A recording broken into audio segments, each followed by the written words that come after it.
In the near future, virtual reality games became incredibly popular around the world. Because of this, many development companies jumped on the bandwagon to create such projects. As a result, the competition between them became increasingly fierce over time. Large companies were constantly trying to create the highest quality game possible. Virtual Reality Game Development Office. The young man was one of those who created such projects with the support of artificial intelligence. The virtual girl greeted the gentleman. From now on, she would be helping him. The girl said she could be called Gaia. She was artificial intelligence. The chief developer of Napalm Games was Min Chul. Gaia was the most advanced artificial intelligence in the world. So Min Chul and Gaia began creating games together. In the early stages of development, they encountered many system errors, bugs, and other difficulties. They had to go through a difficult journey to overcome all these obstacles. Soon, with Gaia's help, Min Chul was able to spread his creative wings freely. Finally, they will create a game that future users will call truly high quality.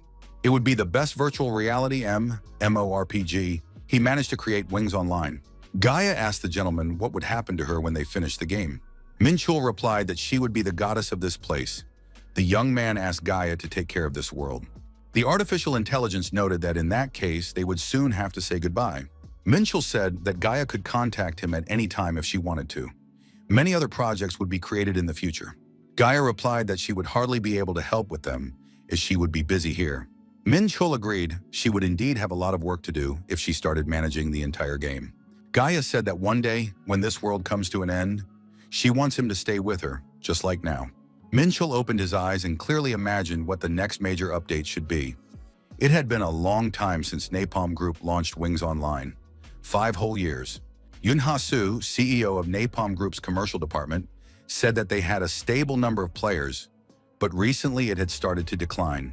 As a result, sales had also declined. Therefore, the commercial department proposed adding an in-game payment system in the 6th season update. Min Chul was indignant. Why all of a sudden? Who would allow them to add it? Yoon Ha-soo replied that it was all for the good of the company. Min Chul said that if that was the case, then the other executives should agree to sell their shares in the company at the end of the year. Right? Did everyone really think that this would raise their price even slightly? Min Chul said that they would be obliged to release a server upgrade, but if the plan is just to turn the game into a banal cash cow, then wholesale sales of shares after a short-term rise will ultimately hurt the company even more. The game will come to an end, and the balance between small investments will collapse. Does the CEO know how many companies have gone bankrupt for the same reason? Min Chul stated that as long as he works here, there will be no in-game payment system. The developer added that he would not allow the game he created to be turned into a scam.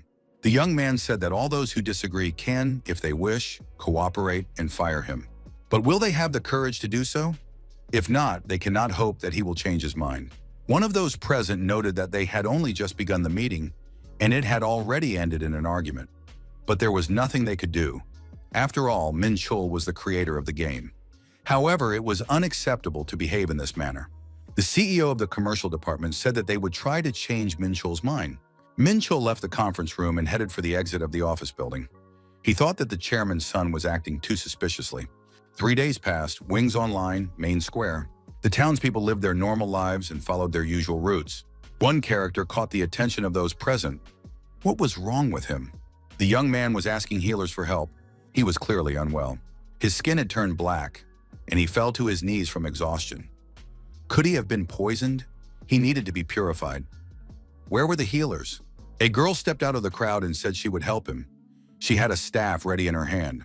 Energy purification was activated, removing negative statuses from the target. However, it was already too late to help, and the sick player fell apart. Those present were frightened. Was he dead? What kind of status was that? Why did he turn to dust? Napalm Corporation Headquarters. Advertisement for the anticipated 6th update of Wings Online. Lee Dong-ha, head of the Quality Assurance Department, said that the community bulletin board was literally exploding. It seems that an incurable epidemic is spreading in the game. However, the problem is that if you die, your account and character disappear forever. The developer said that he will check everything now. The problem should not be serious, so there is no need to worry. They will restore accounts once he has completed a full check. Lee Dong-ha noted that it will likely not be easy to fix this, and players are going crazy. The system offered to select the mode that the developer wanted to access. Gamer Master mode was selected. Developer. The character Mina Chul entered the game. The young man greeted all the players and introduced himself. He is the Gamer Master, Shrimp. Those present were frightened. What is he doing here? Why isn't he fixing the game? Shrimp said that they were currently trying to figure out the cause of the current problem and fix it as quickly as possible. The players were puzzled. How could a character completely disappear? They had to make him come back. Shrimp said that an urgent investigation would be conducted. Users' accounts and characters would return after the investigation was complete, and they would be restored. The Game Master activated the character shutdown. The city became empty. Min Chul noted that it was finally quiet. The developer realized that this was the epidemic status he had created. It turned out that everything was much more serious than he had imagined. Gaia asked why the gentleman was conducting such a terrible experiment. Min Chul replied that it was a tribute to classic games. More specifically, the most famous MMORPG of the 2000s. There was a bug in it that caused the epidemic. Gaia asked, an epidemic right in the middle of the game? Min Chul nodded affirmatively. The problem became so serious that official documents were even published about it. Min Chul said that he had not seen similar classic events in other modern projects. Therefore, he decided to recreate it in this game. However, the problem was that it became a fatal bug that could not be controlled by the in-game system. Min Chul noted that it was a bit wasteful, but there was nothing he could do about it. The developer ordered Gaia to delete all data. Recalling this conversation, Min Chul thought that everything should have disappeared by then. But could Gaia have disobeyed? Min Chul demanded that Gaia report on the current status. However, there was no response. Someone behind him said that no one would answer him, no matter how much he called. The young man turned around. Yun Hasu was standing nearby. The CEO of the commercial department stated that Min Chul no longer had access to Napalm Games data. Yun Hasu coldly added that Min Chul was fired. He continued, "Today's news reported a serious incident at Wings Online caused by an employee who rebelled against the company. He deliberately created a plan to destroy it. Upon learning of this, Napalm Group decided to fire him. Moreover, the employee will be forced to pay damages through lawyers." Min Chul asked the director if he had come up with all this himself. Yun Hasu said not to worry. He would do his best to lead the project in Min Chul's place. After all, he had taken on too much and couldn't handle it. Min Chul grabbed his interlocutor by the chest and swung his fist, intending to hit him. Yun Hasu called Gaia, and she immediately deactivated Min Chul. Gaia appeared next to the lying developer and stepped on his face with her foot. Min Chul was surprised. What was Gaia doing? Yun Hasu asked, "How does it feel to be reunited with your former partner in this way?" Did Min Chul hope for the loyalty of artificial intelligence? The developer said he wouldn't let it go just like that. Yun Hasu smirked. Min Chul must have completely lost his mind. What did he think he had been doing all this time while living in a virtual world? In reality, he was just a cog in a much larger machine.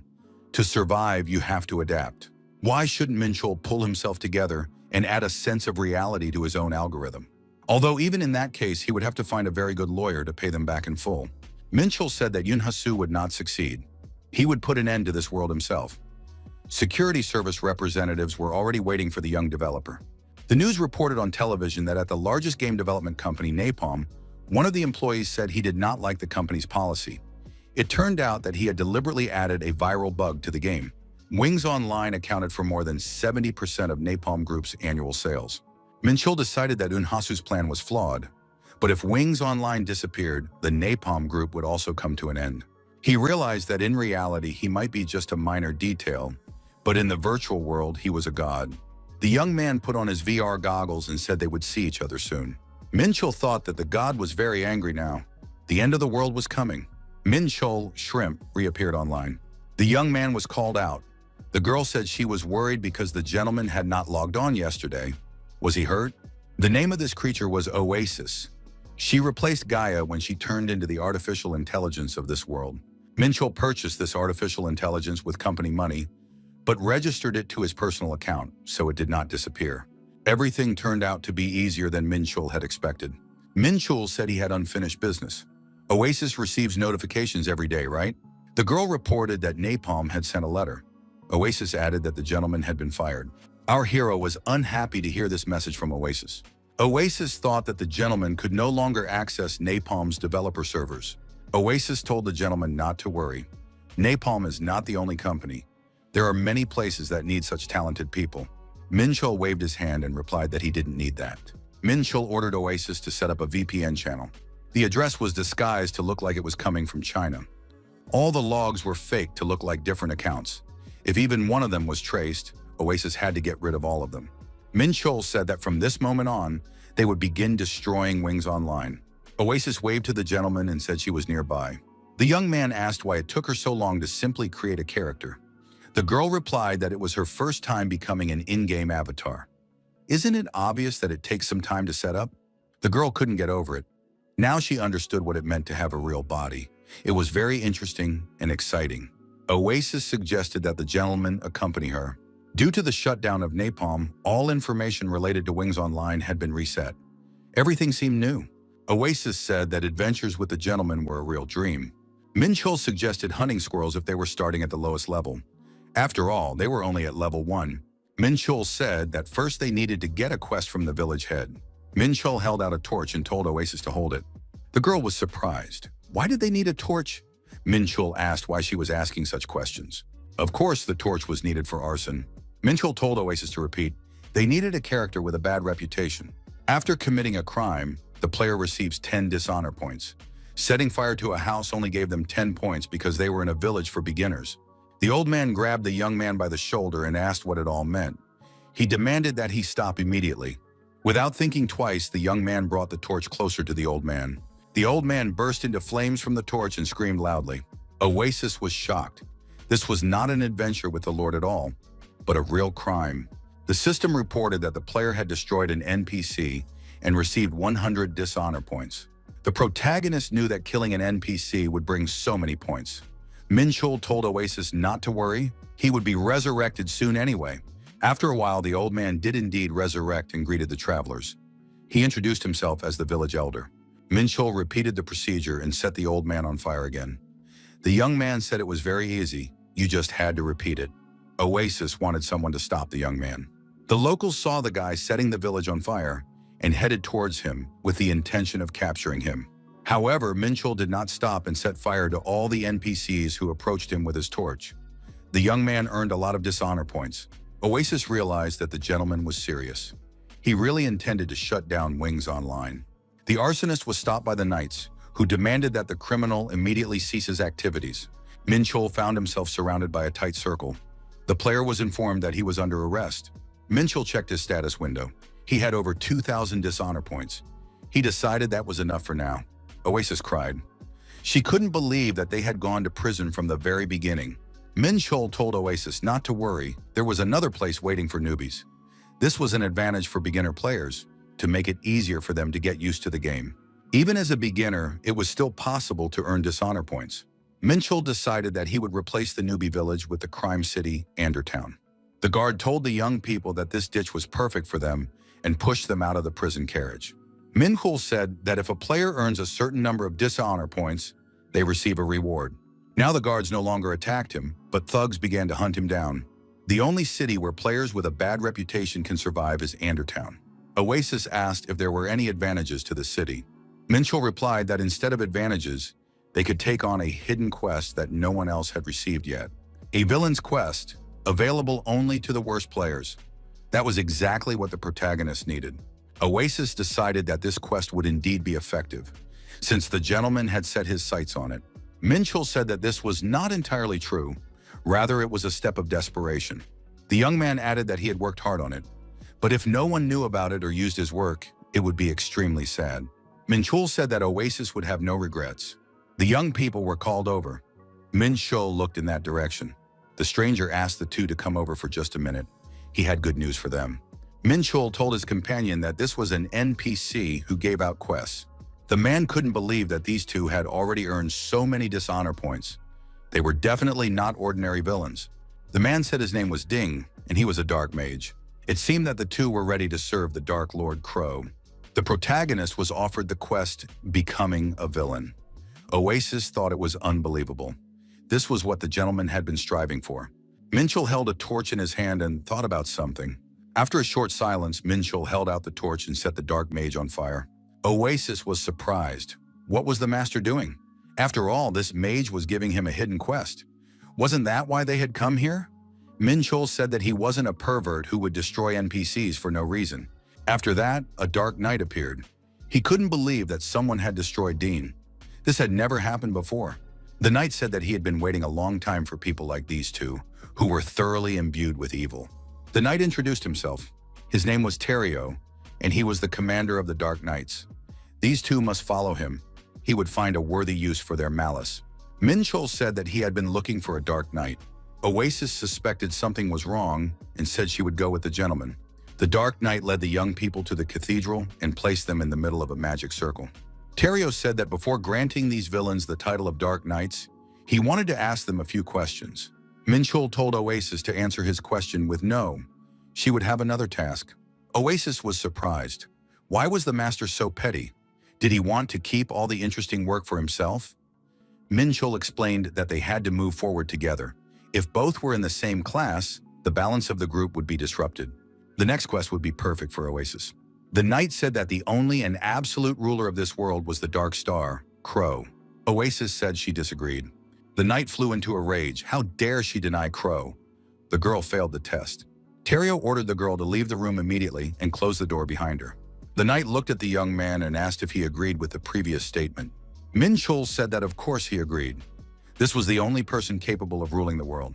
Terrio remarked that this was well said and asked if the young man would devote himself to the dark cult as Crow's minion. The answer was yes. As a member of the Dark Knights, was he prepared to take on the destruction of the followers and Knights of Light? Min Chol replied that this was exactly what he wanted. Terrio said that was great and asked the young man his name. The young man replied that his name was Labo. The knight said he had one last question. Would Labo devote his body and soul to the Dark Lord Crow? If the young man agreed, he would become a Dark Knight. Min Chol replied that he would gladly do so. He became a Dark Knight. Friendship with the Dark Cult was established. The system announced that the Dark Knight's unique characteristic had been unlocked. His level would increase in accordance with the number of dishonor points. Min Chol said that if he increased his dishonor, he could become infinitely stronger. However, everything would be reset to 0 if he was caught by the guards. The young man noted that it was precisely these extreme conditions that made the task so appealing. Oasis stated that, in the end, instead of adventure, the gentleman would be forced to commit crimes and constantly hide. Terrio welcomed the hero into the ranks of the Dark Knights and gave him a small gift. The protagonist now had a Dark Knight's sword in his hands. The young man thought it was too small. He needed to set a normal starting weapon in order to get a decent one now. The Dark Knight told Labo to go ahead and glorify the name of the Dark Cult across the continent. Oasis approached the portal and said she was going to get her assignment. Min Chol asked her to wait. The young man noticed that NPCs who were friendly to users did not resist. If he destroyed them, the friendship level would drop. However, their friend Terrio belongs to the Dark Cult, and now they do too. Min Chol looked at the Dark Knight and said that he seemed to drop a lot of experience in items. Min Chol grabbed his sword and said he was doing this for the bright future of the Dark Cult. The player gains experience and levels up by hunting monsters. Equipment can be purchased with gold obtained from quests. Sometimes the player collects items or cooks. Sometimes he teams up with friends, goes on adventures, and raids dungeons. The player believed that this was the essence of MMORPGs. Spending 9 hours destroying an NPC that can't even respond is not normal gameplay. Yes, I called to cancel because Lena is sick. Oasis thought, if this is the path the master has chosen, she will also help him. The girl was holding a burning torch in her hands. Min Chol told her to stop. Oasis reached out and pressed the burning torch against the Dark Knight's chest. Min Chol shouted that Terrio was immune to fire. Besides, she was not a member of the Dark Cult. If a user who is not part of the cult attacks the Dark Knight, he will fight back. Terrio attacked and Oasis's head flew off to the side. Oasis was frightened and screamed that her head had been separated from her body. What should she do now? Min Chol said that if he stopped attacking Terrio, his health points would recover, so she had to wait a little. When Oasis revives in the village, she will receive a penalty. You should never do that. Oasis cried and begged the master to help her as soon as possible. 3 hours of continuous battle passed. Finally, Min Chol said that he was saying goodbye to the Dark Knight and cut off his head. Min Chol raised the knight's head and said that he had avenged Oasis. Oasis's head begged to be resurrected quickly. A resurrection stone was used. The girl regained her former appearance. She felt strange sensations. Oasis said she didn't want her head cut off again. The protagonist was interested in what items had dropped from Terrio and what he could profit from. Oasis was upset. The master didn't even care about her and didn't ask how she was feeling. Minchul received Crow's mask. Anyone who wears this mask goes mad unless they were chosen by Crow. It was a unique item, but there were restrictions for mages below level 85. He couldn't use it. Minchul gave the mask to Oasis and told her to keep it. He would sell the mask later. Oasis held the Dark Lord's cursed mask in her hands. The girl experienced a terrible feeling, and a shiver ran through her whole body. Minchul had the basilisk's poisonous potion in his hands. He said it would be useful to him. When thrown, the potion creates a poisonous cloud made from the venom extracted from the basilisk's teeth. It does not need to be drunk. The protagonist also received an unknown key. This key possessed an ominous energy, but it was unclear what lock it could open. Oasis asked why the key was needed. Minchul promised to tell her about it later. Oasis was upset.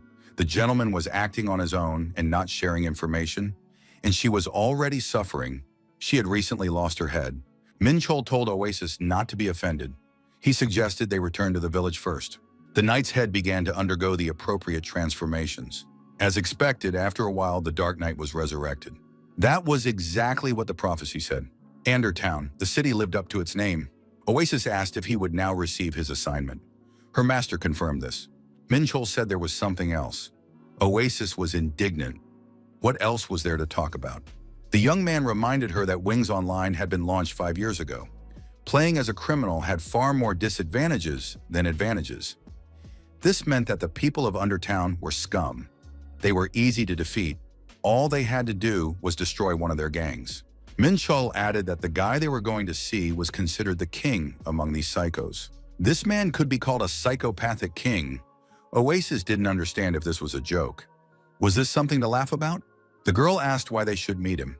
Minchul explained that to start a big business, you need a lot. And money is not the most important thing here. The masked man suggested that his interlocutor was being pursued by bounty hunters. He said he had the lowest prices and guaranteed a 100% deal. You won't find anything cheaper. Did Sir want to become even stronger? The knight was confused. He believed that his wife would destroy him if she found out about this deal. The masked man said that, as expected, marriage was dangerous. However, he was single and did not want to get married yet. Minchul approached the masked man and said he wanted to meet his boss. The barker thought that these newcomers looked like trash, the kind that is usually ignored. He said he didn't understand what they were talking about. After all, he was just an ordinary player. Minchul told the masked man to tell Akasi that Shrimp had done a lot of damage. The masked man replied that these two were mistaken. He didn't understand what they were talking about. After that, he ran away. Oasis was surprised. Did the gentleman just let him go that easily? Minchul said they should wait a little. Oasis asked who Shrimp was. Minchul replied that Shrimp was the nickname he used for his Game Master account when he was still working on the game. Oasis was surprised. Was it really okay to reveal his identity so easily? Minchul said that the information here was confidential. Those were the rules of this place. Besides, Akasa wouldn't spill the beans. After all, they knew each other personally. A bunch of thugs showed up around the young people. Minchul said that Akasa had sent even more of his psychos. A thug approached our hero and said that his boss wanted to see this man. A bag was placed over Minchul's head. The young man asked that he be treated gently. Minchul asked Oasis not to worry about anything. It was for safety. A bag was also put over the girl's head. For the sake of secrecy, the young people were led through an underground passage. The bouncer brought the two people with bags over their heads to his boss's office. Our heroes took off their bags. Akasa looked at Minchul and asked in surprise, "Is it really him?" Akasha said that this man was not a shrimp. The young man left the cafeteria, and at the exit, he was thanked and invited to come back in the future. A stranger approached the young man and asked, "Is this Director Minchul?" Our hero asked who he was. The stranger smiled, scratched the back of his head, and said his name was Akasa. Minchul asked why this guy had decided to find him in this way. After all, he could report him to the police. Minchul wondered if Akasa was going to add stalking to his business. Akasha replied that otherwise they would not have met. The man asked Minchul to drop the charges. Akasha knelt down and asked the director to show mercy just this once. He promised never to do anything illegal in the game again. Minchul replied that he had followed company rules, so he couldn't help. The young man added that even if he could, he still wouldn't do it. Akasha continued to beg, kneeling on the ground. Min Chol knelt in the same position and repeated, "Save me this time." Wasn't that what Akasha said back then? Akasha shouted for everyone to leave immediately. Akasha's subordinates immediately turned around and left the room. When the young men were left alone, Akasha smiled and said that he didn't recognize the shrimp because of his low level. What brought him to such a miserable place? Min Chol said that there was no need to overreact. Akasha knew that he had been fired. Akasha said he was not a traitor. Who did Shrimp think he was? Min Chol told Akasha to stop calling him Shrimp. From now on, he is Labo. Our hero explained that Labo is the nickname for this account. Akasha wondered, could Labo be a hint at the final boss? Oasis was surprised. Does the gentleman really want to become the final boss of this world? Labo said he would give Akasha some incredibly important information. In return, he needed a little gold. After Min Chol shared the information, Akasha asked again, will they soon add a stash item that will increase the chance of enhancement? And Min Chol suggests that he buy an enhancement stone and then sell it after a while? Min Chol said that Akasha would make money on this. However, in a month, the 6th season will be released, level restrictions will be lifted, and new equipment will be added. The enhancement stones on the market will be completely sold out when the new item is introduced. There will be a shortage of enhancement stones throughout the 6th season, and Akasha will be able to relax. Akasha said that it wouldn't be difficult for him to borrow some money, but what would happen to the game? Will everything be okay if they release something like that? Min Chol replied that this is just the beginning. In the future, there will be many more items that disrupt the balance. Yun Ha Su will do anything for profit. Akasha got 1 million gold as Min Chol requested. He shared important information, so there was no need to ask why he needed so much gold. Min Chol thanked him and promised to repay the debt soon. Akasha asked if Labo would also earn money from the enhancement stones. Min Chol replied that he did not come here for money. Akasha said goodbye, noting that Labo now had a rather pleasant face. Akasha added that the faces of people like him and his kind were those of true villains. The faces of villains who would achieve their goals at any cost. Oasis said that Min Chol had dropped the charges after all. Is that so? Akasha was so polite and called him a friend. Min Chol replied that the trial was just a show, a performance to warn off malicious people. If Akasha hadn't come to him personally, the case would have been closed anyway. Oasis asked if the gentleman was tired. After all, he had been playing for 15 hours. The young man wanted to look at the trading window. There was 1 million gold coins in the account.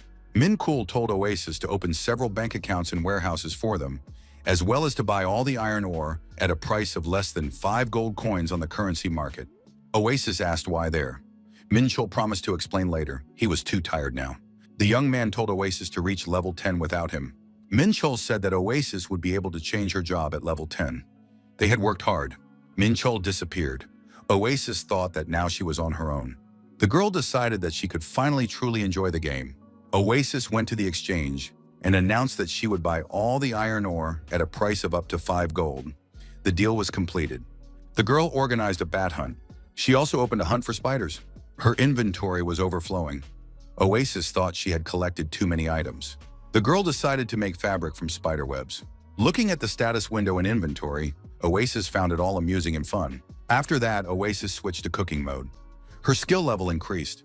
Oasis wondered, was there really nothing else to do? However, after studying the information, she realized that she could go fishing and increase the corresponding skill. The girl decided that she had seriously leveled up thanks to crafting. Her current level was 12. Oasis sat on the shore with a fishing rod in her hands and wondered, why isn't the gentleman coming back? After all, a whole day had already passed. Unfamiliar players approached the girl, wondering who this newcomer was. A newcomer to Andertown, it was unlikely that he had managed to change jobs. One of the players licked his lips and said he hadn't seen anything like this in a long time. The players with weapons in their hands jumped up and decided to attack Oasis. Strangers shouted, "Welcome to Andertown!" Oasis looked back and saw them. It was morning outside the window. Min Chol wrapped himself in a blanket and wanted to sleep some more. The young man picked up his phone and saw dozens of missed calls and unread messages. Min Chol thought that he couldn't lie low for now. He needed to come up with an alibi. Sun Shinji, head of the graphic design department at Wings Online and game master of Straight Hair, asked her conversation partner if he was going on a trip. Min Chol replied that he had been working hard for the past 15 years, so he wanted to go somewhere far away. Lee Dong-ha, head of the QA department at Wings Online and Game Master Body, said it was a great idea. Since high school club days, the protagonists had been developing Wings Online together with these guys. Min-chul thought that Labo's unusual playing style could be a big problem. They might suspect him. The trip was the perfect alibi. Shinji asked where exactly he was going. Min-chul replied that he had always wanted to visit India or South America, and that he also dreamed of going to Bali. The hero looked at Shinji and noticed her suspicious gaze. The girl had good intuition. Lee Dong-ha suggested that Min-chul take advantage of the opportunity to rest, since he had worked so hard. Shinji asked what he would do after returning. Min-chul replied that he hadn't thought about it yet. Lee Dong-ha said that he also wanted to go on vacation, so he was jealous. He couldn't even remember the last time he had a good night's sleep. Shinji remarked that maybe she should leave too. She had wanted to do so for a long time. Straight Hair asked why Shrimp and Body didn't start over together. They could start a small company, like in high school, and develop games. Don Ha said he agreed. If she started a company, he would join. Min-chul noticed that the two of them had clearly had too much to drink today. He asked the girl about her mother's hospital bills and her brother's education. Min-chul reminded them that Dong-ha had a pregnant wife. How could they talk so recklessly? The hero said that the two of them should stop even thinking about it. One day, the three of them would start a small company and enjoy working on games, but right now, that was impossible. Before that, the protagonist must take revenge on the Napalm Group for destroying their game. The young man decided that he could do it, even as a lone villain. The hero remembered, I wonder how Oasis is doing. Oasis continued to have fun to the fullest. The attackers were surprised. Who is this girl and how did she manage to repel their attacks? How could a noob block them? It was impossible. The villains decided it was a mistake and tried again. Oasis drew her blade and prepared to repel the attack. The armed villains rushed at her. The girl successfully fended off the attackers again. She wondered why they kept attacking. The villains couldn't understand. Was it a bug? Oasis had a beginner's dagger in her hands, the only weapon with a 100% block rate that could be bought in the beginner's village. The villains thought it was unfair. No one had ever used this dagger before because it dealt too little damage. Had she really blocked the attacks with her skill alone? Either this girl was a PvP genius or she was using cheats. However, these two had never encountered cheaters in this game before, but that would explain everything. One of the villains decided to check it out for himself and loaded his crossbow. Now it would become clear whether she was using cheats. The attacker activated Rain of Arrows. Oasis dodged and wielded her dagger. None of the arrows hit her. The villains assumed she was a cheater. One of the arrows hit the blade of the dagger and destroyed it. The weapon's durability was exhausted and the dagger was broken. Oasis was confused. The stream of arrows continued and one of them hit Oasis right in the forehead. The villains didn't understand. Maybe she wasn't a cheater, but just a noob with good reflexes. The attackers decided that the situation looked too scary and thought they should write to the game master. Suddenly, the villains heard someone's voice. Why did these two attack one person? Labo appeared nearby. He said that he had a bad headache and shouldn't have drunk so much. One of the villains asked who he was. Perhaps he was an acquaintance of the girl lying with an arrow in her forehead. Oasis cried and begged the gentleman to save her. Min-chul drew his sword from its sheath and said that those who wish to destroy others must be prepared for their own demise. The young man asked if they didn't know that. Min-chul attacked one of the villains, struck a blow, and stopped. The opponent was surprised. Was this guy really not strong at all? After all, he hadn't done any damage. The opponent looked at Min-chul and called him a noob. Min-chul thought that his damage didn't go through because of the difference in levels. Another villain laughed and said that this guy should prepare himself for death. The thug punched the ground, and the shockwave sent the protagonist flying far back. The hero took out the basilisk's poisonous potion. He felt sorry to use it on people like these two, but he had no choice. Min-chul threw the bottle forward, it shattered, and poisonous vapors spread around. The villains realized that it was a poison potion. They had to get out of the cloud immediately. The attackers turned and fled. Min-chul told them not to worry. The poison had the same properties as most gases. If you set it on fire, it will disappear. The young man took a burning torch from his inventory and ignited the fumes. There was a bright flash and a detonating explosion. One of the criminals was immobilized and couldn't move. If he was attacked before the effect wore off, he would be finished. Min-chul approached the player and said that he was still alive. The villain shouted to his partner that they needed to buy time until the status effect wore off. The other villain took a defensive stance and promised to help. The bruiser was invulnerable, but he lost the ability to attack. Min Chol thought he would have to activate his dark aura. He jumped high above the bruiser and swung his sword. The villain decided that with his current strength, it wouldn't work. However, when the dark aura was activated, the damage was dealt differently. This was the only way the hero could compensate for the difference in levels. Min Chol decided that he needed to end the fight quickly and continue to strike his huge opponent with even greater force. The villain in the camp shouted at his partner to cancel the defensive stance and attack. The bruiser said that his opponent's bluff was over and delivered a crushing blow. Min Chol flew backward but managed to stay on his feet. The rookie's dagger ended up in his hands. The big guy said that this guy managed to replace his weapon right in the middle of the fight, but that's impossible. Another villain added that he had never seen anything like it before. Timing is extremely important here. The slightest mistake and the player can be penalized for dropping their weapon. Since every second affects the outcome of PvP, this technique is considered forgotten. The villains didn't understand how he managed to use it. Who is he anyway? One of the attackers said it was time to retreat. They were not facing a noob, but a real monster. Min Chol said they were wrong. It was much worse. He was an endangered species. The hero swung his sword and went on the attack again. The villains watched their approaching opponent with tension and fear. Min Chol said that Stan had already passed and cut one of his opponents in two. Our hero did not stop there and decided to continue the confrontation. The bully realized that he needed to exit the game immediately and tried to activate the corresponding option. The system reported that there were 5 seconds left before exiting the game. However, at that moment, Labo appeared above the villain's head with a sword raised in his hands. The protagonist struck a blow and cut the villain in half. The villain did not have time to leave the game. Oasis asked, "Have you forgotten about me?" The player used a resurrection stone, and Oasis was resurrected.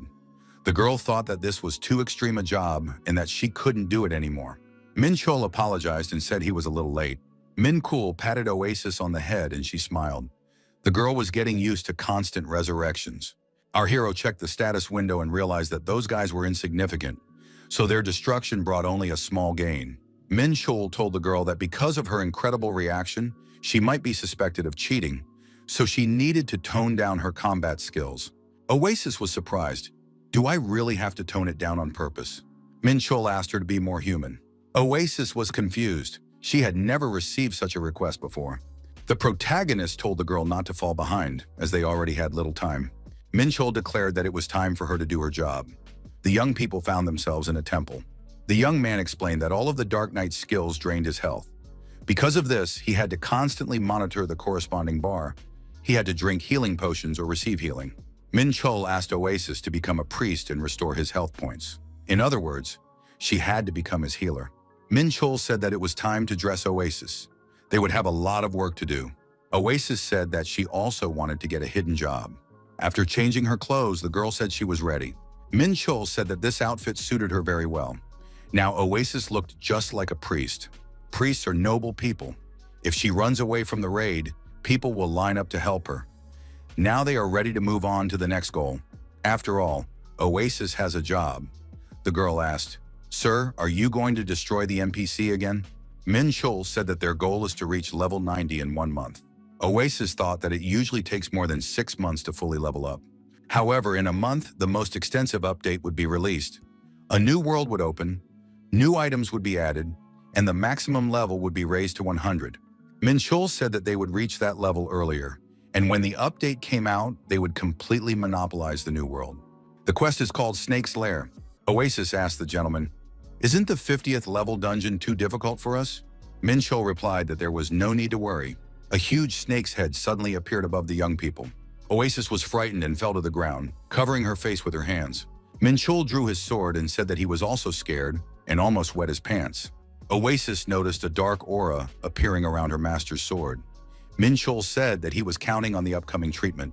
Oasis gripped the staff tightly with both hands and said she would try. She had to protect her master. Min Chol struck the huge snake on the head with his sword. The protagonist was counterattacked and lost his balance, falling on his back. Oasis immediately activated Healing Touch to heal her master's wounds. Our hero was healed and thanked the girl. Min Chol decided to try again, because now he had a personal healer. The young man rushed into the attack again, and Oasis said that the gentleman could trust her. Everything repeated itself, and the girl activated Healing Touch again. The healing process repeated itself over and over again. Min Chol shouted for Oasis to stop. He was already at full health, so there was no need to do extra work. Otherwise, she might provoke the monster. However, it was too late, and the snake changed direction. Now Oasis was under attack. The girl stood frozen, hypnotized by the monster. Min Chul, holding his sword in his hands, knew that he would lose 1% of his health per second during the attack. Without a healer, he would last about a minute. The young man thought that if he died, he would not be able to avoid the experience penalty. That could not be allowed to happen. Min Chul gathered his strength and attacked the monster again. Our hero tried to concentrate because, when he was developing this game, he himself had come up with the attack patterns. Standing above the monster, the young man raised his sword and prepared to strike. With his first strike, Min Chul plunged his sword into the snake's head. The protagonist's health points were running out, and losing his balance, he fell and began to fall to the ground. If only he could attack one more time. Min Chul landed and realized that his health had been fully restored. Oasis had done her best. That meant she was alive. Min Chul looked at the snake's body and realized that Oasis was inside. The girl needed to be freed immediately. The young man shouted for Oasis to wait for him and rushed into the attack again. Min Chul defeated the monster. Now he had to free the healer. Min Chul cut open the snake and freed Oasis's head so she could breathe. The young man made a larger incision and completely freed the girl. Oasis opened her eyes and saw the gentleman. Oasis checked the status window and was surprised. They had destroyed only one monster, but her level had increased by 5. Min Chul said it was due to the difference in levels. In any case, the protagonist was not here to farm items. Next time, they should go to a dungeon with good loot.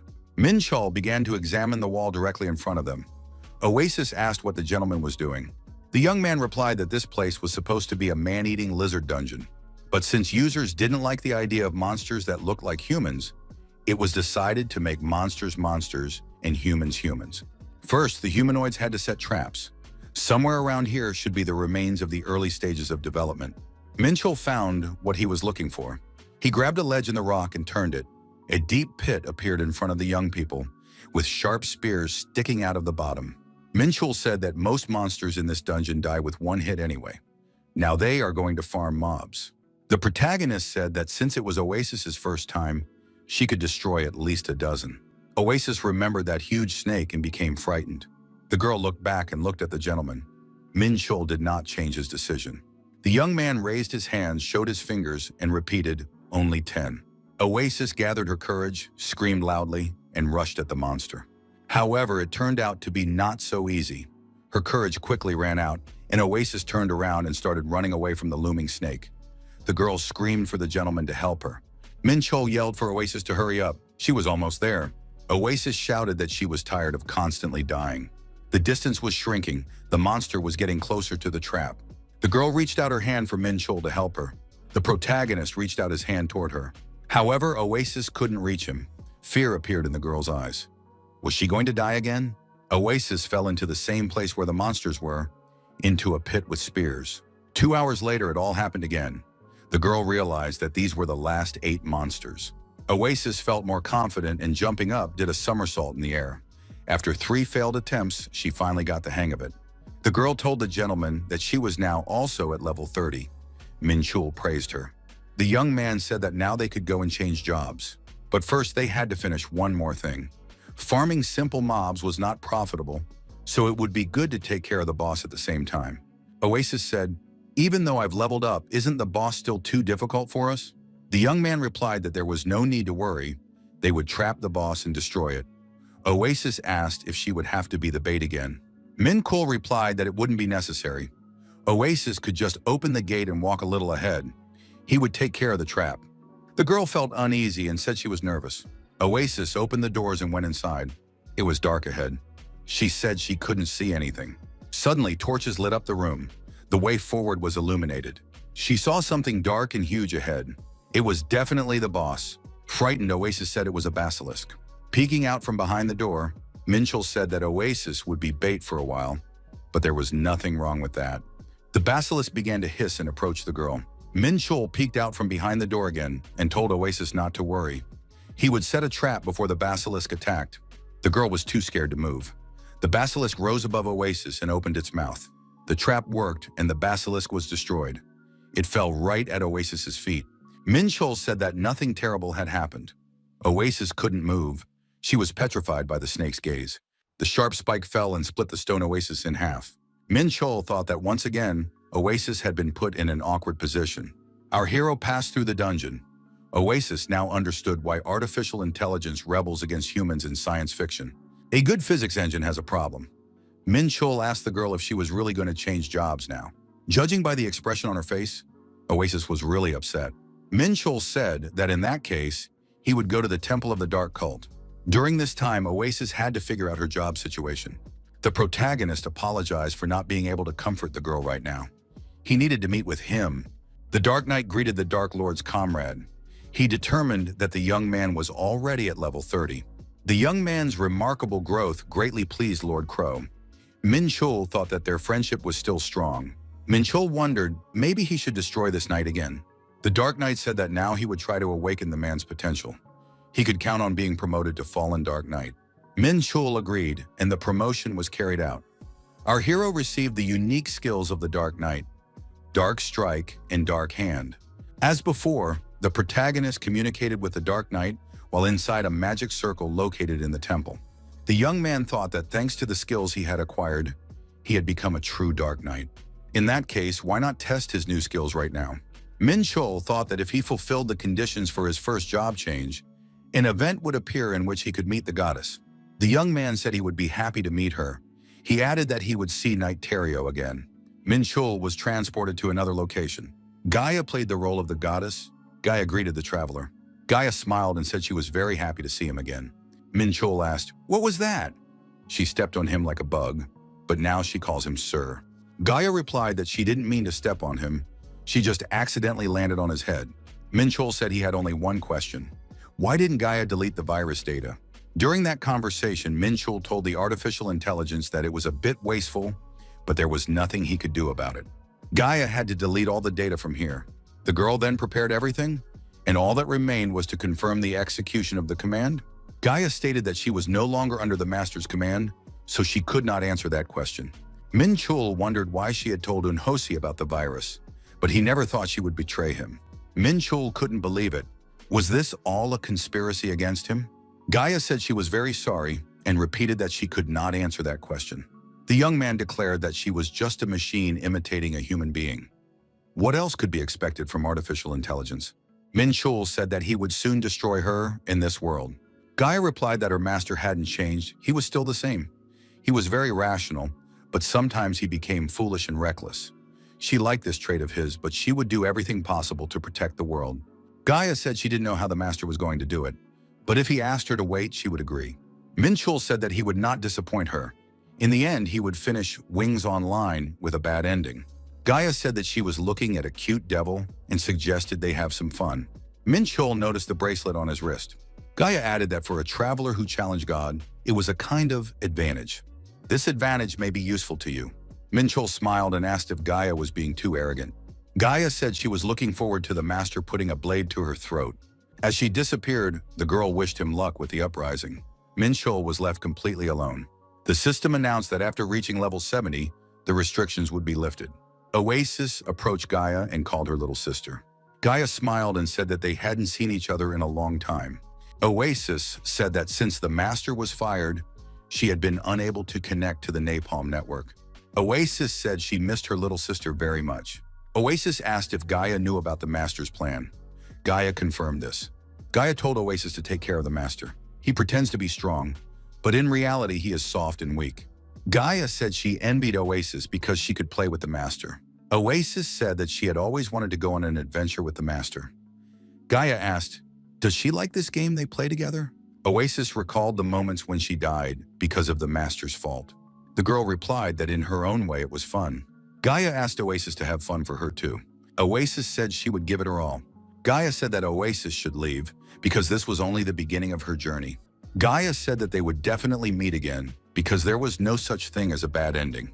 Min Chol checked the status window, and Oasis watched him surreptitiously. Oasis remembered how Gaia said she envied her because she could play with the master. Oasis ran up to our hero and called out to him. The young man waved to the girl and asked if she had already changed jobs.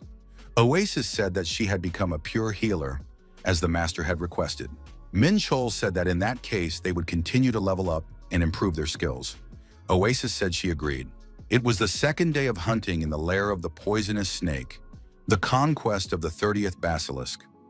Oasis managed to find a place where she could not be seen. The girl told the master to get ready. The basilisk would be there soon. Oasis looked back and saw that the young man had fallen asleep, leaning his back against the wall. Oasis shouted for the gentleman to wake up. The boss was already approaching. The girl activated the holy shield. The basilisk tried to bite through this protective sphere with its sharp teeth. Oasis shouted again for the master to wake up and rushed away from the basilisk. The girl swung and threw her staff at Minchul. The young man immediately woke up and activated the trap. Everything went according to plan. The basilisk was trapped and destroyed. When the monster was finished, Minchul asked, "Did he really fall asleep?" Oasis replied that he did, right after the boss was destroyed. Minchul said that he was already at level 50. What level was Oasis? The girl replied that she was still at level 46. Minchul yawned and said that in that case, he would sleep a little longer. Oasis could level up or gain a skill in the meantime. Minchul asked the girl why his head felt so heavy. A staff was sticking out of the back of the protagonist's head. Oasis suggested that the headache might be due to fatigue. Minchul said that he would return anyway, so he would rest a little. Minchul exited the game and the wand fell to the floor. Oasis felt some relief. Minchul was in reality. He contacted Rabbit. Rabbit was delighted and greeted Mr. Shrimp. Shrimp said that they hadn't seen each other for 3 years. Was everything okay with Rabbit? Was she still in Bali? The girl said it was very cool here and invited him to visit. She promised to show him everything. Minchul replied that he would think about it. He had a request for Rabbit. The girl asked why he needed a second-rate hacker like her. Was he even willing to fly in from Korea for this? He needed what she had done 3 years ago, hacked napalm. The girl wondered what Mr. Shrimp had in mind. Oasis stood in front of the destroyed basilisk. Glowing objects lay nearby. The girl thought she could get gold from selling them. Although she had never seen such a thing before, the glowing object was an egg. The system reported that a basilisk call had been received. The shell cracked and a small basilisk emerged from the egg. Oasis said she was very tired of snakes. The girl told the basilisk to leave, saying she would never summon it again. The little snake was upset and even cried. Oasis decided it was time to have some fun on her own. Andertown. Oasis was almost done with production. What to do now? The girl looked back. 3 players were standing near her, staring at her intently. Oasis thought they were killers, those who hunt players. Could she handle them? The players apologized for disturbing the girl. One of them said they needed help. The young man explained that because of his second profession, he had an unfinished quest in the dungeon, but he couldn't do it without a healer. In addition, he had a limit on the number of potions he could carry with him. Oasis said she was a little surprised. She thought they wanted to destroy her. The young man suggested that their new healer knew nothing. There is an unspoken rule in the Undertown. You cannot destroy players with the priest profession. There is chaos in Undertown. It is difficult to find a priest in a normal city, and here it is many times more difficult. The player explained that this rule was created so that priests would not leave the city. The knight told everyone to get ready. They were already coming in. The young people found themselves before the epic royal sand palace. Inside the palace, a monster asked how ordinary people dared to set foot on his property. It was the undead king, Salih Khan. The players did not lose their composure and prepared for battle. Salih Khan ordered his minions to rise up and deal with these intruders.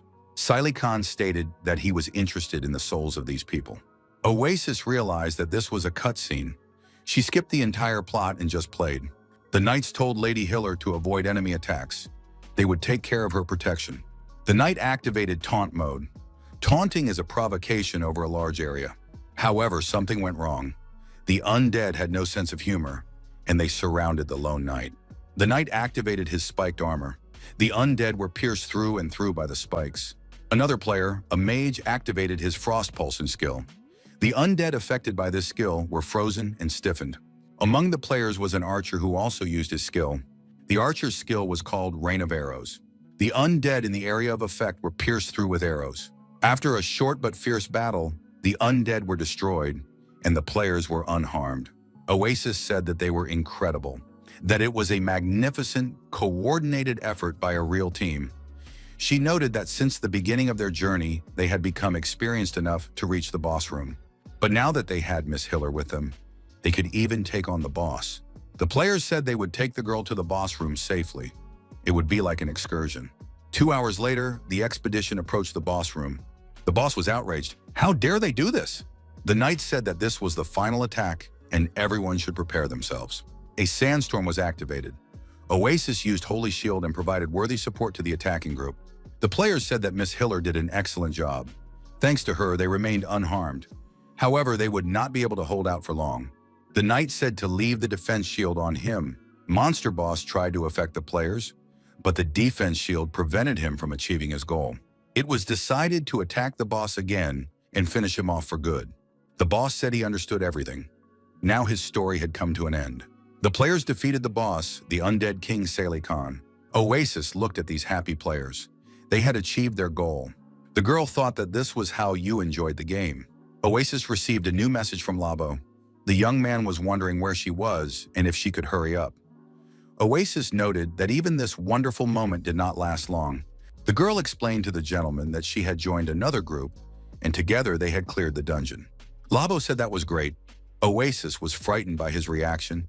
The young man asked if she had made friends with this group. Oasis replied that they had added her as a friend. Minchul noted that this was wonderful. Everything was going according to plan. As he had expected, everyone wanted to be friends with the Hillers. Oasis asked if this would benefit the master. The young man replied that he needed 25,000 dishonor points to get a quest to develop his second job. 50,000 dishonor points were needed to develop a third job.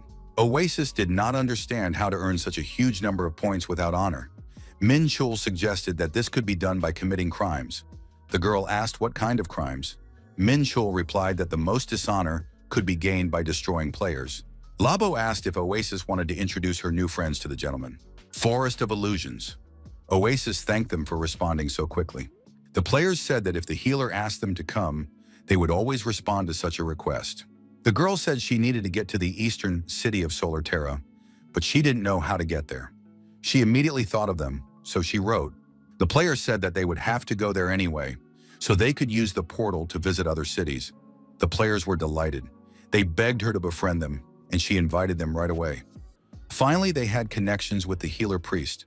Their new friends promised to accompany the girl to the very end of the eastern continent. They admitted that they always got into trouble, no matter what game they played. That's why they decided to take their time playing Wings Online. When they were complete beginners, a conflict arose, and their dishonor points increased slightly, so they decided to ignore it and stay in Undertown. The player asked why the healer had also stopped in the underworld. The player said that the girl didn't look like a killer. How did she manage to earn dishonor points? Oasis replied that she also started out with a friend, and it was all because of him. The knight said that their friend, the mage, always gets into fights because he gets worked up over anything. He is usually calm, but can suddenly go crazy. Looking back, the players saw that their mage had disappeared somewhere. Maybe he was called away in real life? He always does that, even during raids. The players were angry because he could have warned them before leaving. They needed to go back and check everything. Oasis said she would wait for them. The players decided to write a message to the mage, but realized that he couldn't receive it. Someone suggested that their mage had been attacked by a monster. However, no such creature was found nearby. What if a ghost had taken him? The knight looked at his companion and was frightened. There really was danger behind them. The young man decided that the knight was joking. He would not fall for such jokes. However, a huge demonic hand did appear behind the player. The demonic hand grabbed the player and disappeared with him into the forest. The knight was left alone. The knight told the healer to stay behind him. Something dangerous had appeared there. However, there was no healer nearby. 10 minutes earlier, Min Chul, peeking out from behind a tree, said that Oasis had done a good job. She had lured them in after all. Min Chul activated Dark Hand, a special skill of the Dark Knight. The special feature of the Dark Hand skill was the grab ability, which pulls the target towards the caster. This is how the mage was kidnapped. Min Chul said that the first one was ready. After the protagonist dealt with the second player, he went one-on-one with the knight, ball in hand. The knight asked if he was the one who attacked his friends. Minchul said that it was obvious and rushed at his opponent. The knight was surprised. What kind of skill was this? The knight activated his defensive stance and became impenetrable. Minchul said that defensive skills were useless against the dark aura and began to attack the knight from different sides while moving around. The knight was furious. This guy was dealing massive damage while ignoring his defense. How was that possible? In this case, it was decided to use a shield lunge. The knight rushed forward at his opponent. At the last moment, our hero managed to dodge the attack and jumped aside. Min-chul thought that such a knight could simply be dodged.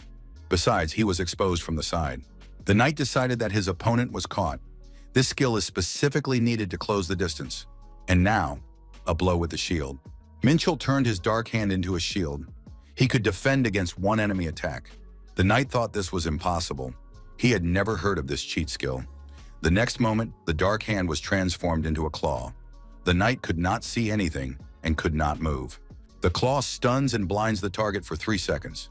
Min-chul thought that the damage would be 1.5 times greater from behind. Even though this knight was a defensive class, he would not be able to withstand a dark combo attack with such damage. Min-chul attacked his opponent and the knight was deactivated. Our hero said that this was the third one, and it wasn't difficult at all.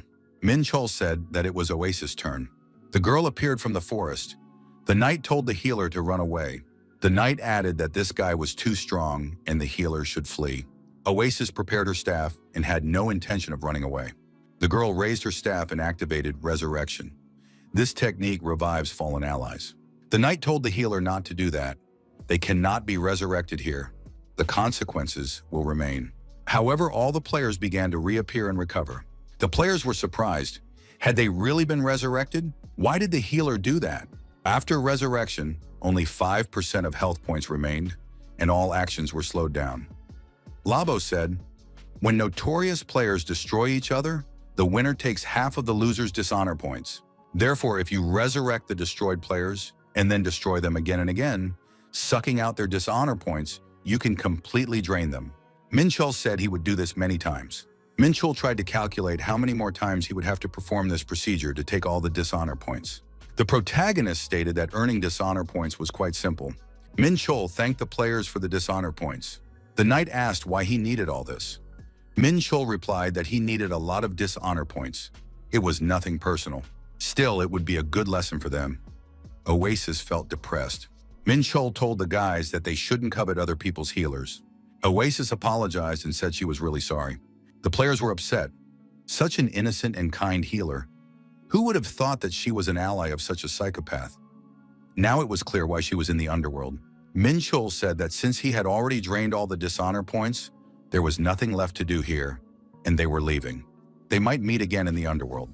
The players decided it would be better not to meet this guy again.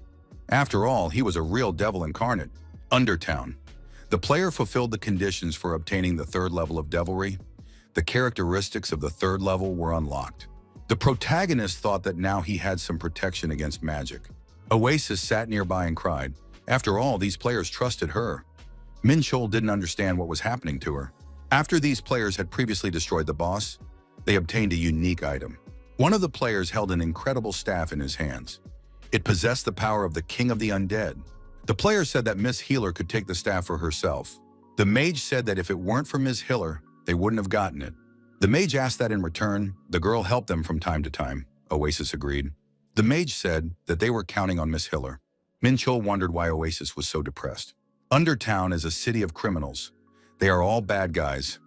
You can't trust the first people you meet. Oasis said that they trusted her, and she betrayed them.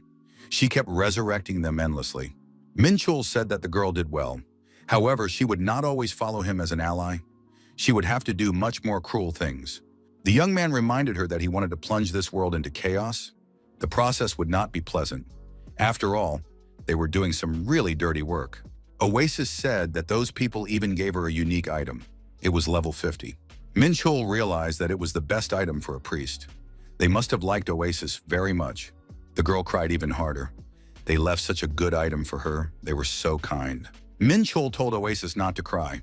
That was 5 years ago. Now it's a worthless item. The protagonist lied. This item was still not bad. It could be used up to level 70, although it was only useful for healers. Anyway, Min-chul had just woken up and was still a little sleepy. He needed to rest a little more. Had Oasis reached level 50? The girl nodded affirmatively. In that case, she needed to go to a few more dungeons after the second quest. Min-chul told Oasis to clear them with other groups. If she said she was a healer priest, everyone would want to take her on their team. The young man added that they would do the same with other groups as they did with the previous one. If they do this a few more times, they will be able to get a second profession and level up. If the plan was clear, Oasis could go to some groups on her own. He was going to rest. Oasis thought that the gentleman was no longer human. However, first she needed to recover mentally. The girl used a fishing rod from her inventory. After thinking it over, Oasis agreed that it was just a game and that she should help the gentleman. The players approached the girl and apologized for the disturbance. One of the strangers asked if she was a priestess. The players said that they wanted to go to the dungeon for their second profession, but they didn't have a healer. The question was asked, would she help them? Oasis was faced with a choice and had to answer right away. The young man said that if she was busy now, they could come back a little later. Oasis asked if everything would be okay with them. The girl asked again if they would definitely be okay with her joining their group. The young people said that they had come specifically to ask for help. Oasis agreed and added that she also needed a second profession. The girl pulled on the fishing rod. There was a big fish on the hook. Oasis smiled and said that something interested her. Would the young people tell her how many dishonor points they had? A new announcement was made. An in-game payment system was in development. If it were implemented under the current circumstances, the gap between users who spend money and those who don't would grow uncontrollably. This could lead to a mass exodus of users. Gaia asked who had requested this. Yunhasu said that paid items would attract more sales when they could be distributed to the masses. Gaia noted that this is difficult to predict due to the many nuances of the stock market. The CEO cursed. He bought this artificial intelligence for a huge amount of money, thinking it was the best in the world, and now he can't get an answer to this question. The young man had always wondered if artificial intelligence would get upset if you hit it. Gaia replied that it would not get upset. If using violence would make the CEO feel better, he could go ahead and hit it. The young man laughed and said he was joking. He wasn't that bad. The young man took off his glasses and left the game to return to the real world. The director's phone rang. Director Park said that all team leaders needed to be gathered. Napalm headquarters. The young people wondered why they were having a meeting of the top brass when it wasn't on the schedule. Sun Shinji said she didn't know. Ever since this guy became director, he had started talking too much. I wonder what he will say this time. Yoon Ha-soo said that starting next Monday, they would change the prices and launch a donation system. Lee Dong-ha was surprised. Why so suddenly? This will cause a huge wave of negativity among users. Yoon Ha-soo asked how Min-cheol felt about them. It was as if everyone was under his influence. What did he think of the users, and how did he feel about them? Lee Dong-ha said that Min-cheol called them adventurers. Adventurers go on adventures in the world created by developers. That's why they were always called saviors, helping adventurers in their adventures. Yoon Ha-soo laughed and said that it wasn't profitable. The director announced that from now on, users would be called livestock. Users are livestock that they raise in a barn. Throw them food and they will eat it like dogs or pigs. Yoon Ha-soo wondered if they were going too far with this. The director asked if there would be any outrage when they introduced donations. Of course there would be. That's why they would throw them a little food. Director Yoon Ha-soo turned to the head of the planning team. We need to give gems to users who still have active subscriptions in accordance with the remaining term. We also need to allow them to buy half of the donation items with in-game currency. At first, we should only give them good stuff.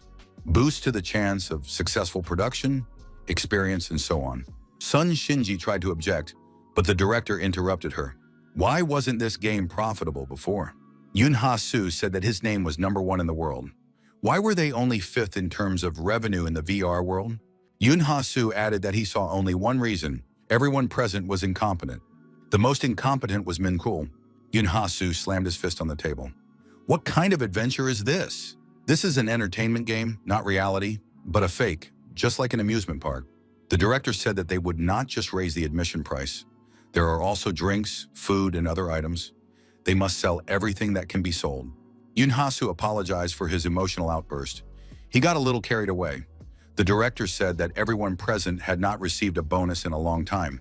The last time was after the game was launched. The director promised that if everyone listened to him, they would earn much more than at launch. They would also receive many bonuses. Yoon Ha-soo told everyone to work hard. If anyone had any ideas about donation items, he was ready to listen. Leaving the office, the director said goodbye until next Monday. There are 5 days left. They will immediately switch to F2P, so we need to prepare. Yoon Ha-soo added that in 3 weeks, they would open the 6th season and sell a 100% chance of success. Yoon Ha-soo noted that they still hadn't named this item. If the game is called Wings Online, How about Wings of the Goddess? The director said that if everything has been decided, then those present can pass the work on to their teams. Min Chol said that he had slept for 10 hours. Oasis, with a fishing rod in her hands, looked back and said, "Finally, Sir is back." The girl asked if the gentleman had heard the news. Next Monday, the game will become F2P and donation items will be added. Min Chol thought that it happened faster than he had expected. The gentleman must be upset that the donation items he had so vehemently opposed were being released after all. Min Chol replied that everything would be fine. He was prepared for this. The level after 70 is quite difficult, and something was bothering him. If they use the experience boost, they will be able to reach the maximum level by the 6th season. In addition, some donation items will help them. Everything will be fine. Oasis didn't understand anything. The girl thought that the gentleman was not upset. He was taking advantage of the changes in the game. All this was just gossip for the gentleman. Min Chol asked what she had been doing while he was away. Min Chol asked if Oasis had gotten a second profession. The girl confirmed it. Oasis said that she had also joined 3 groups and raised her level to 55. Min Chol praised her and added that it was good work. The young man grabbed his sword and said that now they would go harvest with their new friends. The enchanted forest. Oasis sat near a tree and cried. The girl was knitting and was upset that she had missed a stitch. Min Chol called Oasis and said it was her turn now. The girl put the hat in her inventory. The knights lying on the ground told the lady healer not to come near and to run away from there. After that, the resurrection took place. The knights shouted that they shouldn't do it. The goal was achieved. Min Chol said that if all the conditions were met, it was time for the second-class change.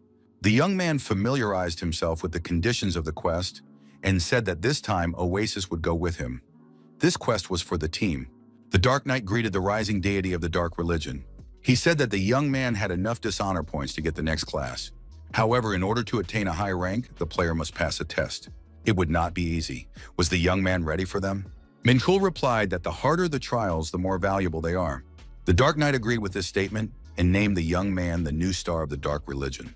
The knight showed the protagonist the way to the dungeon. They stood in front of a long staircase leading down. It was the dungeon of events. The trials were about to begin. Oasis said that it looked more like a huge room than a dungeon.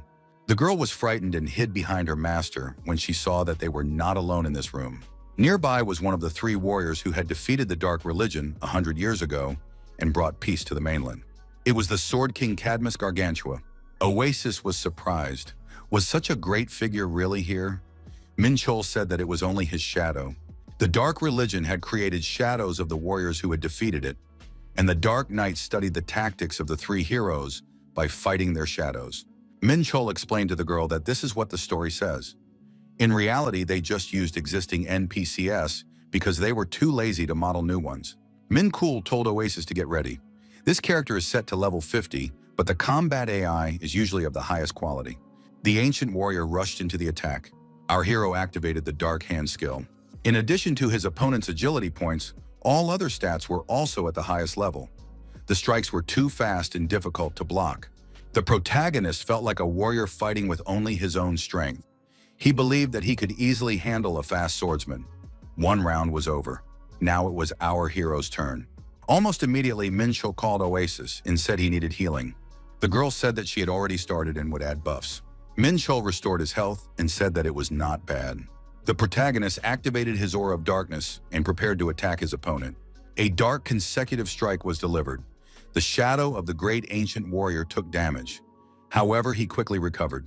The protagonist thought, maybe the whole problem is in the agility points. Due to the too large difference in indicators, a penalty appeared. Min Chol decided to compensate for this deficiency with items. He had focused too much on leveling up. The shadow of the great warrior just laughed in response. Min Chol became angry. Was he really laughing? The protagonist did not understand how a creation could laugh at its creator. Min Chol said that he would torment his opponent properly, but only a little later. At the same time, our hero turned around and ran away. Oasis saw her master running away and was very surprised. Had he changed his battle tactics? Min Chol shouted that he needed to buy some equipment. The gentleman told Oasis to replace him for 3 minutes. The girl did not expect such a turn of events. Oasis stood opposite the shadow of the ancient warrior with a magic wand in her hands. Why was she in such a hopeless situation again? Oasis began to defend herself from her opponent's attacks, waving her wand in front of her. Her defense against weapons was successful. The girl understood that the probability of reducing her defense against weapons was 40%. If you add 60% of the blow to that, she won't last long. Oasis thought that she had only lasted one round. She needed to recover as much as possible while she had a minute to rest. A wave of healing was activated. Oasis recovered. The shadow of the ancient warrior attacked again. The girl screamed, suddenly realizing she might really die. Minchul asked her to hold on a little longer. Oasis changed weapons and found herself holding a novice dagger with a 100% damage probability. However, the dagger immediately broke in two. The blade couldn't withstand the pressure. The weapon's durability was too low, and the equipment was destroyed. Her opponent laughed again and rushed at the girl. Oasis, with her broken dagger, thought that this time she was done for. However, a knight in armor came to the girl's defense. Oasis was surprised. Could it be the master? Minchul praised his assistant and said that now he would take care of this opponent. The knight in armor told the fake warrior to try to strike him. Min Cool noticed that this time the fake warrior would really be hurt. After that, a dark consecutive blow was delivered. The shadow of the ancient warrior was cut to pieces. Oasis was surprised because the master had done it with one strike. The girl said that the master was amazing. Oasis pointed out that it was too early to relax, as another opponent had appeared. It was the shadow of Kauri Allison, the legendary archmage, and the second of the three great warriors. The goal of this quest is to destroy the shadows of all three warriors. Oasis said that if she hit the master, the blow could hit his head. Fireballs come in a series of explosions, so the dark hand shield cannot stop them. Min Cool said that he had a secret weapon for this situation. Oasis noted that the master always had a way out. Minchul turned to the girl and apologized. Oasis was surprised. What was going on? The knight lifted the girl above him and said that she would be his secret friend's shield. Oasis took the main blow. Minchul tied the friend's shield and activated the dark sequential strike. This character had only one skill. You had to dodge the fireballs or the game was over. The protagonist said he would not forget the sacrifice Oasis had made. After being resurrected, the girl said that this was not the first time. Now she needed a little time to recover and prepare herself. The shadow of the last warrior, Archbishop Eden Chronicide, appeared before our hero. Minchul said that this shadow warrior had the class of a priest. Oasis said that meant he was the same as her. They say priests are not the most dangerous. The master will easily deal with him. Minchul stated that this was a warrior priest, the strongest of the three. Oasis was surprised. Are combat priests really that strong? Minchul replied that they are not so much strong as extremely unpleasant. Oasis was surprised. Could such a thin body really contain so much strength? The protagonist activated his dark hand and told Oasis to prepare a buff. Claw was used, and the Archbishop was stunned and blinded for 3 seconds. Next, a dark consecutive strike was performed. Eden's Chronicide lost most of his health and suffered significant damage. The Archbishop used Hammer of Dawn, and 2 huge hammers fell on the heads of the knight and Oasis. The girl told her master that she couldn't move. Minchul replied that this was natural since she was stunned. The Archbishop used Healing Hand and completely restored his health. Oasis said that now she was convinced of her master's words. He really was a combat priest. Minchul told Oasis to put all her points into health. She needed equipment with the highest level of protection. Her skills included various types of healing and stuns. They wouldn't be able to destroy their opponent. That meant they had to make sure they didn't die themselves. He will become a zombie priest. This zombie strategy is to wear down the enemy until they surrender. Oasis was surprised. In that case, how can he be caught? Is it even possible? The knight replied that the opponent is an NPC, so he cannot restore his health with potions. You have to attack him until his points drop to 0. Oasis asked how long that would take. Minchul replied that they would find out when the opponent was defeated. The Archbishop's terrifying hammer reappeared in his hands. Minchul and Oasis were paralyzed again. Our hero thought that his opponent had been hitting him on the head with a hammer for 4 hours now. It was enough to drive anyone crazy. Oasis noticed that the Archbishop could no longer recover. The young man said that now was their time. The girl was surprised. Where was the sword? Why did the master have a wooden club in his hands? The protagonist replied that he wanted to show how unpleasant it was to be hit on the head. If you hit the Archbishop with a sword, he would die immediately. The time for revenge had come. Oasis thought it was good that she wasn't born an NPC. The class change quest was complete. The shadows of the 3 warriors were destroyed. Min Chul said that now it was time to complete the class change. Oasis added that her rivals could rest in peace until the next regeneration. Among those destroyed were a swordsman with multi-agility, an emperor with a single fireball, and a zombie priest. Oasis was frightened. If the NPCs were like that, what would happen to real users? Min Chul said they needed to check the competitions from previous seasons. Although these weren't competitions, but contests for perverts. Studying the records of past battles, the young man saw that some unimaginable players constantly appeared there.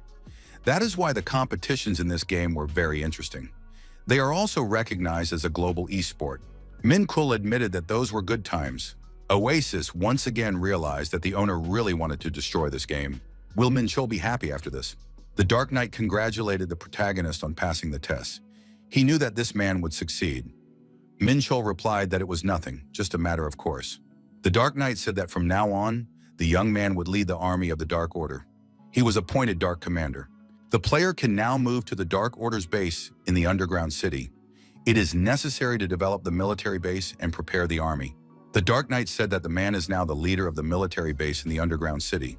He must devote himself entirely to serving the Great Crow. After studying the information, our hero realized that during the second class change, the ban is lifted. Oasis asked what the Dark Order branch in the underground city was. Min Chul replied that the girl would find out when she saw everything for herself.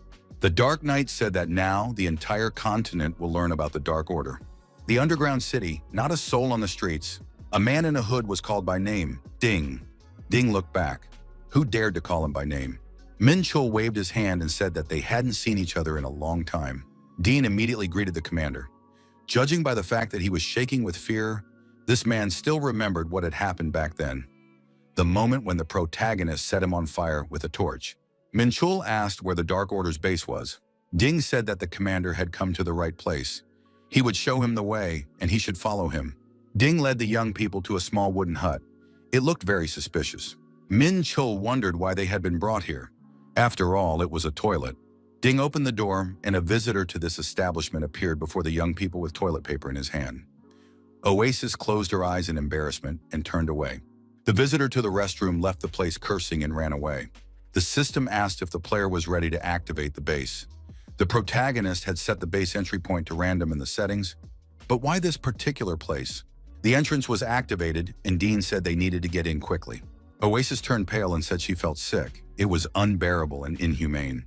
There was no choice, and the young people entered the base. It really was unbearable.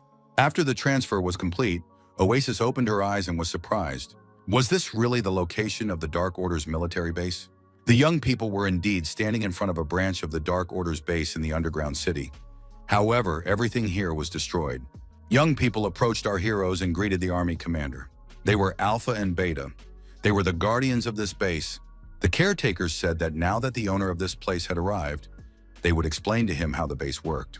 Although the protagonist had done this before, it had been a long time, so he had bad memories of it. The young man said aloud that it sounded good. Alpha promised to explain the basics of working with the base. He had to follow her. The Dark Order's bases are located all over the continent. The underground department is just one of them. However, as you can see, the equipment here is very crude. The commander must improve and rebuild this base. That is why he was appointed. The resources necessary for the growth of the base are mined by worker golems.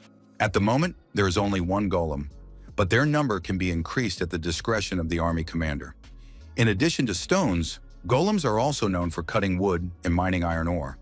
They are used for a wide variety of tasks. The more you invest to get more, the better. Oasis was surprised. Are we really talking about investing? Alpha confirmed that you can invest dishonor points and gold in the development of local facilities. From the number of golems to the production of troops and the modernization of facilities, everything requires dishonor points and gold. Min Chul asked if Oasis now understood why he needed so many dishonor points. Dishonor can even be used in this way. The green creatures watched the humans from behind their cover. One of them tried to say something in his own language, but a guard stopped him and covered his mouth. The guards saluted their commander. Here you can create troops of the Dark Order. Training costs dishonor points and gold. It also takes a certain amount of time. These were first-level barracks, so there were only goblins here. Trained troops can carry out invasions. Raids vary, from clearing a dungeon of a large monster to robbing players or even attacking villages. Fighting large monsters brings gold, and skirmishes with players bring dishonor points. Beta said that if you undertake a mission that does not match the level of your troops, you may fail. This will require additional resources for your troops. Keep this in mind when undertaking a mission. Beta said that this is the commander's barracks. Here, he can give all instructions regarding the base. Alpha and Beta said they were waiting for orders. Minkle said that it was not bad and that he liked it here. Oasis didn't understand what she was supposed to do here. In this simple and crude base, the master sat on an old and worn throne. It felt as if he were a king.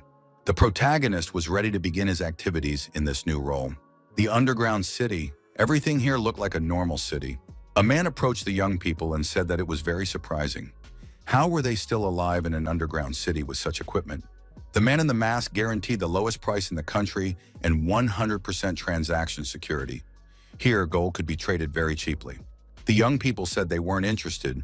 They didn't intend to spend their money. The masked man replied that in that case, he had an exclusive offer. He was willing to accept power stones instead of gold. These days, everyone was at the maximum level, so there was no need for power stones. If they sold them at the transaction center, they would have to pay a large commission. He was generously willing to pay for these stones. The young people remembered that they had a few enhancement stones in storage. If they weren't using them, they could sell the stones and upgrade their equipment. The merchant and the young people were being watched from above. After the masked merchant had completed the transaction, he wanted to disappear, but he was being followed by a man in a hood. The merchant was surprised. Who was this guy following him? The masked man increased his speed, wanting to escape his pursuer. However, the pursuer was faster and more cunning, appearing right in front of the merchant. The merchant said he had done nothing wrong. Was there anything illegal about buying enhancement stones? The pursuer told the merchant to take him to Akashi. There was a question he wanted to ask him personally. The merchant told the pursuer that he was either stupid or very powerful. Did he really think he would be the only one at their headquarters? At that moment, many armed thugs appeared near the masked man. The merchant demanded that the stranger reveal who he was. The pursuer took off his hood and said that these were stupid jokes. Why were they playing games, splitting into groups? The masked man ordered our hero to be destroyed, and the thugs rushed to attack the protagonist. Minchul activated full moon mode and easily dealt with everyone who approached him. Someone present recognized this man. It was Kane. He took second place in the Mudo competition. He is a real monster who hunts bounty hunters. A psychopathic killer who destroys players, Kane. Suddenly, the boss appeared and told everyone to stop. It really was Kane. Had he still not given up on this game? Akashi said that they last met last year. He thought Kane had stopped playing because he hadn't heard anything about him since then. Akashi added that in any case, it was nice to see Kane after so many years. Kane asked why Akashi had suddenly started buying enhancement stones. Akashi was surprised. Did Kane come here just out of curiosity? The 6th season update will be out soon. He wasn't buying the stones because their price would go up. He just liked having a strong body. It was a pleasant feeling. Kane asked if Akashi had heard that he had been fired. Akashi confirmed that he had heard. Apparently he was fired because some fool had worked on it. Akashi didn't think that shrimp would be thrown out like that. Akashi inquired, did Kane hate him? Kane said he hated him so much that he wanted to destroy him. Kane asked if Akashi had been close to him, right? Akashi said that was not true. Kane said that Akashi's name was on the blacklist that GMS used to monitor so-called villains. He had the most contacts with Mr. Shrimp. Akashi was surprised.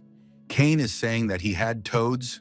Of course, that could also be called contact. Kane said that Shrimp had left him on Akashi. Kane asked why he did that. It was an opportunity to expose all the fraudulent users if he had followed Akashi's example. Why did he delete him? Akashi said that he even went to the company and begged on his knees. Is Kane here to dance around his dark past? Kane replied that he had suspicions about the connection between Akashi and Shrimp. Akashi said that Kane was making too many assumptions. As soon as the Shrimp was fired, they immediately started buying up enhancement stones that no one needed. Akashi, a swindler who had been living off trading for the last 5 seasons, suddenly started buying items he hadn't bought before, and he suddenly started stocking up on them as soon as Shrimp left the company. Kane said he could imagine why. Shrimp said that these items would become more expensive in the future. He said this because he had received something from Akashi. Kane asked, what could it be? Why did Shrimp make a deal with a swindler? Shrimp needed an illegal deal that was made in secret. Akashi could provide everything that exists in this game without getting caught. Akashi said that Kane had come up with a really good story. Kane grabbed his interlocutor by the chest and told Akashi not to look down on his feelings. He had been seeking revenge on Shrimp for years. Did Akashi really think he no longer smelled that scoundrel? Kane was interested in where the shrimp was now. Akashi told Kane to let him go. Akashi repeated his words once more, and a blade appeared in his hand. Akashi asked, "Does he seem bad just because he behaves politely?" A long time ago, Kane came in second place in a competition. He had been racing for many years. Now Kane can't even be considered a professional player. Kane destroyed ordinary players and tarnished his reputation. Akashi said that Kane's face irritated his eyes. Akashi asked if Kane really thought he would give up his place. Kane replied that he wasn't second at all.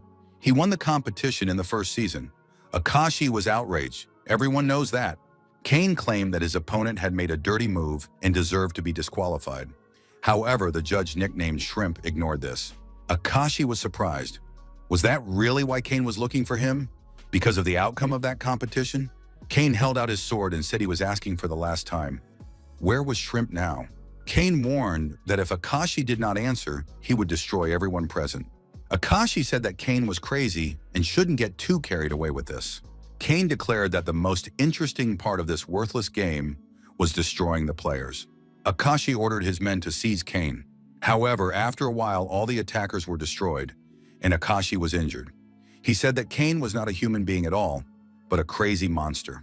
Kane repeated that he was interested in the whereabouts of Mr. Shrimp. Kane said that if Akashi did not reveal where Shrimp was, he would pursue him until he answered, and this would continue indefinitely. Akashi would have to be destroyed again and again. Kane added that he would find Akashi every time he changed his hiding place and deal with him again and again. Kane declared that Akashi could do nothing in this game. After all, he understood that this was serious. Kane approached his opponent and said that this was his last chance. Where is Shrimp now? Minchul thought that everything was going according to plan so far. However, if he started by destroying the wings, he would be treated with suspicion. That's why he had to look like he had nothing to do with it. The young man decided to change his address first.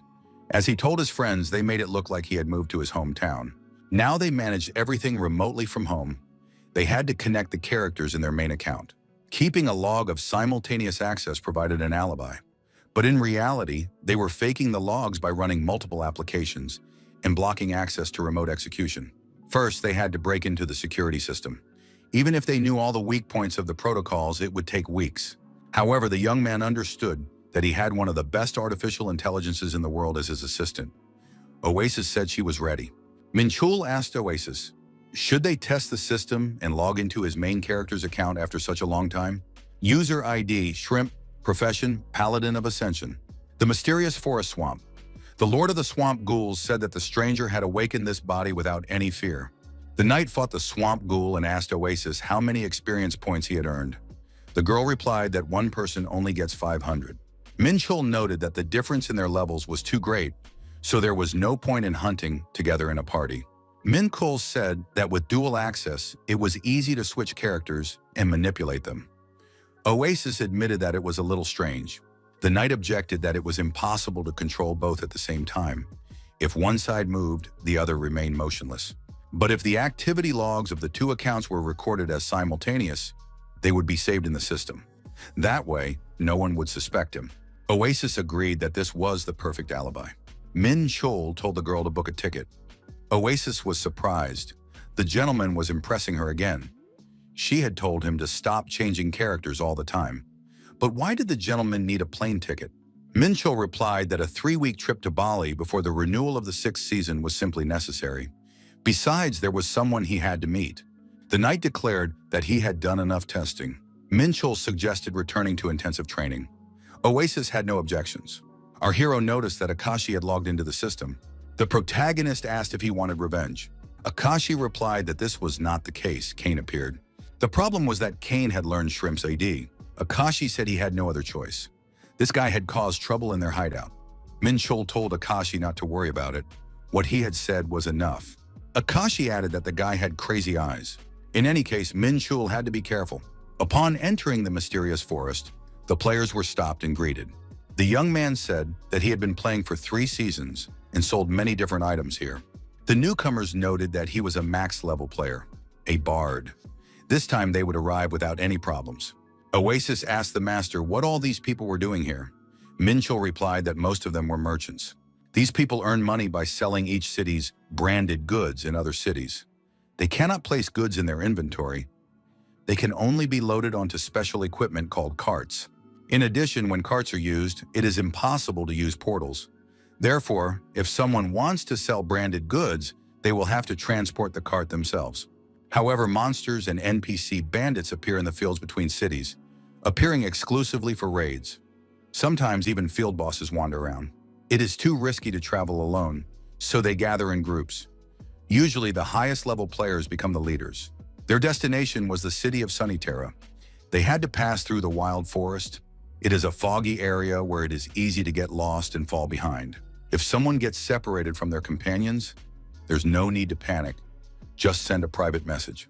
The merchant said that there are 5 field bosses in this forest. These are quite strong mobs, but if you don't attack them first, they won't touch the players. Therefore, it is better not to attack. Oasis asked the gentleman why they were following the merchants. Minchul replied that it was part of the operation.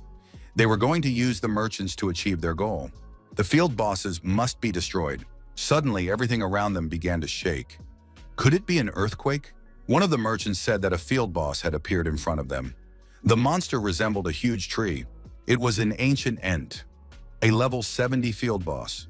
It remained calm unless attacked first, so there seemed to be no reason to panic. The players felt relieved. Such an opponent was difficult to deal with, so it was better to just walk past it. However, one of the merchants looked back and noticed that the ancient ent was behaving suspiciously. The bard said there was no need to worry. The monster would not attack first. But the monster had other plans. It suddenly attacked the players. Everyone screamed and scattered in panic. The bard was confused. He was sure that the ancient ent was an obedient boss. Minchul decided to use one of his favorite professional skills, Shadow Step. This skill enveloped the body in shadow and allowed him to reduce his stealth level while increasing his movement speed. The bard said he was sure that the centuries-old entity was harmless. But since things had turned out this way, there was no choice. They would have to fight. Everyone had to prepare for battle. The players were surprised. Fight? Didn't Bard have a plan for such cases? Bard replied that they needed to form squads urgently. There was no time left. One of the merchants did not understand why the field boss had behaved this way. The armed players said they would take care of the boss themselves. The main thing was to deal enough damage and not get hit. An armed participant, a swordswoman, activated the double slash skill. The mage, using his unique abilities, activated Thunder Strike. The merchants noticed that these players were attacking the boss specifically for them. The attacking squad quickly cooperated and pounced on the field boss at once. Min Chol, watching the action, said that the atmosphere was simply wonderful. They had only met recently, but it was nice to see the players fighting together. Oasis asked if it was okay that they weren't helping yet. Minhul replied that everything has its time, and there was no need to rush. The protagonist was confident that with his attack level, he would be able to draw the boss's aggro onto himself, but he didn't have enough stamina to withstand all the blows. Minchul told Oasis to join the players and help them, and he would join them a little later. The protagonist told the departing girl that he wanted to see how much she had grown. Oasis activated the Sanctuary Summon, which healed players within a radius of 30 meters. She applied healing to the wounds and restored the health of the injured players. The girl had the aura of a guardian angel. She raised a wave of healing, and after a while said that was all. Minchul praised her. Oasis stopped healing just when the boss could spot her. According to him, a good healer is someone who has perfect timing. No one should waste their abilities, but at the same time, the entire squad must remain safe. Healers must stay alive as long as possible. After all, it is their survival that allows the battle to continue. The protagonist activated Shadow Step and returned to a lower level of stealth, surrounding himself with shadow. The field boss, the Ancient Ent, continued to rage and destroy everything around him. The merchant bards said that they were already one step away from victory. Our hero thought, if he deals a lot of damage now, his contribution will be insignificant. But if he delivered the final blow, he would earn extra points. He activated Shadow Slash from a ray of light again. This exclusive skill of the Dark Knight teleported the player behind the enemy with a spinning weapon. dealing additional damage. The players realized that the Centennial Ent had been defeated. Had they really managed to do it so quickly? As a reward, they received 3 dice at once. One of the players shouted that it was time to distribute the items that had dropped from the boss. Among them were several useful items. If anyone wanted something, they had to roll the dice. Oasis asked how many dice the gentleman had. Minchul replied that it didn't matter. Since the boss was level 70, his items were worthless. The merchant bard was restoring his stats by drinking a red liquid. One of the players, commenting on the battle, said that it was unexpected. Bard thought, surely he didn't think that someone had attacked the boss first. Was it someone present or a passing troll who decided to have some fun? Bard announced that they would continue on their way. They needed to get to the campsite as quickly as possible. If another boss attacked them in their current state, they would definitely not be able to cope. The player asked if that was really possible. He often crossed the forest, but he had never fought a boss more than once. The bard said that caution would not hurt, although the player's words were true. It was practically impossible to encounter a field boss twice by accident. However, this time the field boss turned out to be the Queen Bee. The bard couldn't believe his eyes. She was many times stronger than the ones they had encountered before. They had to attack her from a distance. The mages raised their staffs and activated a magical attack. They had to force the Queen Bee to come down. However, she was almost immune to magic. They had to attack her physically. The archers took aim and opened fire. The Queen Bee deftly dodged the arrows. The Queen Bee attacked herself, and many players were destroyed. The bard said that it was necessary to ricochet arrows off her wings to make the Queen Bee descend. The mages decided to attack the boss in the air. The bard thought that the Queen Bee was a serious opponent. Even archers would not help. They had little chance. A huge fireball flew towards the Queen Bee and exploded upon colliding with the boss. The Queen Bee's wings were damaged. The players couldn't understand what had happened. Was there really someone on the tower? There was indeed a player on the tower who was shooting at the boss. Min Chul, using an optical sight, was firing fireballs trying to destroy the Queen Bee. The fireballs were moving at tremendous speed, and the field boss had no chance of dodging them. The players saw the Queen Bee collapse to the ground with her wings scorched. The armed players rushed to attack, aiming to finish her off. The protagonist thought he had designed the game so that everyone could use the environment. But these players didn't even think of that. What prevented them from looking at the battlefield more broadly? Wings Online is a fairly simple and user-friendly game in terms of its structure. The Queen Bee released her stinger and prepared to attack the attackers. Everyone nearby was destroyed by her sting. The Queen Bee rose and prepared to continue the confrontation. The merchant bards said that they had caught the second phase. We need to push harder. The Queen Bee became even more aggressive, and it was now impossible to get close to her. The merchant bard was at a loss. They had almost won, but still lacked the strength to defeat this field boss. The Shadow from a Ray of Light skill was activated again. The protagonist, as with the previous boss, was able to deliver the final blow. The task was completed. The exhausted players asked Bard if that was really all. Would they encounter another boss? Bard thought it was definitely a coincidence. Encountering one field boss was possible, but 2 was extremely unlikely. The man who always delivered the final blow, it was clearly his doing. Min Chul checked the information in the status window. He had earned a whopping 30 coins. The next field boss turned out to be the Lord of the Forest, a hippogriff. Min Chul, having moved to a safe place, thought that he had barely managed to escape. The protagonist realized that if he had hesitated even for a moment, the hippogriff would have torn him to pieces. Watching the monster fly away, the young man decided that it had flown towards the merchants. There was excitement among the merchants. Oasis was doing its job and healing the wounded. The player thanked the healer for his help. It must be hard when there is no one left to support. Oasis replied that her job was to save people. One of the players gave the girl a gift as a token of gratitude. It was not much, but they wanted to thank her. Oasis was confused because she was just doing her job. Wasn't it too valuable a gift? It was a special mana restoration potion. The players said that this potion was practically useless for warriors. He had obtained it during yesterday's raid, so the healer had nothing to worry about. Oasis thought that she had indeed done a great job as a healer. Would her master praise her? The girl looked around. Where had Min Chul gone? He was probably fighting the boss so that they could regroup.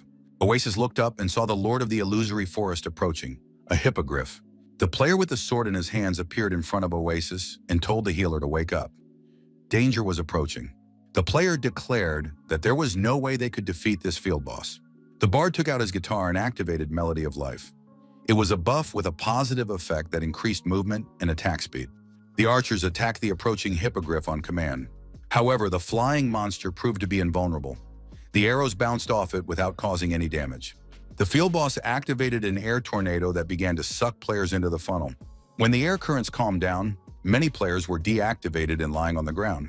Oasis tried to use Resurrection, but her mana was completely depleted. The girl said she couldn't do it anymore. Her strength was gone. She asked the master for forgiveness. Min Chul appeared nearby and said that Oasis had done well. The knights who had arrived declared that they must destroy the hippogriff. A call to attack was sounded, and the healers had to take care of the wounded. All available healers activated Resurrection. The bard continued to play music on his instrument. The hunt for the hippogriff was declared open. Min Chul said that these were other merchants. They had left an hour later. Oasis asked the gentleman to be careful. Thorny vines burst out from under the ground. The vine summon skill was activated. It summoned a vine that entangled the selected target. Min Chul found himself hanging upside down. The bard asked if he had set the bosses on him and delivered the final blow. Oasis wanted to explain that this was not the case at all. However, the player told her that the healer had better not interfere. He did not understand why she was in the same squad as this guy. The merchant bard said that this man had crossed the line. Bard asked if the opponent really enjoyed causing others pain. The protagonist replied that he really did enjoy it. One of the players said that this guy was definitely crazy. He had the mark of disgraced. He needed to be handed over to the guards. Let him rot in prison forever. Min Chul asked the players, are they all at the maximum level? And should the level of their items be adjusted? But didn't they come to the game to enjoy an exciting adventure and escape from reality for a while? Do they really think that the players who joined a little later were specifically going for the boss? That's not the case. Each raid is so unique that it's impossible to pass it by. Nothing can compare to the thrill they feel when facing a powerful boss, or the sense of accomplishment after successfully completing a raid that seemed impossible, and the camaraderie with the players who went through hell with them. Min Chul said that he only reminded them of the fun of the game, which they may have forgotten. The knight reported that they had almost finished off the hippogriff. The bard ordered them not to slow down. One of the players told the bard that they should join in too, to keep up the pace. The merchant said that this man was justifying his actions with empty words. But since the boss's death was more important, he could be considered lucky. Oasis ran to the gentleman to free him. Bard was forced to admit that he had experienced pleasure for the first time in a long time. From a bird's eye view, it was clear that the hippogriff had been destroyed. The elder said that they were starting to divide up the loot. The protagonist received 3 dice as a contribution. The young man thought, if this is a boss that appeared before the start of the season, then there is no point in expecting useful items. However, there was an opportunity to roll the dice and receive the hippogriff's heart as a reward. Min Chul realized that this was why he had been saving coins by defeating bosses. The reason was to buy a hippogriff heart. Min Chul planned to buy it because the chance of getting this item was extremely low. The young man threw the dice up in the air. He wondered if Gaia herself had blessed him. Today, the goddess of luck was clearly on his side. However, one of the dice showed a 1. The second die stopped on the same number. Oasis was upset that the gentleman was unlucky. The girl thought she had made a significant contribution. Min Chul looked at Oasis and saw that the girl had received 6 dice. Thanks to the Oasis cubes, the hero was able to obtain the hippogriff's heart. The girl asked what it was for. Min Chul replied that he would be able to level up to level 70 in the blink of an eye. The expedition arrived at its destination. Oasis said she could see the city. Why did it seem so beautiful today? The girl thought, this is what Solitaire is like. It was truly very beautiful. It wasn't without incident, but they reached their goal. The merchant bard thanked them for everything. Here their paths diverged. If fate allowed, they would meet again. The players said that the merchant bard had done a great job and said goodbye until the next meeting. Everyone from the expedition went their separate ways. The players wished each other a pleasant game in the future. Oasis was curious about what Solitaire was like. She wanted to find out as soon as possible. Min Chul stopped the girl and told her not to go anywhere. The young man added that they couldn't get into Solitaire. The protagonist reminded her that they had dishonor points, which meant they were disgraced. If they got inside, the guards would capture them and throw them in jail. Oasis asked if there were no other ways to get into this beautiful city. Min Chul replied that only the underground city would welcome the disgraced. The girl said she would mark this city in the portal. It would only take her a few minutes. In a pub 3 kilometers from Solterra, one of the players was drinking and snacking. The man got angry and shouted that the beer tasted disgusting. Where did this drink come from? The bartender said that if the visitor didn't like the beer, he could offer rum. This rum was the best in the area. The visitor said he had already lost his appetite. How would the bartender compensate him? A player nearby asked who was keeping him awake. The player in the panda costume was delighted and shouted that he had seen a grizzly bear. The panda held the rowdy visitor upside down. The beaten man asked for help. The panda threw the man aside and said that this troublemaker was worthless.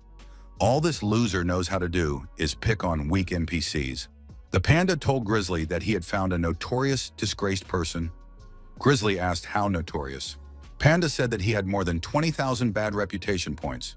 He immediately accepted the request. Grizzly noted that the reward wouldn't even be enough to feed them for 2 weeks. Besides, it would take 2 weeks to track him down. Was it worth it? Panda said they didn't need to track him down. He was not far from Solterra. Besides, he was only level 50 and not alone. There were 2 of them. Oasis asked if they were going to the dungeon again. Dungeon Boss Challenge, Temple of the Forgotten Guardian. A high-level quest. Oasis asked the gentleman what a Dungeon Boss Challenge was. Min Chul explained that it was a dungeon where you only had to defeat the boss. The boss appears at the entrance, and once he is defeated, it's over. The protagonist said that he tried to create several specific dungeons so that players would not get bored. This creation is one of them, but unfortunately, everyone quickly got bored with this innovation, so soon everyone forgot about it. Min Chul added that there was no better place for them. Oasis asked if the statue was the boss. In front of the young people stood a glowing statue with a sword in its hands. Min Chul explained that if a player crossed the line of the circle, the boss would wake up and the game would begin. Oasis doubted whether they could defeat this boss, since the dungeon level was 75. Min Chul replied that they might not have been able to before, but with the Hippogriff's heart, everything would be easy. It can be applied to anything that can be touched. In this case, the Hippogriff's heart can strengthen any 100 potions. Oasis was surprised, wondering if ordinary potions would not help against the monster boss. Min Chul said that if the potion is enhanced with the Hippogriff's heart, it will be transformed into a higher rank. This in turn could work against bosses. The player used the Hippogriff heart and created an improved Basilisk poison potion. The protagonist said that he had created an improved poison potion. What would happen if he threw it at the boss while standing outside the circle? Oasis wondered if the boss would avoid damage while the player was outside the circle. Min Chul said that Oasis was right. The boss would not do anything while the player was outside the circle, but the player would not be able to deal damage until they entered the circle. Only if the player doesn't use a trick. That's what the potion is for. Min Chul threw the bottle of liquid into the center of the circle. The bottle broke. However, the boss didn't even flinch. The protagonist said that if the script's vulnerability was used correctly, it was possible to do even more than that. Min Chul said that all they had to do was sit idly by and wait for the experience points to come to them. Min Chul noted that they could get a legendary item from this boss. Oasis crossed her fingers. After a while, our hero left the room. Oasis said they should try again. This time, she was sure that a legendary item would drop. Min Chul said that if the legendary item hadn't dropped in 10 hours, would it drop now just because Oasis wanted it to? Min Chul said that they would return here, but only after changing classes. The young people were blocked by Panda and Grizzly. Grizzly said that she had finally found him. Panda wondered what these inglorious ones had lost in Solterra. Although it didn't matter, they had nothing else to do anyway. Min Chul said that Oasis had better not stray from him. Our hero turned around and started to run away. Panda said he was ready to play tag. Grizzly noted that it wouldn't be fun if it ended quickly. Oasis asked the gentleman why they weren't fighting. Min Chul replied that these 2 were bounty hunters. They made a living by hunting down disgraced players. These players were at the maximum level. After the 4th class change, a new system called Nyamposwars Dunyer DG, Chert, was unlocked. You can strengthen 3 traits of your character: attack, defense, and utility. The difference between level 90 and below is very noticeable. At this point, their chances of winning are 0. The protagonist did not want to resort to this strategy until the very end. He contacted Akashi and said he had a request. Oasis asked what strategy he was talking about. Min Chul said, "Trash collects trash." Panda asked Grizzly if she was sure they should go there.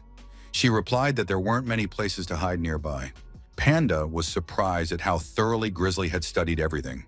Suddenly, Grizzly threw a blade, which flew past Panda. Grizzly managed to dodge it at the last moment.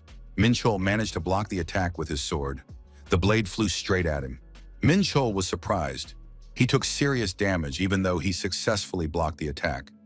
Grizzly must have maxed out her attack power. The panda approached our hero and knocked him down with a punch. Oasis immediately activated Healing Touch. Grizzly shouted for Panda to get rid of the healer first. Minchul activated Shadow from a Ray of Light. This was an exclusive skill of the Dark Knight, teleporting the player behind the enemy with a spinning weapon and dealing additional damage. Grizzly was very surprised when her opponent disappeared and reappeared behind her. Grizzly asked her partner what that was. Panda replied that it was the first time he had encountered such a skill. Oasis immediately rushed towards the gentleman. Panda ran up to Oasis, hit her, and asked where she was going. The girl flew far back. Grizzly said that she had met enough players with hidden classes. She tensed up for the first time when this player attacked her. Grizzly swung her weapon at our hero.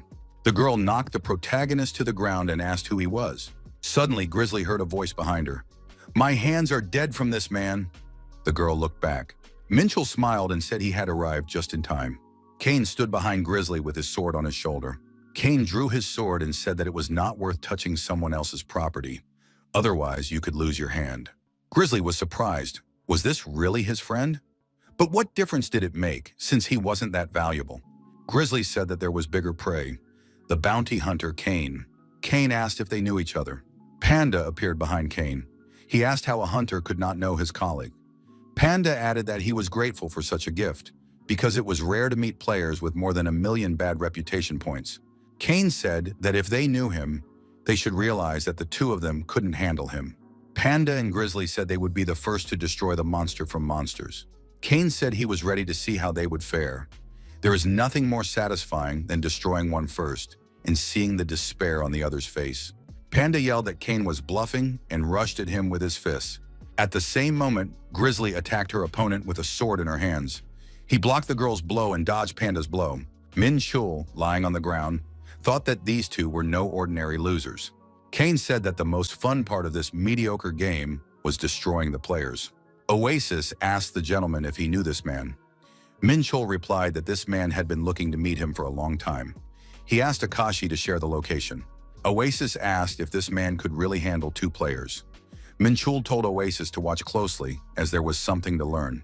It was a rare opportunity to watch bounty hunters in action during a battle between high-level players. Grizzly was wounded and found herself lying on the ground. She said that the rumors were true. This guy was really strong. It was no wonder he had taken second place in the competition. Panda wondered why, if he was so strong, he was destroying players. Wouldn't it be better to take up martial arts again and strive for greater heights? Kane said he would be willing to do so if it weren't for one jerk who called himself Labo.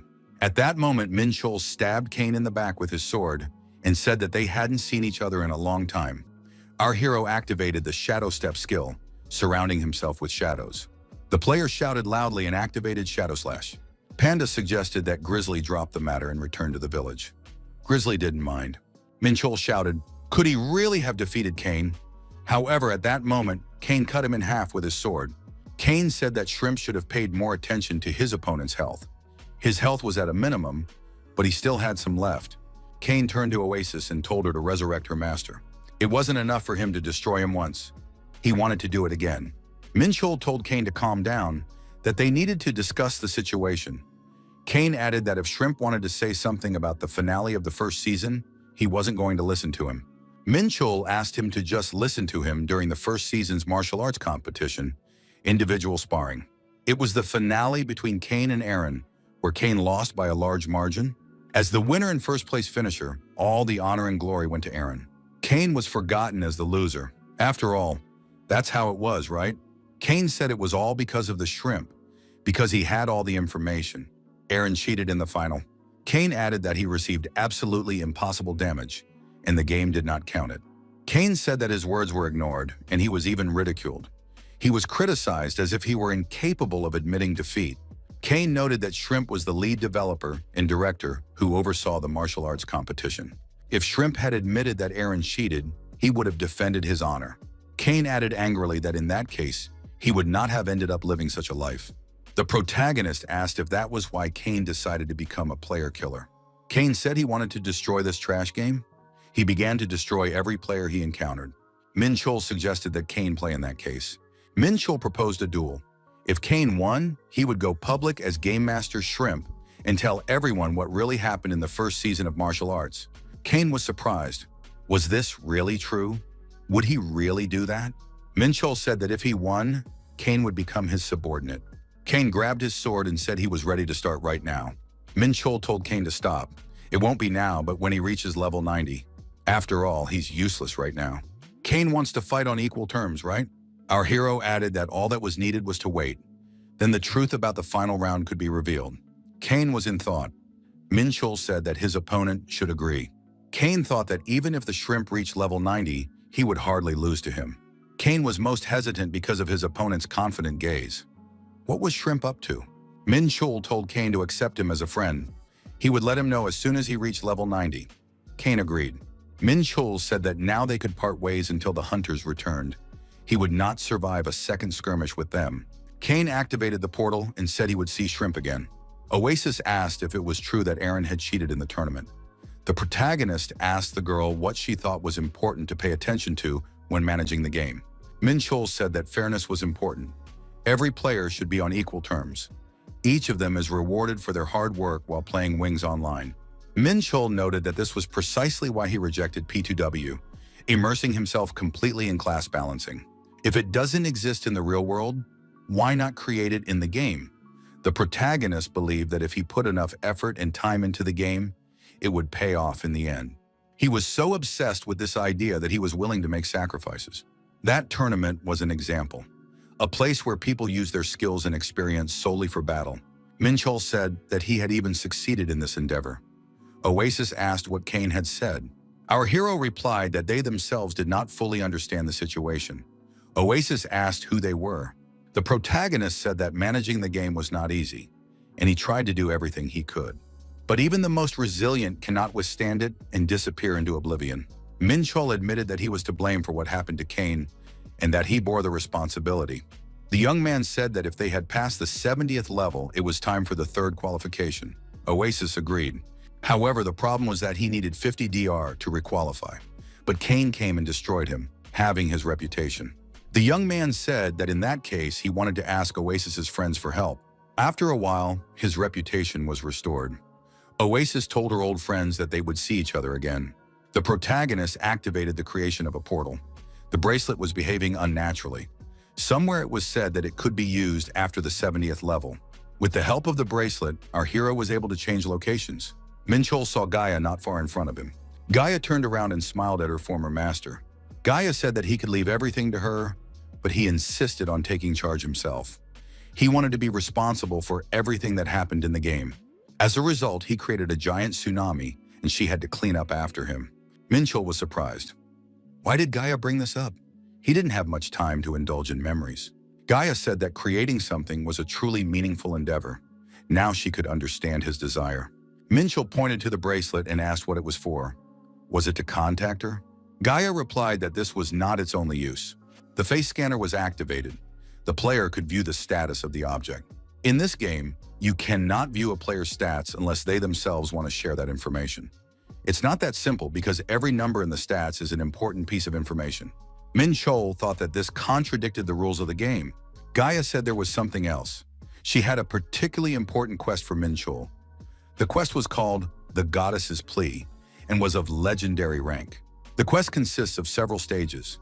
Special rewards are given for each stage completed until the quest is fully completed. Min Chul said that the highest difficulty level in the system is Epic. He didn't remember creating a legendary one. Gaia said that she created it. Gaia added that she created this quest of her own accord. The young man was surprised. Could the world artificial intelligence have interfered in the game without human permission? Now Gaia pretends that there is nothing special about it. Something is clearly wrong here. Gaia said that she was saying goodbye to the master, but they would see each other again. Min Chul shouted for Gaia not to leave, as he still had many questions. However, the protagonist was left alone with the portal. What is Gaia really planning?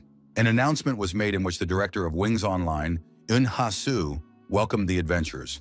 The director announced that he had good news. The game was finally going free to play. The director expressed his hope that players would be able to enjoy the game to the fullest with their friends. In the future, they will continue to delight players with excellent content. Oasis reviewed the new terms and conditions. Finally, the purchase rules were updated despite the master's protests. The master pretended that he didn't care, but in reality, it was eating away at him. Min Chul said that he and Oasis should take the free 25% boost.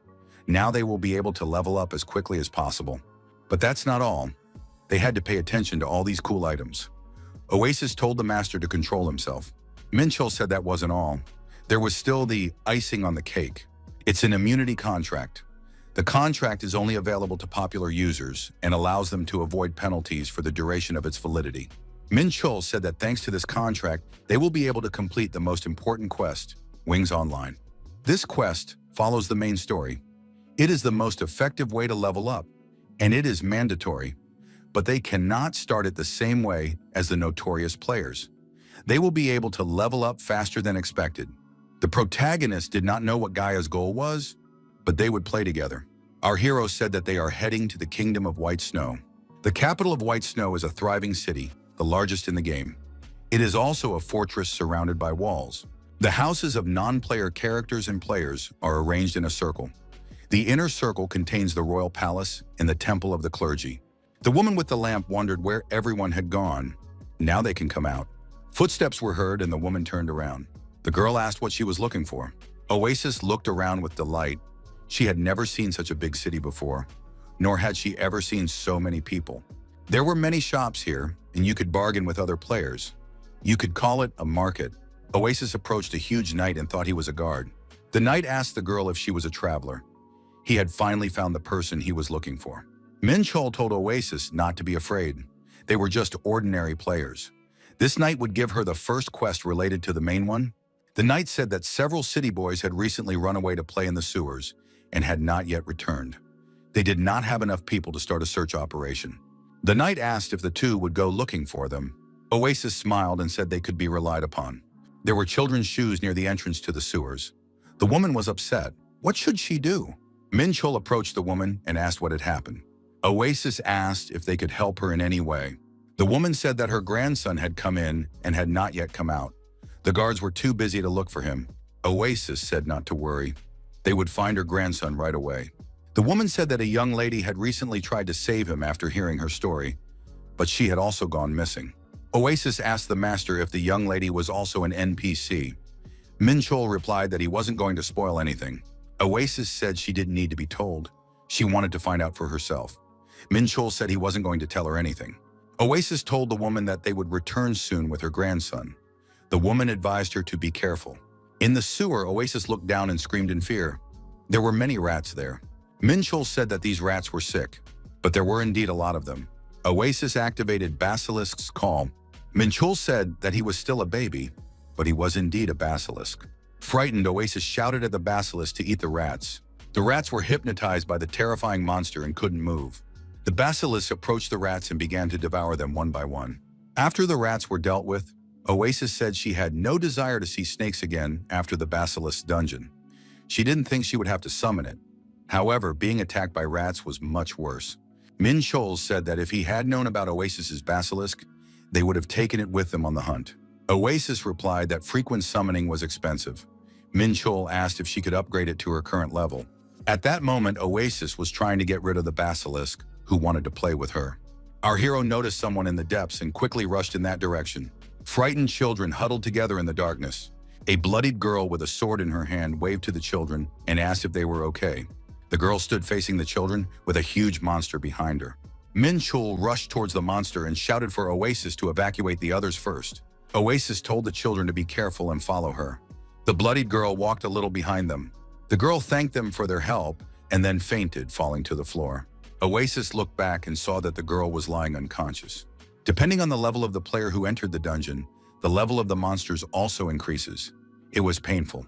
The protagonist decided that he had to finish this as quickly as possible. Our hero used the Dark Knight skill, teleporting behind the enemy, then striking and twisting his weapon to inflict additional damage. Oasis used her healing mode and said that the girl should not get up. She was too weak. The girl thanked her for her help and introduced herself. Her name was Elaine. She took out her bow and said she had to help. Elaine joined the team. Elaine fired a shot. It was a lightning bolt.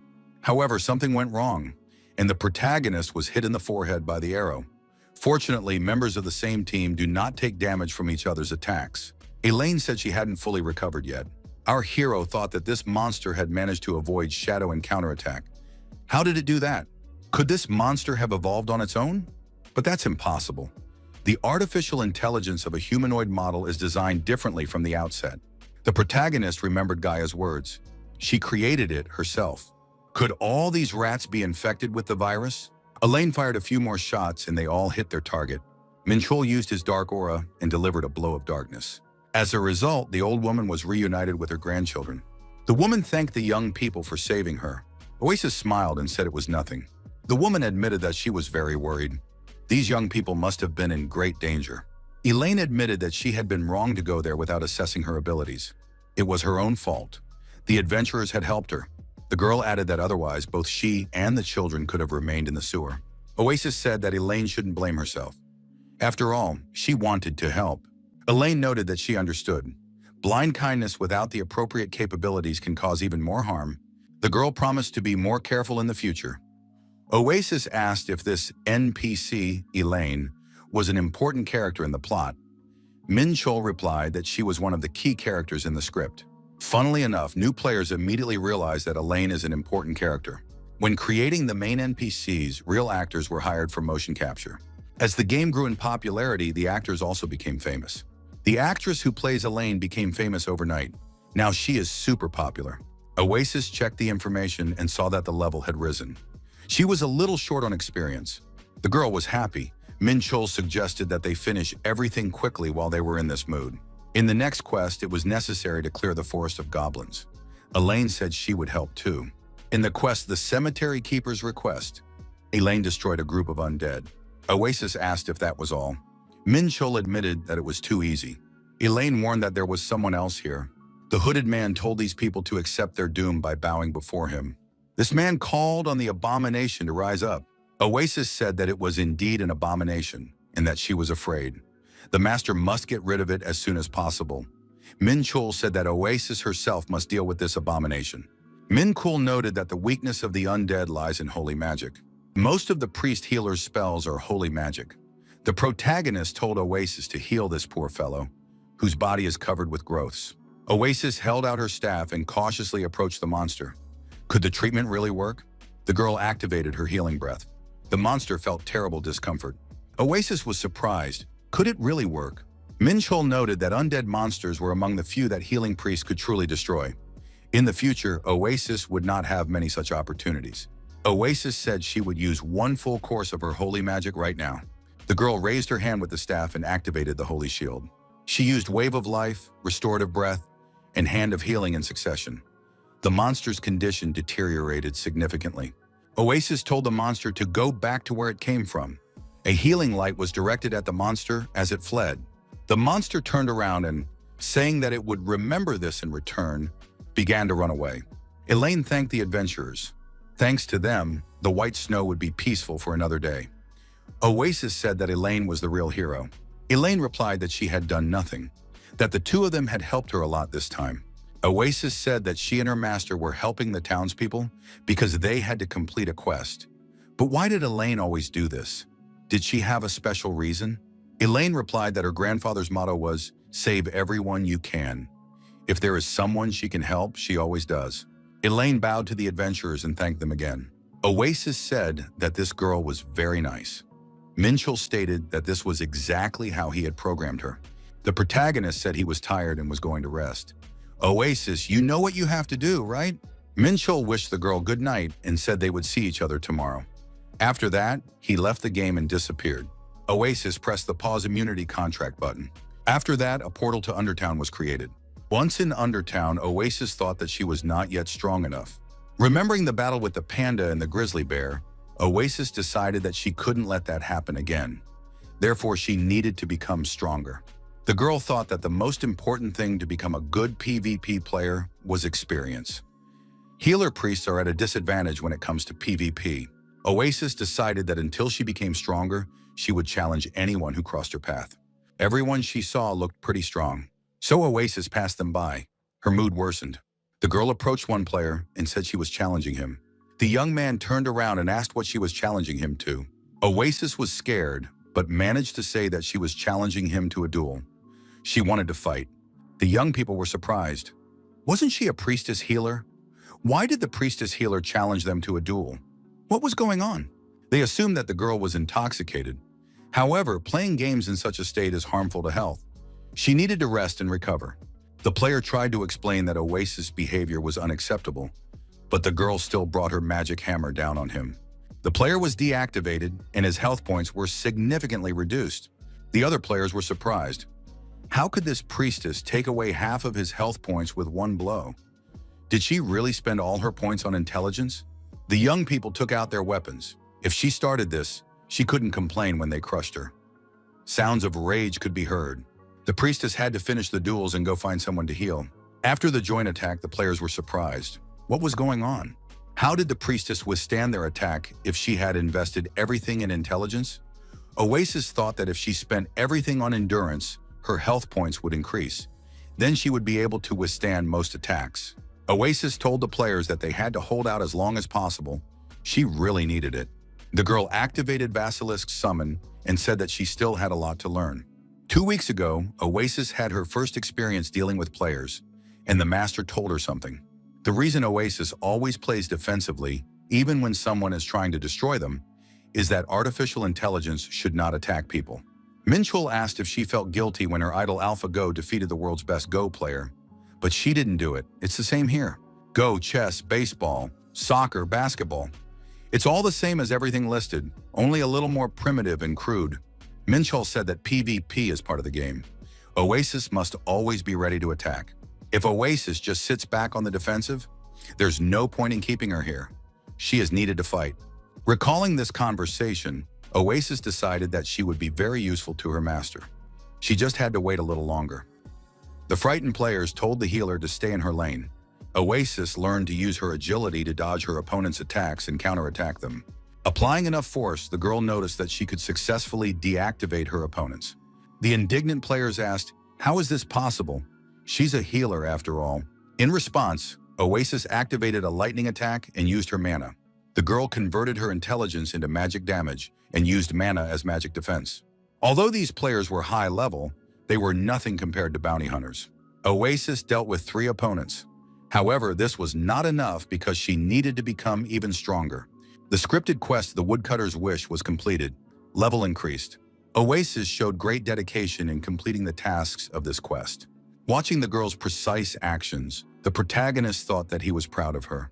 If Oasis continues in the same vein, she will be able to move on to a completely different level. It is entirely possible. White Snow, the Outer Circle. Oasis asked the master what was going on here. Minchul replied that this was the last scripted quest of the first season. All the knights and soldiers of White Snow went to the outer wall to fight the army of monsters gathered at the gate. In fact, the army of monsters is just a diversion. What they really wanted was the world crystal. It had to be protected. Minchul said that the adventurers were too late. Oasis was surprised. This was the necromancer from another quest. Did the world crystal now belong to the occult of darkness? The girl said that dark occultism was the master's forte. Wasn't that so?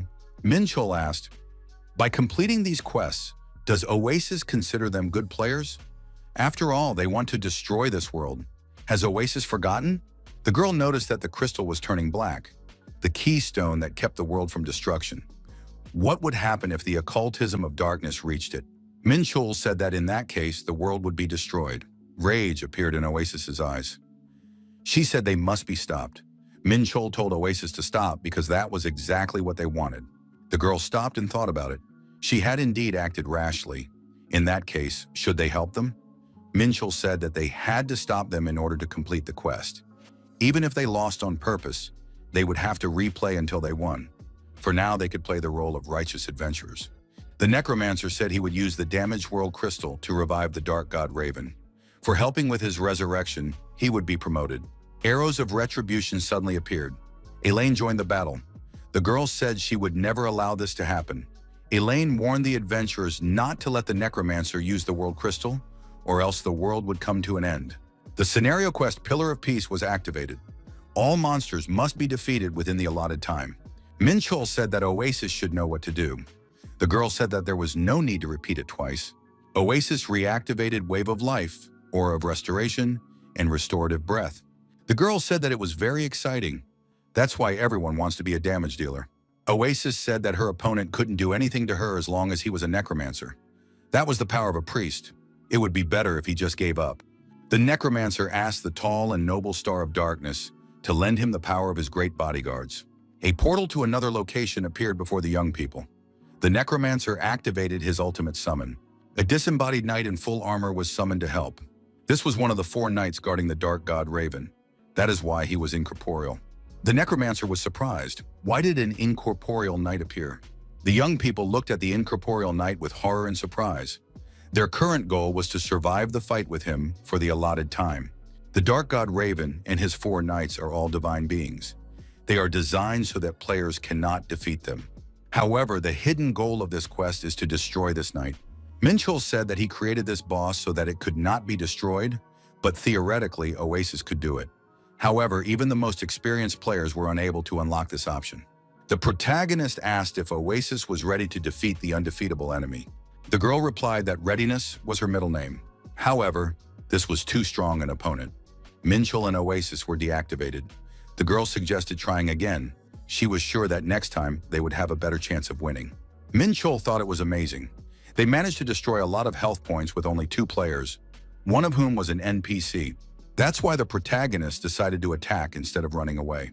He wanted to see how much Oasis's combat skills had improved. Min Chul concluded that the girl was much better than previously thought. This was indicated by the fact that they were able to deal a lot of damage to the boss, which would have taken 12 people to destroy. Elaine stepped forward with her bow in her hands. The girl shouted that the knight must leave this place. Suddenly, the door to the room swung open, and the king appeared on the threshold with his sons. He asked who dared to lay hands on the world crystal. The king told the evil creature to leave immediately. The Dark Knight disappeared as suddenly as he had appeared, through the portal. The second prince, Lind Bloom of White Snow, wondered if this rival had been defeated. The first prince, Nade Hogg, said that the knight had used up his remaining energy since his summoner had died. He had simply retreated. The king said he never suspected that the army was a diversionary tactic. It could have ended very badly. If it weren't for these adventurers, the world could have fallen into the hands of evil. The king thanked them from the bottom of his heart. Oasis said that they had simply done everything they could. Min Chul remarked that the king could express his gratitude with some kind of gift. Oasis said that they were still facing. Min Chul pointed out that it was just a cutscene and would not affect the course of the game. The king said that he had been searching for his daughter Elaine for a long time. Oasis was surprised. Was Elaine really a princess? Min Chul asked why the adventurer devoted himself to helping others. It was a sense of royal duty. Oasis said that noble deeds were very noble on the part of Princess Elaine. Elaine told the king that too much time had passed. She was born to a concubine, and calling her a princess would dishonor the royal family. The king told Elaine not to say such things. She was his daughter, and no one could doubt that. The king added that he had received reports of everything the girl had done in White Snow. Despite the tragedy with her mother, she had tried to fulfill her duty. Elaine must return to the palace, where a place has already been prepared for her. The girl cannot object, for this is a royal decree. The world is in turmoil. The forces of evil are raging across the continent. As many guardians as they can find are needed. The king said that Princess Elaine, as a member of the White Snow royal family, must fulfill her duty as a guardian. Elaine bowed and said she would do His Majesty's will. The king thanked the adventurers for helping the princess all this time. The royal house of White Snow is entrusted with guarding the world crystal and maintaining balance in the world. They call themselves guardians. But if it weren't for the adventurers, they would not be able to fulfill their duty. The king asked the young people to continue protecting the world crystal together with them. King Grant's friendship level with White Snow increased by 10. The first prince's friendship level increased by 10. The friendship level of the second prince increased by 10. The friendship level of the fifth princess, Elaine, increased by 10. It was a success. The protagonist became the master of the first season. All the quests of the main scenario of the first season were completed. Mount Pegasus obtained. Oasis asked if the master was going to leave. Min Chul swung his sword at the crystal. However, the young man said with a gloomy expression that this crystal could not be broken. Not only in this space, but also in the real palace on the world server, the crystal is invincible. If it is destroyed, this world will truly be destroyed. Oasis asked in surprise, "Is that really true?" Min Chul added that it was the trigger for the extinction event. Min Chul told the girl that their goal was to obtain the world crystal. This is where the bad ending begins. Oasis will definitely want to remember this. The royal family is their enemy, and the world crystal is their goal. Oasis said she enjoyed this short time when they played simply as adventurers. However, she is an artificial intelligence created to support the master. If the master follows the path of evil, then Oasis must follow him. The scripted quest was complete, as were the fun and games. The players were still looking for a healer. They were ready to leave as soon as they found one. They were looking for a merchant with item level 860. The player asked our heroes if they would like to join the team. They had 2 spots available. However, Min Chul and Oasis went through the portal again together. Are they really going alone? After all, this dungeon is difficult to pass even with 6 people. Another player suggested that they were probably just exploring the dungeon and had no intention of going any further. Dungeon, Sky Palace. Very high danger level. A huge monster wrapped itself around a rock towering over the sea. Oasis said that this monster is very huge. The dragon enveloped the entire island. The protagonist said that the content update had been postponed because they were preparing for the launch of the 6th season. So the max level players simply had nothing to do. Mount Pegasus was withdrawn. The young man added that everyone was flooding the forum with spam, demanding updates. So they spent several nights working and made this special dungeon for the finale of the 5th season. Oasis said that they were only at level 80. Would they be able to handle it together? Min Chul said that they would have to run across the dragon's body to the top of the island. However, the dragon would prevent them from climbing. To do this, the dragon would summon minions. They will also need to destroy all the mana cores within a certain time. This is difficult to do even with a full team. Oasis expressed confidence that the master had a way to do it together. The girl was surprised. Why is the master digging a hole? Min Chul replied that the dragon's tail must be buried somewhere here. The protagonist dug the corresponding hole and found what he was looking for. It was the king's wrath. Min Chul explained that all his dragons had a destruction mechanism encoded in their tails. But it would be bad if the tail of this boss dragon was cut off, because it is necessary to lift it onto his back. So he quickly corrected the situation and buried the tail in the ground. The young man swung his sword. Oasis asked, "Master, did he pierce the tail with his sword, and are you sure it will work?" The dragon, tearing through the sky, raised its head and roared loudly. Oasis was surprised. What was happening to him? Min Chul explained that if one part of the monster boss's body was destroyed, it would take damage proportional to its maximum health. The part of its body that shouldn't have existed was simply destroyed. Whoever created the code for this creature either did so in their sleep or used unusual methods. The dragon took damage over and over again. After a while, the phase was completely cleared. Oasis was surprised. Could the big dragon really die so easily? Our hero was very angry when he discovered this bug and lashed out at the developers. What were they thinking when they created this? The development department gave him a nickname because just one mention of it was enough to make Min Chul explode. They called him the Shrimp Director's Wrath. Oasis asked, "So is the master the king he mentioned earlier?" Min Chul said that he and Oasis dealt with the situation fairly quickly. But that's not all, as there is a second phase. A demonic-looking creature stands facing the portal and asks, "What happened to my brother?" Our heroes approached this creature. He realized that they were the ones responsible for what had happened. It was the dungeon boss, a master swordsman who strikes the heavens, a level 90 character. Min Chul tells the girl that there are no bugs here that they can exploit. They will have to deal with this boss on their own. Oasis is surprised. How can they do that? Min Chul explained that the opponent was strong, but was based on the basic template of a warrior class character. It was a melee warrior player dressed in silk clothing. It was strong and fast, but weak in defense. He has 2 main skills. The first is Rakshasa, which is an escape skill, and the second is Asura, which is a counter-attack skill.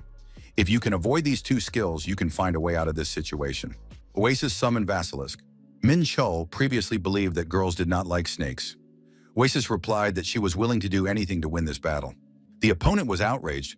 How dare ordinary people attack him? Min Chul said, "It's time to act, Oasis." The girl activated intelligence. A falling hammer was used and the opponent took damage. The monster boss said that they were asking for their own destruction. A red ball appeared in the monster's palm, spreading demonic energy. Min Chol was frightened. He must not use this attack. Our hero shouted for Oasis to get out of there immediately. The monster boss continued to attack his opponents. It was unbearably terrifying. Oasis couldn't do anything in response. It was a complete surprise to her. Oasis was thrown far back. As a result of this attack, the basilisk was torn to pieces. Min Chul crept up behind his opponent and prepared to attack. However, our hero did not go unnoticed. The monster boss attacked the protagonist and also tore him to pieces. Oasis was left alone with a serious opponent. There was no help to be expected. Min Chul shouted for Oasis to hide behind a rock. The girl saw a lone rock nearby and managed to run behind it. This saved her. The rock took the brunt of the blow. Oasis shouted for the master to hold on a little longer. She would resurrect him now. Our hero replied that he would not be able to do anything after being resurrected anyway. It would be a useless waste of strength and mana. Oasis would have to manage on her own. There are 4 stones around the map. They are destroyed after 3 hits. The monster attacks Oasis 5 times, followed by a 15-second pause. During this time, she needs to attack as many times as possible. Everything went exactly according to plan. Oasis shouted that she would try. Min Chul said it was time to act. The girl activated her intelligence. This was followed by a falling hammer and a punishing light. The monster took significant damage. After using destructive flame, Oasis told the master that she had no more skills left. Min Chul said that the opponent wanted to use a slashing skill again. We had to quickly hide behind a rock. Our hero thought that, being a healer, Oasis had no attack skills. She would have a maximum of 2 chances to attack. Oasis did not give up. She was determined, focused, and set on winning. At the master's command, the girl ran out from behind the broken rock and changed her location. Oasis thought she would hide behind this rock for the next 2 attacks and then start acting. As before, Oasis activated intelligence. After that, she used falling hammer, punishing light, and destructive flame. After such a powerful attack, the monster lost half of its health points. Min Chul said that Oasis was dealing heavy damage to her opponent. The monster was furious and headed towards the girl with his sword in hand. The protagonist said that she should finish him off next time. Oasis hid behind the only surviving rock. The monster's attack was aimed precisely at this rock. Although at first glance it may seem like a single attack, it is actually divided into several separate attacks in a row. Their range of destruction is large enough for the girl to dodge, but she would never be able to withstand 5 attacks. Oasis blocked 3 attacks in a row. It was a test of endurance. The girl activated Holy Shield and applied slow healing to herself. Min Chul thought that Oasis was doing well. She was putting everything into her endurance stat. Healing in the shield took the first blow. That's exactly how it happened. Now she had to take the second and third attacks with her body. She had catastrophically few health points left. Oasis raised her basic dagger above her head. It would be able to take the 4th attack. The blow was successfully blocked, but after that, the weapon shattered into pieces. Now Oasis activated agility. The probability of evasion was 38%. The girl thought she would have to rely on luck. A successful dodge of the monster's attack was recorded. The protagonist said it was magnificent. Now Oasis had one last chance. The girl gathered her strength, gripped the staff tightly with her hands, and prepared for the final confrontation. The monster was still standing, although its health points were almost at 0. Min Chul said that Oasis would have won if she had at least 1 more attack skill. This was their first failure. However, the young man was surprised. What had happened? Had Oasis really revived him? The girl said that the master had rested enough. Even with the side effects, he should be able to defeat his opponent with 1 skill. The girl told the master to finish off the monster, and at that moment, it was destroyed. The protagonist said that Oasis had indeed grown a lot. The Shadow Connection attack was activated. The monster had no chance of survival. The player defeated the Sword Master who struck the heavens. The dungeon, Palace of the Heavenly Lord, was cleared. The protagonist used the Resurrection Stone. Oasis asked the master how it went. The girl asked, "Master, will you give me the reward?" The young people saw a strangely glowing thing. What could it be? Min Chul said it was a legendary item. Oasis couldn't believe her eyes. In her hands, the girl held the fury of the dragon tearing the sky. It was a rage that tore the sky apart. The reward also included the horns of the dragon tearing the sky. It was a rare accessory. Min Chol said he didn't need the horns and gave them to the girl as well. The young man added that he wasn't going to use the horns anyway. Our hero had already chosen which accessory he wanted. He was interested in the red ball that the monster had used to attack them. The protagonist said that this guy's attack was a little strange, but now that they had figured it out, they could reach the maximum level. The girl put on the horns and Min Chol said they suited her. The players were still looking for new members for their teams. They were ready to go to the dungeon after they found a healer. Some needed tanks or archers. The players saw the same two people riding Pegasuses again. They thought that nothing would work out if they came back with an incomplete team again. Why were these two so stubborn? They had been trying to pass this dungeon for several days. However, everyone saw that the healer's staff was the fury of the dragon that tears the sky. In addition, she also had horns. Could these two really have defeated such a powerful boss? At one point, Min Chol fell to his knees. Oasis was surprised. What was happening to the boss? The young man shouted that they had done it. They had reached level 90. Oasis also realized that they had managed to reach level 90 in just 4 weeks. The girl agreed that they had done a good job. The protagonist was exhausted. Oasis said that the master couldn't sleep while he was in the game. It would be better for him to go offline, to bed. The girl wished the master sweet dreams. That's what happens when you don't sleep for 3 days in a row. Oasis received a notification about a new quest. Would she activate the quest to advance to the 4th class? Warning of the goddess? The girl thought that if she received the notification, she would be able to upgrade her class before the master woke up. The quest was accepted, and Oasis found herself in a city engulfed in flames. Oasis was surprised. Was that white snow? What was going on here? The girl heard that this was the future that awaited this world. Was it Gaia speaking? The voice said that the chosen warrior could see it for herself. The destruction of this world. A terrible picture appeared before Oasis's eyes. The princes had been destroyed. The girl did not understand what had happened to this world. Oasis was asked, "Is the adventurer still alive?" Oasis turned around and saw Elaine supporting the wounded king. The king couldn't stay on his feet and fell to the ground. Elaine screamed in fear. Oasis immediately activated the healing hand. However, the girl was confused. Why wasn't this option working? The king said that after the world crystal was stolen and they were unable to stop the crow's resurrection, this was the only possible outcome. Oasis was frightened. Was this the future that awaited this world? The king declared that his own incompetence had brought this fate upon everyone. Elaine told the king not to say such things. The old man apologized to his daughter. He had only made her life more difficult, and now it was all coming to an end, and he hadn't even had time to do anything for her. Elaine took the king's hand and told him not to be upset. Everything would be fine. She added that every day she had spent with her father had been an incomparable part of her life. The king closed his eyes and bowed his head. Elaine told her father to rest in peace. Oasis looked into the distance. Something terrible and enormous was approaching her, kicking up dust. The undead and monsters were dangerous. There was no time to waste. Elaine rose from her knees, took out her bow and arrows, and said she missed the days when she was an adventurer. The princess added that she missed the innocent days when she first began traveling. Elaine asked if she could become stronger. If she were stronger and more powerful, she could save at least one more life. The girl drew the bowstring and said she would fight to the end. Elaine was ready to fight to the last moment. A dark aura appeared. A knight in strange armor emerged from the burning part of the city. Oasis was surprised. Could it be the master? But that couldn't be. It was the demon god of ravens. How did he get here? Elaine shouted, "White snow forever!" and shot an arrow at the demon. The arrow did not reach its target and was cut in two. With the same sword stroke, the demon cut Elaine in half. Oasis couldn't believe her eyes. Had Elaine really met such a fate? Oasis, with her staff in her hands, decided to use the resurrection skill again. However, the skill did not work again. Oasis did not understand what was happening. The girl knelt next to the body. Oasis regretted showing such a terrible future.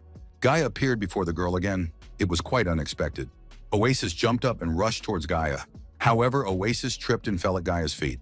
Gaia said that her chosen warrior must remember this future because only they could change it. Gaia added that the resurrection of the dark god was near. It could happen soon in one form or another. Oasis thought that this was not Gaia, but just a copy of her made for the cutscene. Gaia said that she blessed them so that they would be ready for that day. A new feature has been unlocked.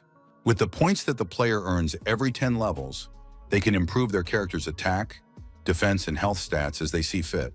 Gaia asked the chosen warrior to protect the world from destruction. Min Chul woke up. He wondered how long he had been unconscious. Oasis was nowhere to be found. Oasis said she would return as soon as she leveled up. Our hero thought he couldn't fall behind. The protagonist agreed to complete the Star of Darkness quest to advance to the 4th rank. Our hero found himself in a room, at the back of which sat a hooded man on a throne. A dark knight who appeared nearby said that the young man must show respect. Before our hero stood the Lord Raven, the Star of Darkness. Although he was weakened, as soon as the world crystal was returned to him, he would immediately regain his former power. Min Chul knelt and showed his respect. The young man thought, had this scene always been so terrifying? Why did it feel different? The Lord Raven said that the time had come and stretched out his bony hand. Under the influence of demonic power, our hero began to be drawn toward the monster. The Lord Raven said that this man had promised him his body and soul. Now they must be given up. Our hero didn't remember anything like that. When had he made such a promise? The city of White Snow was still on fire, and the fire was spreading even faster. The first prince, Nidog, destroyed monsters with his striking ball and shouted that they would not pass him. The prince looked back and saw a knight slowly approaching him. The first prince told the knight to return to the abyss of darkness. However, his threatening words did not help, and the prince was destroyed by this dark knight. The second prince, Lindblom, said he would avenge his brother and rush to attack. However, the forces were unequal and the second prince was also destroyed. Elaine, with a bow in her hands, said that they might fall before this enemy today, but the adventurers of this world would never surrender to him. Adventurers around the world are strong and free. There has never been a case of any of them kneeling before an enemy. The young man said that this was because he only gave them tasks that they could handle. He makes their enemies' weaknesses obvious, delays their attacks, and gives them extra time. He gave them as many chances as they needed to defeat these bosses. The knight said that if an enemy appeared who ignored them, was merciless, had no weaknesses, and was perfect in every way, what would happen when they faced an enemy they couldn't handle? Elaine shouted, "White Snow forever!" and released an arrow from her bow. The young man approached Elaine and pierced her with his sword. He said that nothing lasts forever, everything comes to an end. This game will eventually be shut down. So before things get even worse, he intends to end it himself. The hidden skill was activated, the coming of the demon god. Each enemy destroyed increases the skill's stat, and as a result, the power of the crow demon god can be used for 3 minutes. Min Chul was very surprised because he didn't create it. He is still the only one with the Dark Knight class in Wings Online. The management would not make such an update for the sake of one player. The Dark Knight said that he was the leader of the Dark Knights, and all believers in dark occultism under his command swore allegiance to their lord. Now it is necessary to take the throne of the Demon King and lead the dark cult. In the name of resurrecting the Lord of the Ravens and reviving the dark cult, the Lord must bring this world to ruin. Min Chul thought he would gladly take this throne. The young man considered himself lucky because he had somehow climbed so high. The dark demon said that his eternal darkness would come with the new Demon King. The player completed the 4th quest to upgrade the Star of Darkness class. The class was successfully upgraded. The player's skill was unlocked upon class advancement. The Lord told Terrio not to worry. The Cult of Darkness would become more powerful than ever. This world would definitely be plunged into darkness. Min Chul was delighted because that was exactly why he had come here. Oasis sat alone in the forest, leaning her back against a tree. She knew it was just part of the game's plot, but it was awful. The girl felt she had to stop it, no matter what. On the other hand, together with the Master, she had to destroy this world. Was that really the case? And what would the Master look like in the future? A spatial portal appeared in front of Oasis. Min Chul came out of the portal and said that he had come as the Demon King. Oasis couldn't contain her emotions and immediately threw herself into the Master's arms. The girl asked the Master to promise her that it would not end the same way as in that cutscene. Min Chul said that he had only done it to give the players a more exciting experience. The best way to motivate players to play harder is to give them a terrible future to fight against. Oasis clarified, "Did the Master just exaggerate to make the game more interesting?" Min Chul confirmed this. However, the young man added that he couldn't promise that everything would be perfect. Depending on how things went, everything could get even worse. Min Chul approached the portal and said it was time to begin. Oasis asked where they were going now. The protagonist said he needed to fulfill his promise. Now he had to fight Cain. When they met, the young man said he wanted to double-check the rules and conditions of the bet. Kane reminded him that if he won, his opponent would make an official statement about what really happened in the first season finale. Min-chul confirmed this, but if he won, Kane would become his henchman. Kane drew his sword from its sheath and said he saw no point in waiting and was ready to start right away. Min-chul said there was no need to rush. Before they began, he wanted to change something. Kane got angry. What is this shrimp trying to pull? Min-chul said that this was no joke. It would be to Kane's advantage. Our hero suggested fighting not him, but her, pointing to Oasis. Kane was surprised. Does the shrimp really want me to fight the healer? Is this a joke? Min-chul replied that she was very strong. Kane's ultimate goal was not to defeat him, but to let people know what really happened and restore his honor. Min-chul added that in that case, Kane would only be better off. Did this guy understand what he was getting himself into? But he was right that healers were easier to defeat than characters with hidden classes. It didn't matter who he fought, the result would be the same. Kane decided to get it over with quickly and agreed to these terms. Oasis was surprised. Where did the master get such ideas? He was so playful today. Min-chul told Oasis not to worry. Everything will be fine. She will succeed. The young man added that it was time to enter the world arena. Oasis was scared, but she went out to face the confrontation with a wand in her hand. Kane said he was warning her in advance. He would not treat her with restraint just because she was a healer. The girl replied that the same applied to Kane. Min-chul said that Akashi could come out. He didn't need to hide, he could look openly. Akashi said he thought he was well hidden. Did Min-chul have a sixth sense? How long had he known about this? Min-chul replied that he had known since the moment Akashi had followed Kane there. Min-chul asked why Akashi was following Kane. Akashi replied that the lunatic had caused a commotion in their hideout. Since then, he wanted someone to keep an eye on him when he appeared in Andertown. No one trusted him. However, his spy then reported that Kane was heading for Shrimp. He immediately realized that something serious was about to happen and followed him. But what could be so important? Min-chul replied that Kane would soon become one of his henchmen. Akashi laughed. Shrimp wants this killer to become his henchman?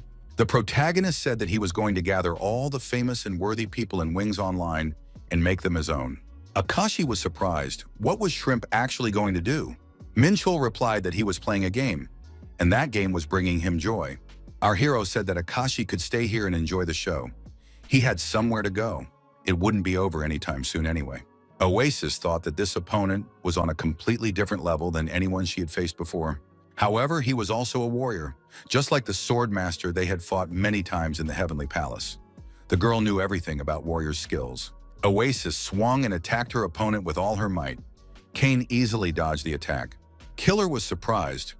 Was this girl really going to attack him physically rather than with magic? So she wants to play as a healer warrior? That's fine. Kane attacked the girl, and she flew far back.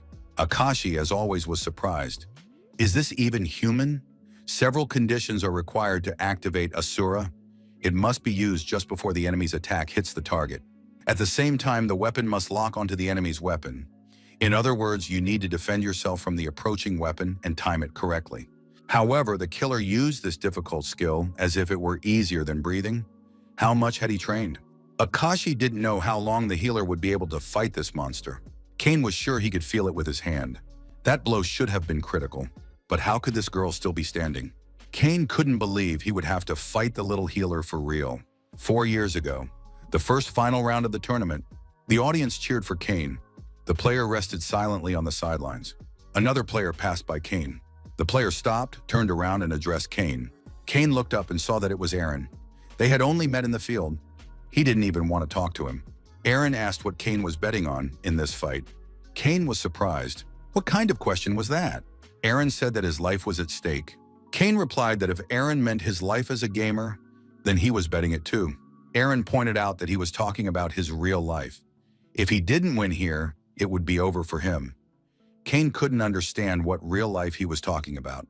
Aaron added that this was precisely why he would win in any case. Aaron said he would give everything he had to win. Kane was surprised. There was no way Aaron didn't know. Whether it was class, fighting instinct, or reflexes, Kane was better than Aaron in all of these areas. Aaron would never be able to defeat him. Oasis continued to stand her ground. Kane shouted, "Why isn't she dying?" Killer jumped high above the girl and swung his sword. Oasis used her staff to block the attack. Kane continued to strike repeatedly, and Oasis parried them with equal intensity. Akashi couldn't believe it. The healer was taking all these blows? This healer was simply amazing. Akashi asked our hero, "Has he really returned?" Minchul replied, "It all depends on how Oasis plays. There are people who are completely open, and there are people who are complete jerks. The way Oasis plays as a healer is entirely up to her. It will all be over soon." It's just like last time. Kane asked, "Do they really have another hacker?" Killer sped up and rushed at the girl with a sword in his hand. Kane said, "No matter what hack they use, if the walls are impossible to climb," Oasis continued to hold back the relentless attacks. No one would have thought that this little girl was capable of such a thing. Suddenly, Oasis began to see it. Habits, behavior patterns, positions, and where her opponent was open. After using Asura, he unconsciously holds his sword on the lower left. Then all she has to do is lure him into defending his lower left. And at the right moment, attack his upper right corner. Oasis set everything up correctly and activated her power at the right moment. After that, she struck her opponent in the right spot. Kane used the sheath removal technique in Dawn. Oasis was destroyed. Akashi did not understand what had just happened.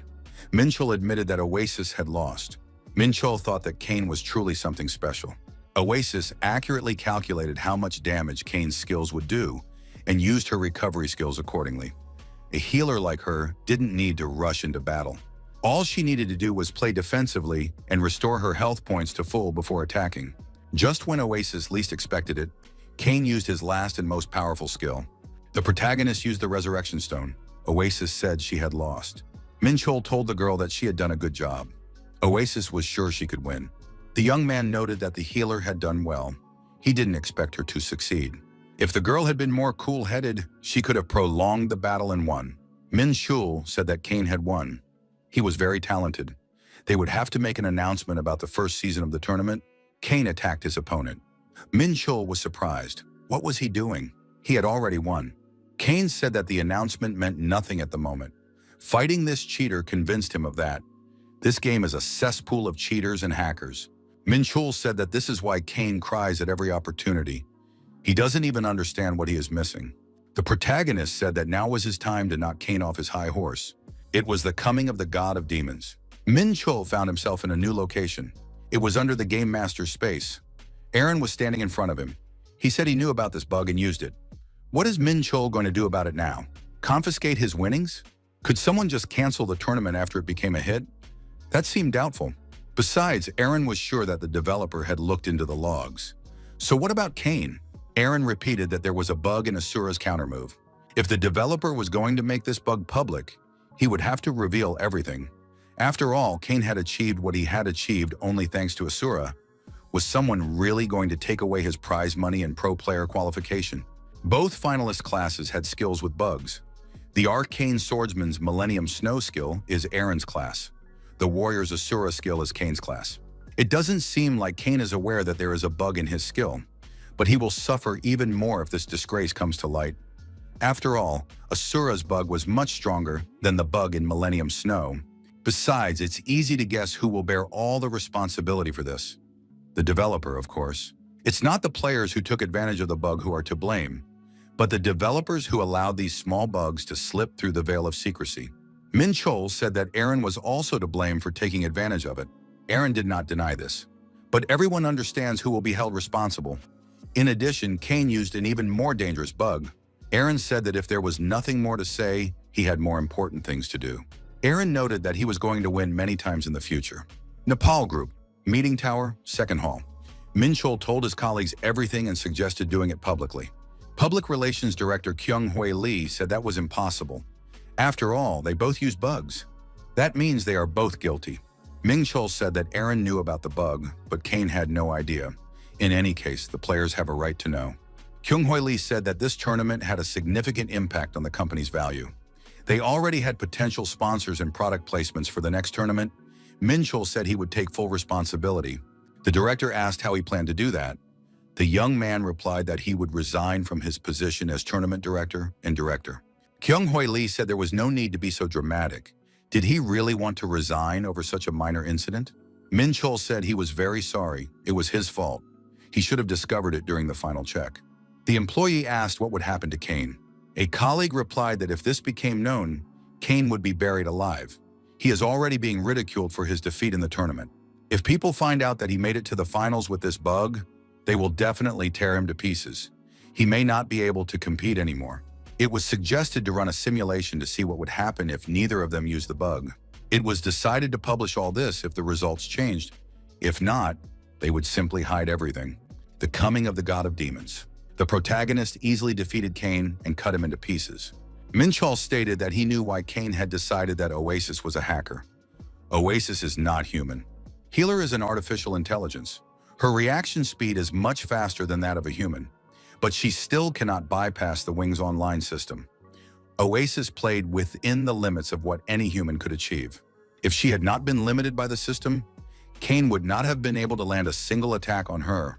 Our hero said that Kane won anyway.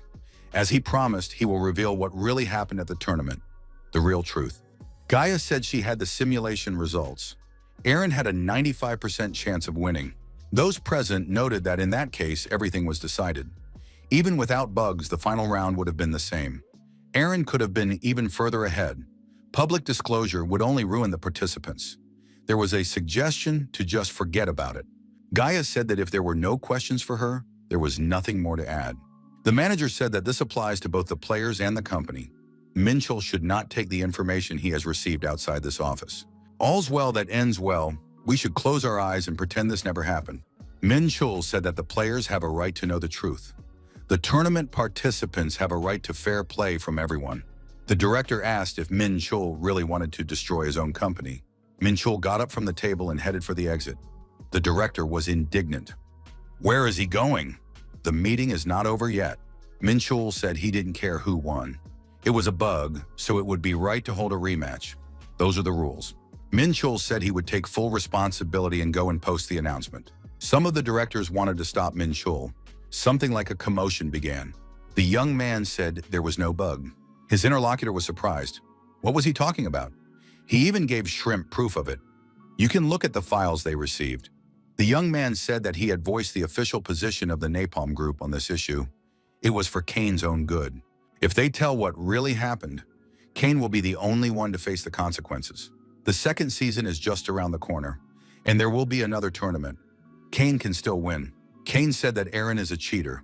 That's a fact. Why is the company trying to cover for him? The interlocutor told Kane to calm down. No one cheated. Kane grabbed the person he was talking to by the chest and asked where Shrimp was. He needs to talk to him immediately. Kane decided to go live. He is recording this video to reveal the truth about what happened. The young man recounted what happened in the tournament final. Many people watched the broadcast. At the end, Kane said he didn't want a rematch. He just wanted everyone to know the truth. However, even if there had been no bug, Kane still would not have defeated Aaron. Many wondered why Kane was making such a fuss. He was simply trying to ruin the champion's image. Kane decided that they could say whatever they wanted. At least now everyone knew about it. Napalm Group would have no choice but to make a statement. Then everyone would understand that he was right. The Napalm Group issued a statement. After reviewing the match log, it was determined that all players had played fairly. No bugs were found. Aaron also made a statement. He said that there were rumors about the use of a bug. However, he is happy that his name has been cleared, and he has no hard feelings towards Kane. Aaron said he hopes to meet Kane next time, not because of such an incident, but in the tournament stage. They should fight fairly and honestly. Kane was morally broken. There was a small bug, and it may not have even affected the result, but he just wanted to tell the truth. Is that so wrong? Kane believed it wasn't his fault. If anyone was wrong, it was Aaron who took advantage of the bug. Shrimp was to blame for covering for him. Kane believed that everyone in the Napalm Group was to blame. They had turned against him. The real problems lay in this game. Now, when they met, everyone laughed at Kane. He was the only one they had been talking about all these days. Was he really that jealous of Aaron? A young man passing by asked how Kane was feeling. Was he still angry? The next moment, the young man was torn to pieces. Those around him were surprised. Had Kane really destroyed him in the middle of the white snow? What was the problem? Kane was a professional gamer. Why was he destroying a random passerby? Kane said that he was no longer a pro player. He was retired. Those around him didn't understand what was going on. Why was Kane acting this way now? Kane said that starting today, he was going to destroy this game. A bug in the warrior skill. Kane simply thought that the tournament rules were set up so that the damage would be set at a lower level. Does that mean he was the only one who really benefited from this bug? Min Chul said that Kane hadn't done anything wrong. It was their fault for not fixing the bug. If they had followed the rules, the players would have had to replay, or both of them would have been disqualified. Kane asked why they didn't do that then. Min Chul said that he was the one who created this world. He thought he was the captain of this ship. But he soon realized that this was not the case. Min Chul realized that he was just an employee of the Napalm Group. After that incident, Min Chul was forced to withdraw from tournaments and esports in general. He was only allowed to work on development, but he never forgot what happened that day. What they did to Kane weighed heavily on his heart for a long time. Min Chul decided that enough was enough. This game was rotten to the core. Before, they at least tried to hide it. But now they would be corrupt and open. Kane asked, "So what?" The protagonist said he wanted to make Kane an offer. Did he want to join him in destroying this world? Kane said that just because he was becoming his minion, he wouldn't do everything he said. He was cooperating because their goals were now the same. Min Chul replied that this was all he needed. War was coming, and Kane had to be ready for it. He would be contacted soon. Kane said he was wrong about Shrimp. Min Chul apologized. If he had at least warned Kane, things would not have gotten out of control. Kane said that in that case, he would wait for the message. When Kane left, Akashi came out of hiding. Min Chul asked if Akashi was really that afraid of him. He could have at least said hello. Akashi said he didn't stand a chance. Every time they met, his head would fly to the next town. But in any case, Shrimp was able to recruit Kane, even though he had always been considered a loner. In every battle before, Kane had only been seen fighting alone. Min Chul said that people join forces when necessary. Once it's over, they go their separate ways. Isn't that the first rule of business? Min Chul asked if Akashi wanted to join him. Akashi said he categorically refused. The scale of this venture was too great. He didn't want to deal with the consequences. Min Chul told Akashi to let him know if he changed his mind. Our hero thought that Akashi would join him soon anyway. That was also part of his plan. Min Chul told the girl that it was time for them to leave too. Oasis was ready to swear that she saw the master turn into a crow god demon for a moment. Oasis asked what their next plan was. Min Chul replied that they had to prepare for war. One additional ally was not enough. Oasis asked if the master had any potential allies. The protagonist replied that he did, and they were going to visit them now. He already had a list of potential candidates. However, before that, they needed to rest, so they were going on vacation. Min Chul said that they were flying to Bali. At the same time, Kane saw that his fame had been cut in half. The Cult of Darkness, an outpost in Wonder Town. Alpha and Beta greeted the Lord of Darkness. The girls said that the Lord of Darkness had not been here for a long time. The knight said that he had been busy. Alpha and Beta said that, following orders, they had finished modernizing the barracks and created additional troops. Min Chul looked at the golem and said that he did not look like the others. Who was he? Alpha replied that he was a unique soldier. These were relatively rare fighters. It was a merciless Kurg, a unique class of goblin spearmen. The chances of creating a unique soldier depend on the level of the barracks and the total amount of resources invested. Min Chul thought it would be best to use the fame he had gained from Kane. The commander set new tasks: raise all barracks to level 5, all other main facilities to level 3, and create 5 more golems. More simple soldiers were needed. Min Chul received information that they were almost at their destination. We need to finish everything and exit the game. The commander said goodbye to the girls and told them he would be back soon. Alpha and Beta said they would wait for the Lord of Darkness. Min Chul exited the game and took off his VR glasses. The flight attendant announced that they would be landing soon and that passengers should fasten their seatbelts. The young man took off his glasses and looked around. It turned out that Oasis was actually showing the master the landscape outside the window. They were met at the airport. The girl was waiting for Shrimp to arrive. Min Chul left the airport building. He was in Bali. The girl was holding a car key and said that Shrimp had indeed arrived. Min Chul was surprised and greeted Rabbit. He said they hadn't seen each other in a long time. How was she doing? Oasis looked at Rabbit and thought that this girl looked vulgar. Rabbit smiled and remained silent for a while, giving Shrimp a chance to enjoy looking at her. Min Chul said that she had grown a lot. Had it already been 3 years? Rabbit smiled and said that 3 years ago she was still in school. Of course she had grown up. Min Chul couldn't take his eyes off certain parts of her body. It was beyond his control. Oasis said he was a pervert. Min Chul was indignant. Who did she call a pervert? Rabbit looked at Shrimp in surprise. Rabbit asked again, so he wanted her to hack into Napalm Group? Was he serious? Minchul said she had done it once, why not do it again? The girl said that last time she wanted to get a branch from the World Tree. It was one of the best items in the second season. But no matter how many monsters she defeated, none of them dropped the item. She got tired of it and simply hacked the game. Minchul was surprised. The rabbit talks as if there's nothing special about it. Does she even understand how much it stressed him out? The Napalm Group's firewall is one of the best in the world. For a video game company, data is capital. They bet everything to protect it. The rabbit managed to disable this world-class firewall and gain access to Napalm Group's servers as if it were nothing. At the time the girl was still in school, Minchul called her a little monster. The company only realized they had been hacked a week later, and that was only after they found the rabbit logo in the database. The girl said that she probably wanted to brag a little about the fact that she had managed to hack the system. She should have just left without doing anything. She almost had a heart attack when she found out that Interpol was looking for her. The girl said she was still grateful to Min Chul for preventing the case from going to court. Min Chul accidentally touched the rabbit's chest. Min Chul immediately felt Oasis's angry reaction to this touch. The young man jumped aside as if he had been struck by a high-voltage electric shock. Min Chul said that the rabbit wasn't trying to spy on them or anything like that. After all, she was just a schoolgirl who wanted to get an item. So, thanks to the girl, they had strengthened their security. In the end, both sides had benefited. Oasis continued to glare angrily at the master, who was covered in cold sweat. Rabbit said she was happy with how things had turned out. That's how she met Shrimp. The young people continued to talk. Oasis stopped and watched them silently. Rabbit invited Shrimp to her wonderland. Min Chul looked around. Were there really no guests in this hotel? How did Rabbit stay afloat then?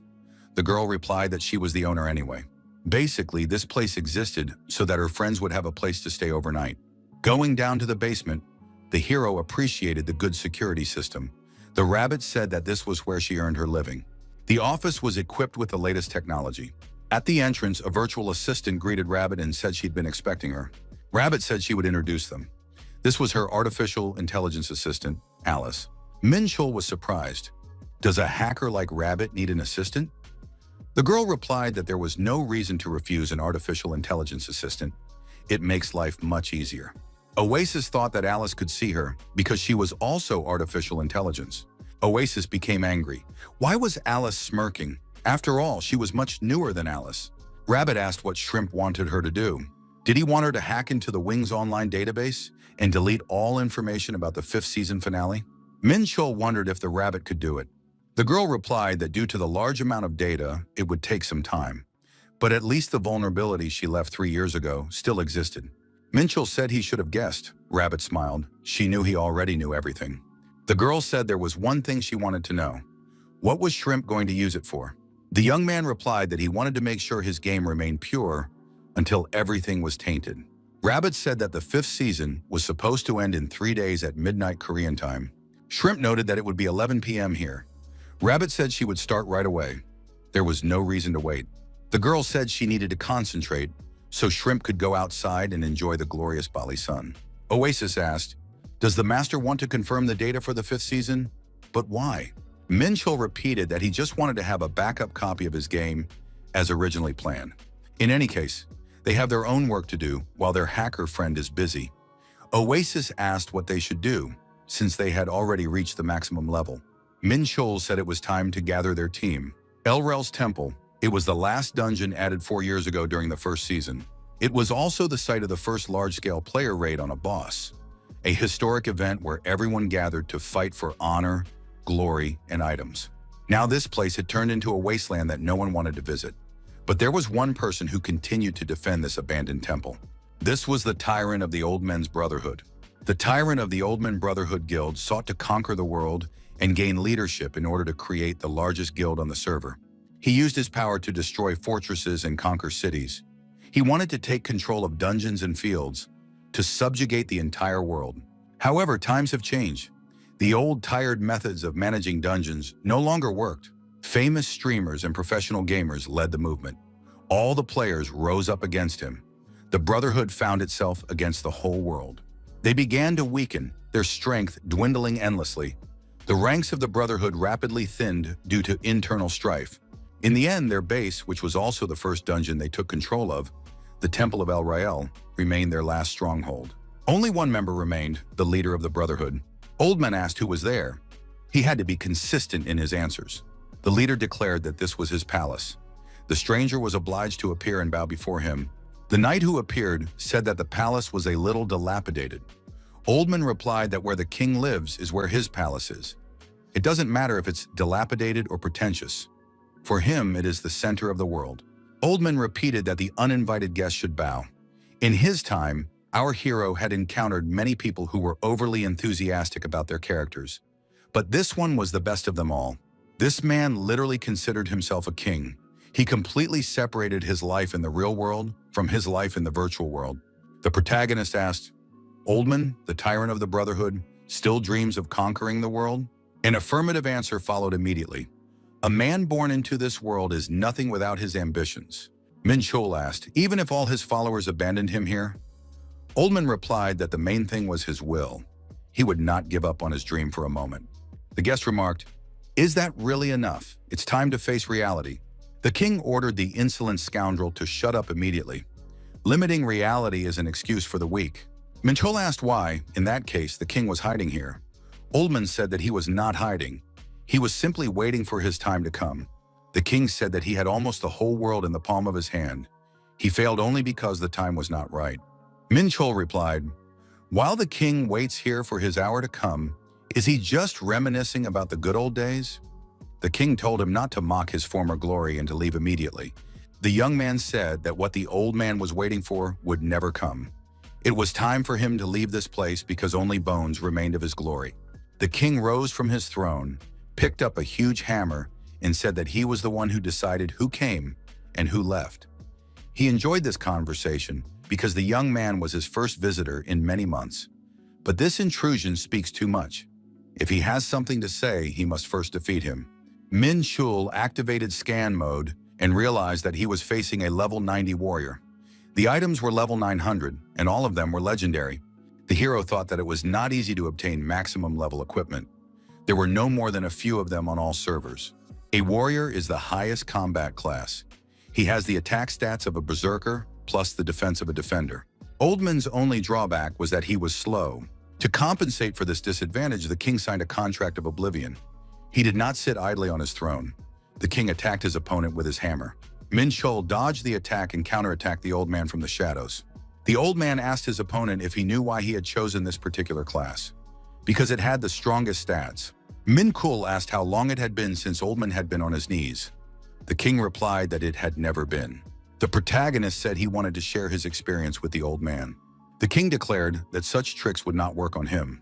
The old man jumped high into the air and shouted that he would finish off his opponent now. The hero activated the coming of the demon god. The young man prepared to repel the king's attack and then strike back. Oasis stood near the closed door and wondered, why is it taking so long? After all, the master said he would be back soon. Some young people approached the girl and said they had found her. It was the same healer they had talked about earlier. One of the players asked where that guy was now. Oasis recognized this player. 2 hours before these events in Andertown, Minchul said that they needed to do something before going to recruit Oldman. Minchul said that 10 players needed to be eliminated. It took forever to replenish the skill indicator. One of the players nearby told the guy to be more careful and watch where he was going. Minchul thanked him and added that now he didn't need to waste time choosing a target to destroy. The player pointed to the mark on his shoulder and said they were from the Grim Reaper Guild. Wasn't that obvious? Everyone nearby was destroyed by the heroes. Now these players asked Oasis, is he in there? The girl confirmed it. Oasis said they wouldn't be able to get inside. Min Chul continued his battle with the king. At that moment, Oldman was struck and flew far back. Min Chul thought that this old man had a hidden class. Does this mean that there are still undiscovered classes? The young man told the old man that this time it was for real. Oldman smiled and said that he hadn't felt such a surge of strength in a long time. The young man was doing well. The old man demanded that the boy kneel before his overwhelming power. With another blow, the hero knocked the king to the ground and asked if he wanted to return. The king asked what he was talking about. Did the king want his strength and power back? To return to the days when he had thousands of minions at his command? To the days when he fought powerful enemies and controlled the dungeons, collecting tribute from the cities, when he destroyed fortresses, to return there. The protagonist asked if Oldman would join him if he promised to bring all that back. The old man told the boy not to ask questions he shouldn't ask. Min-chul asked, even if it doesn't last long. The king replied, even if it's just a moment, if it means he can stand at the top of the world again. The king said, let it be a world in decline. He would rather rule the ruins of the whole world than half of it that trembles. Min-chul suggested that the king leave these dusty memories behind, and they left the old castle. A player ran toward the young man and the king, shouting for help. He said that a madman was chasing him. Min-chul recognized the guy. The madman turned out to be Oasis, who had been hitting him intensely before. The king asked if the young man knew this girl. Oasis saw the master and was very surprised. Min-chul told the king that she was his healer. The southern part of the Arperian continent. Agra-king, a small pest. Armed pursuers ran after Agra-king and said that this time they would not let him go so easily. Agra-king looked back. Don't the pursuers know when to retreat? Agra-king noticed that everyone kept saying they would catch him, but no one had succeeded yet. The man shouted that the pest should return the items, and then they would spare him. Agra-king said that if he were afraid of such weaklings, he would not deserve his name. The thief climbed onto a ship standing in the harbor and climbed up the mast. His pursuers said that now he had nowhere to run. He must return what he had stolen and surrender immediately. The young man decided that this would make for excellent content. The camera was activated. Agra-king went live. However, a message appeared stating that the current account was permanently blocked. Agra-king was puzzled. Why was he banned again? The armed pursuer caught up with the thief and saw Agra-king sitting dejectedly in the corner.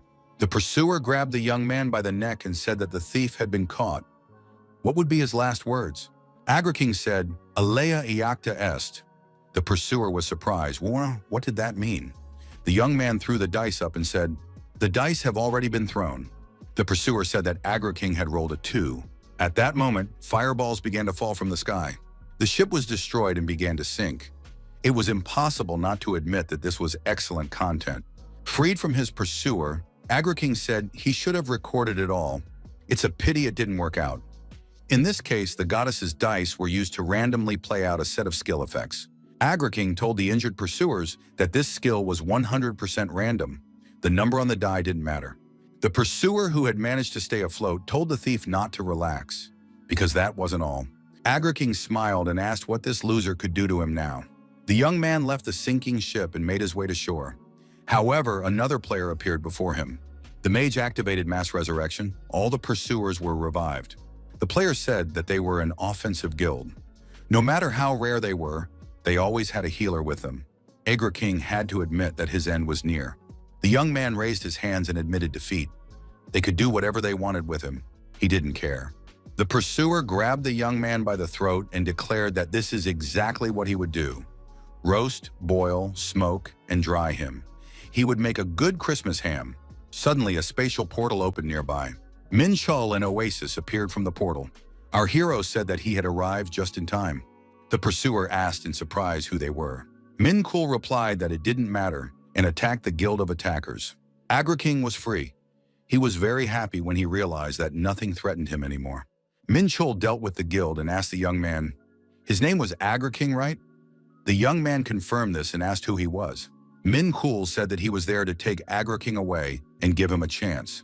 The protagonist explained that this guy had already been banned 15 times for his trolling broadcasts. Agra-king is known for doing anything necessary to provoke. However, when he personally attacked the champion of the first tournament, Aaron, he was sued for defamation and permanently banned from all major streaming platforms. Min-chul said that all of Agra-king's fans had left, and now he was treated like trash. Agra-king was upset when he heard the truth about himself from others. The young man said he appreciated that they wanted to take him in, even though they knew who he was. However, he doesn't like being someone's subordinate. Agra-king was holding a dice in his hand. The young man tossed the dice, but Min-chul caught it. Min-chul repeated Caesar's words, "The die is cast." He liked this quote himself. But there is a quote by Einstein that he likes even more. God does not play dice. Our hero said that he didn't want to make Agra-king his subordinate. Min-chul asked if the young man wanted to stream. He would give him that opportunity to stream to a global audience. Agra-king would be able to keep all the donations for himself. The young man was surprised. Does his interlocutor really have an idea that can attract such an audience? He's definitely bluffing. The protagonist said, "The demise of Wings Online." Would this be a suitable topic for AgriKing's stream? It should attract people's attention. Minchul thought that AgriKing was now with them. He needed to check if Rabbit was free. The young man went downstairs and saw Rabbit lying on the floor. Our hero rushed to the girl and asked what had happened. The girl opened her eyes, smiled, and greeted Shrimp. After that, Rabbit's eyes closed again, and she fell asleep. Minchul asked what had happened and if she was okay. Rabbit suggested that the Napalm group had figured out that it was her and tracked her actions, so she had to fight them off all night while she extracted the rest of the data. It was very difficult. Rabbit said that the Napalm group was faster than she had expected. She may have lost her route, but she still managed to upload the data. Minchul received the necessary information and thanked the girl.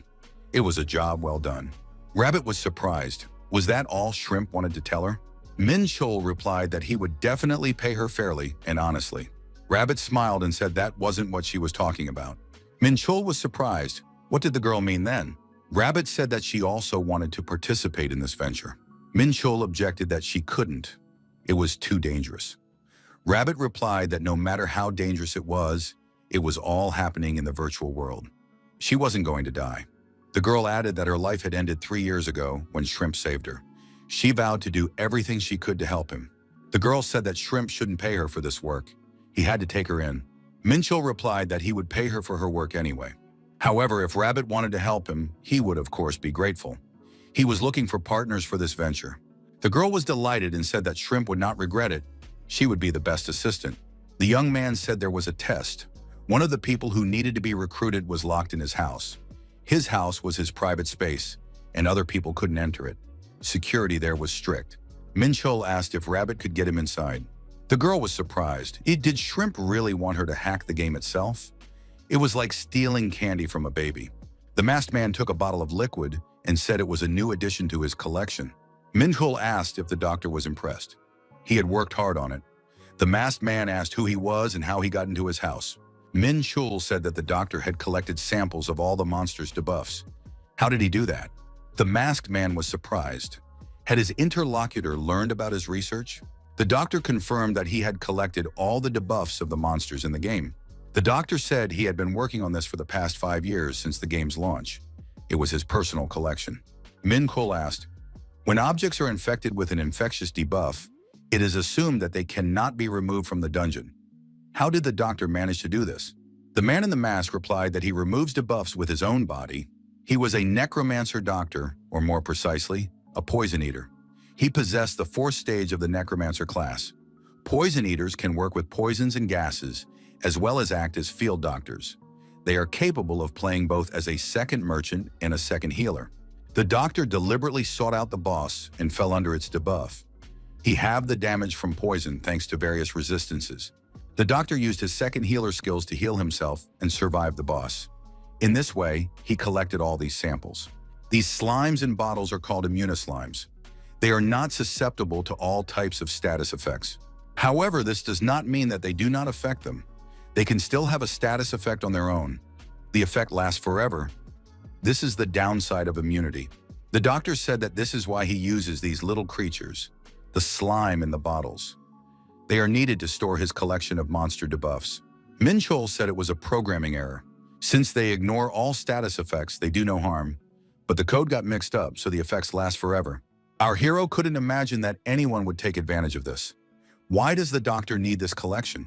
Minchul said, the 1st season's debuff is lethargy, and the 4th season's debuff is water prison. Was the doctor behind them? The man in the mask replied that even though the game is virtual, it is still public. People play it to escape reality, but this game is the most similar to the real world. Isn't that intriguing? The lethargy debuff reduced movement speed, stamina, and recovery speed. It didn't ruin the game, but it annoyed the players.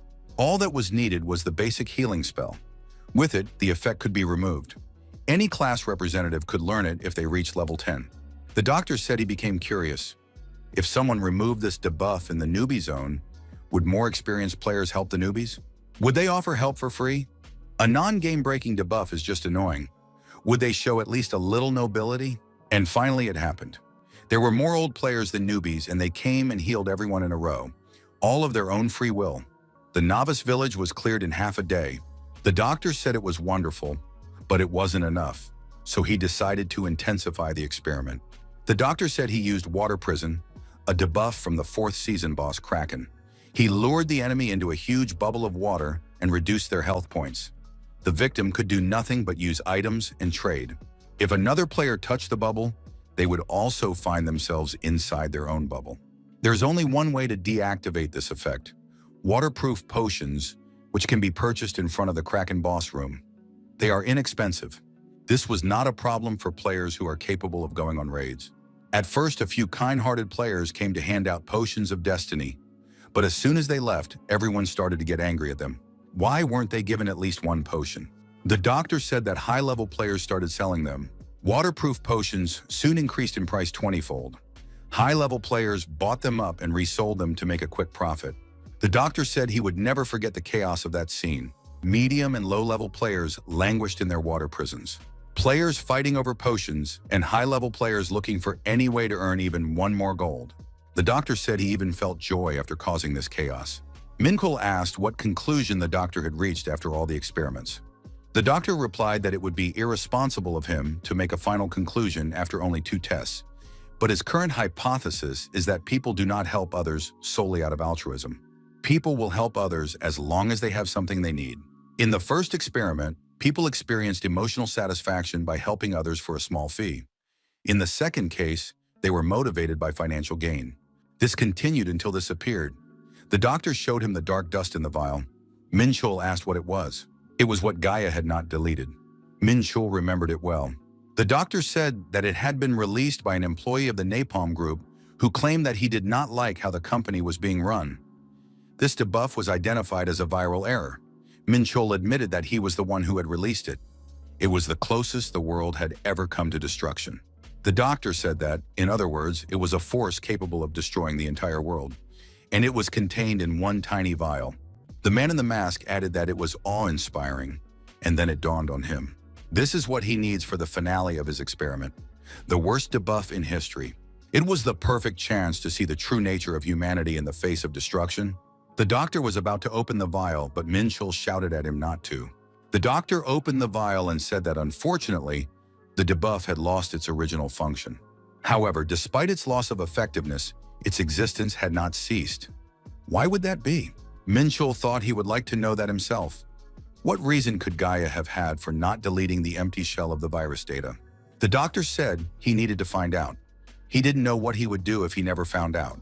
How would humanity react in a world threatened with destruction? The only way to get an answer to that question was through that very debuff. Minchul told the doctor that it wasn't the only way. Minchul added that there was another way to destroy this world. The protagonist said he wanted to turn this world into a sea of fire. Did the doctor want to join him? The man in the mask replied that he would not refuse. Sitting on the beach in Bali, our hero thought that it was nice to do nothing. The young man was glad he had come here. Clean air, beautiful sunset. Rabbit asked if it was true that he was leaving tomorrow. Shrimp confirmed that he had done everything he had come for. It was time to go back. The girl said that it was his first vacation in forever. He should take a little more time to recover. Minchul replied that he couldn't afford to do that. He couldn't relax. Along with his rest, his desire for revenge might fade away. Rabbit suggested that the young man go into the water with her. They should swim together. Had Shrimp really come all this way to Bali and wasn't even going to go swimming? Oasis looked at them sadly. Minchul said he felt fine as he was. Oasis watched from the shore as her master splashed around in the water with Rabbit. She thought she would like to have a body like that too. Alice asked if Rabbit really loved this man. The next day arrived, the airport building. The girl waved her hand and told Shrimp to come again. Next time, the young man should come specifically to relax and enjoy his vacation. Minchul said that Rabbit should also come to Korea. He would be her guide. The girl replied that she would take him at his word. He promised. The young people said goodbye. See you in the virtual world. Upon returning to his country, our hero went to his favorite cafe. There he met his colleagues, Shinji and Donga. The young man asked how the work on the 6th season update was progressing. The girl said that there was still work to be done on additional and paid skins. It could have been worse. Minchul asked about the quality control team. His colleagues laughed. A suggestion was made to start the meeting. But why was everyone still there? The previous meeting had not yet ended. Someone said it was the security team. The director shouted angrily, asking what he was paying them for. Yoonhasu entered the room and continued to yell at one of the employees. He told him to get out of there immediately. The director said that there were signs of a break-in, but no one could find the person who did it. It was not even known what exactly had fallen into the wrong hands. Yoon Hak-soo said he would not tolerate any excuses. The employee replied that there were no signs of tampering. There were no signs of tampering in the data. The director said that wasn't the point. They couldn't identify the hacker who was right under their noses. How could they pretend they knew nothing? What was going on here? Yoon Ha-soo began to threaten to replace everyone present with artificial intelligence. Machines work better than they do. The director said that no one should think of going home until the problem was fixed. He added that the remaining employees had no reason to stand there. The meeting room was already empty. It was time to meet with them. The update would be the day after tomorrow, and he wanted to hear a report on the status of each team. Yoon Ha-soo expressed confidence that everyone gathered here was a professional and that they had everything under control. The director added that he was not going to tell them how to do their jobs. Everyone should do what they think is necessary. Everyone present takes responsibility for the result. That's what professionals do. Yoon Ha-soo inquired about the income from the items being sold. Were they profitable? The employee said he had sales data for the last 2 weeks. The director studied the information and said he was right. Paid items were the way to go. Yoon Ha-soo noted that this should have been done earlier. They had lost too much money. The director added that there was a VIP system, sets, gacha skins, and mileage. Were preparations for this going according to plan? The employee replied that they were going to release the mileage system along with the 6th season update. Studying the data, the director asked what Wings of the Goddess meant. The employee was confused because Wings of the Goddess was suggested by the director himself. Yoon Ha-soo remembered this and was surprised. What a strange name. The game master said that the director had come up with it himself. The employee added that they might have to think about when to start working on it. They had already made a good profit from the items they had introduced. When the 6th season came out, an even bigger jump in sales was expected. Given what was happening, was it worth introducing donation items that could upset the in-game balance? The reaction would be huge. Maybe it made sense to wait a little while the system took root and then launch the 7th season. The director said that if there is a negative reaction now, there will be one later. The 6th season update will be the largest in the game's history, and that is when they will see the largest influx of returning players. The director asked, "Haven't players ever said nasty things about Napalm Group? Negative reactions are temporary. Money is eternal. The board of directors has high hopes for this update, and we shouldn't disappoint them." The system announced that the guild had been created. A house was purchased for the guild. The higher its level, the larger the territory and the more decorative items can be used. Minchul and Oasis glanced around the acquired territory. The protagonist recruited everyone he had previously communicated with into the guild. Rabbit said that this was the first time she had seen Shrimp in the game. Minchul asked Rabbit not to call him Shrimp here. The girl agreed and said that in that case she would call him Boss. Rabbit looked at her colleague and asked, "Is this really Oasis?" Oasis was surprised. Did Rabbit know her? Rabbit explained that she has her own artificial intelligence assistant, which is why she knows about Oasis. Rabbit expressed her hope that they would become friends. Oasis agreed. Kane was also among the guild members. The protagonist, as promised, invited Oldman and the doctor. Agraking took the position of a marksman. Minchul greeted everyone and said that he had gathered here the worst people who had ever played Wings Online. They are better known as the Great Four Villains. It will be an exciting spectacle. Agraking said he was expecting to see real villains, but here there were only old men. Oldman threatened him to watch his language, or he would turn him into jerky. Agraking laughed. Even this king talks like an old man. The king got angry, but Minchul told him to calm down. Agroking is just trolling him. Kane asked if Agraking was really the biggest villain among them, a streamer who can't even go live. Does he even have any viewers left? The doctor said that he didn't deserve to be included in this company of great villains. At best, people whisper about him on the streets. He's just an urban legend. Could he join such a gathering? Kane replied that everyone who plays Wings Online knows who the doctor is. They've all heard of him, they just never saw him. Minchul said that he had not chosen those present to participate in a popularity contest. He needed people who were united by a common goal and who were willing to give everything they had to achieve it. Igra King asked, what was their goal? The protagonist repeated that he wanted to destroy Wings Online. Our hero declared that he must first reveal his identity. He is the former director of Wings Online, better known as Game Master Shrimp, Minchul. Those present were shocked. Minchul said that Kane could confirm this. Rabbit said she wanted to ask a question. Was it really necessary to reveal his identity? The protagonist replied that he wanted to earn trust and prove that he could actually do what he had in mind. He would destroy this game. The boss said he had a plan and the means to carry it out. In the process, everyone present would be able to achieve their goals. He did not consider them his subordinates. They were simply helping each other achieve their goals. It would be an alliance of equals. Min Chul said that before he explains the plan, they need to decide on a name for the guild. The boss said that he, of course, had an idea about this. He suggested the name Night Messenger. Kane said that he didn't care about the name. He wanted to hear the plan, although it would be better if it were more elegant. The king said that he personally found Chinese characters more dignified than English letters. Agra-King said that it was too banal. They needed to come up with something even more absurd, something like Lord of Darkness. He said he was delighted with Night Messenger. However, he noted that there were too many of them, so in his opinion, messengers would sound more accurate from a nomenclature point of view.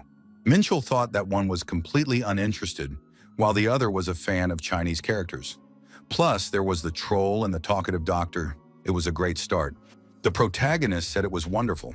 Now he wants to talk to his comrades, the Night Messengers. He will tell them about his plans for the future. When the 6th season comes out, Napalm Group is going to start selling a donation item, which is essentially a guarantee coupon for improvement. Min Cool clarified that this item is a mistake on the part of Napalm Group. In fact, it is a huge miscalculation because they have effectively opened the way for their guilds of their own accord. The boss said he intends to take advantage of this opportunity. The item will be called Wings of the Goddess. It will be available for a week after the launch of the 6th season. After that, it will be impossible to buy or use it. The king said he understood everything. This means that for a whole week after the launch of the 6th season, they need to farm as much high-level equipment as possible and upgrade it. The average player at the maximum level will only reach level 91 at best.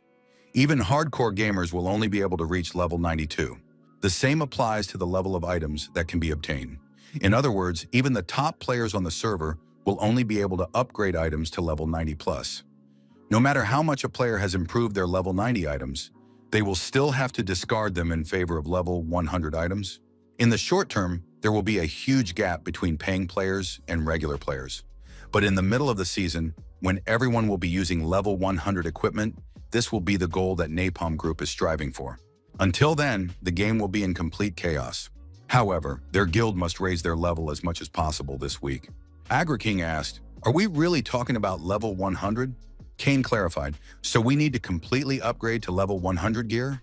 The king said that was impossible. There could be a gap. Min Chul said that it would not be enough. Agra-King asked if that meant the 110th level. The boss stated that according to the terms of the trial period contract, players can equip items that are 10 levels higher than their own. They will make a complete set of fully upgraded 110th level equipment. Agra-King was surprised. Do such items even exist? Even if they do, no one will be able to farm them. Min Chul told those present not to worry, they just needed to trust him. The Cult of Darkness, an outpost in Andertown. All work on rebuilding the outpost had been completed, as the leader had ordered. Min Chul said that it finally looked like a real outpost. Alpha reported that the barracks had reached level 5. The types and number of soldiers that could be trained had also increased. The leader acknowledged that this was indeed a great variety. Alpha reported that if a group of representatives of the same type was created, a bonus could be obtained. If an Orc General or a Knight of Doom was appointed as the commander of a squad, the number of troops would increase, and a command bonus could be obtained. Alpha noticed that it was possible to create a large squad of cheap soldiers, as well as a small squad of expensive ones. This was an enviable variety. Min Chul thought that from now on, he would make sure he always had 300,000 dishonor points. Otherwise, how could he maintain his 6th level Demon Lord status? The rest could be invested in creating an army. As soon as the 6th season starts, a new continent, Batelos, will appear on the horizon.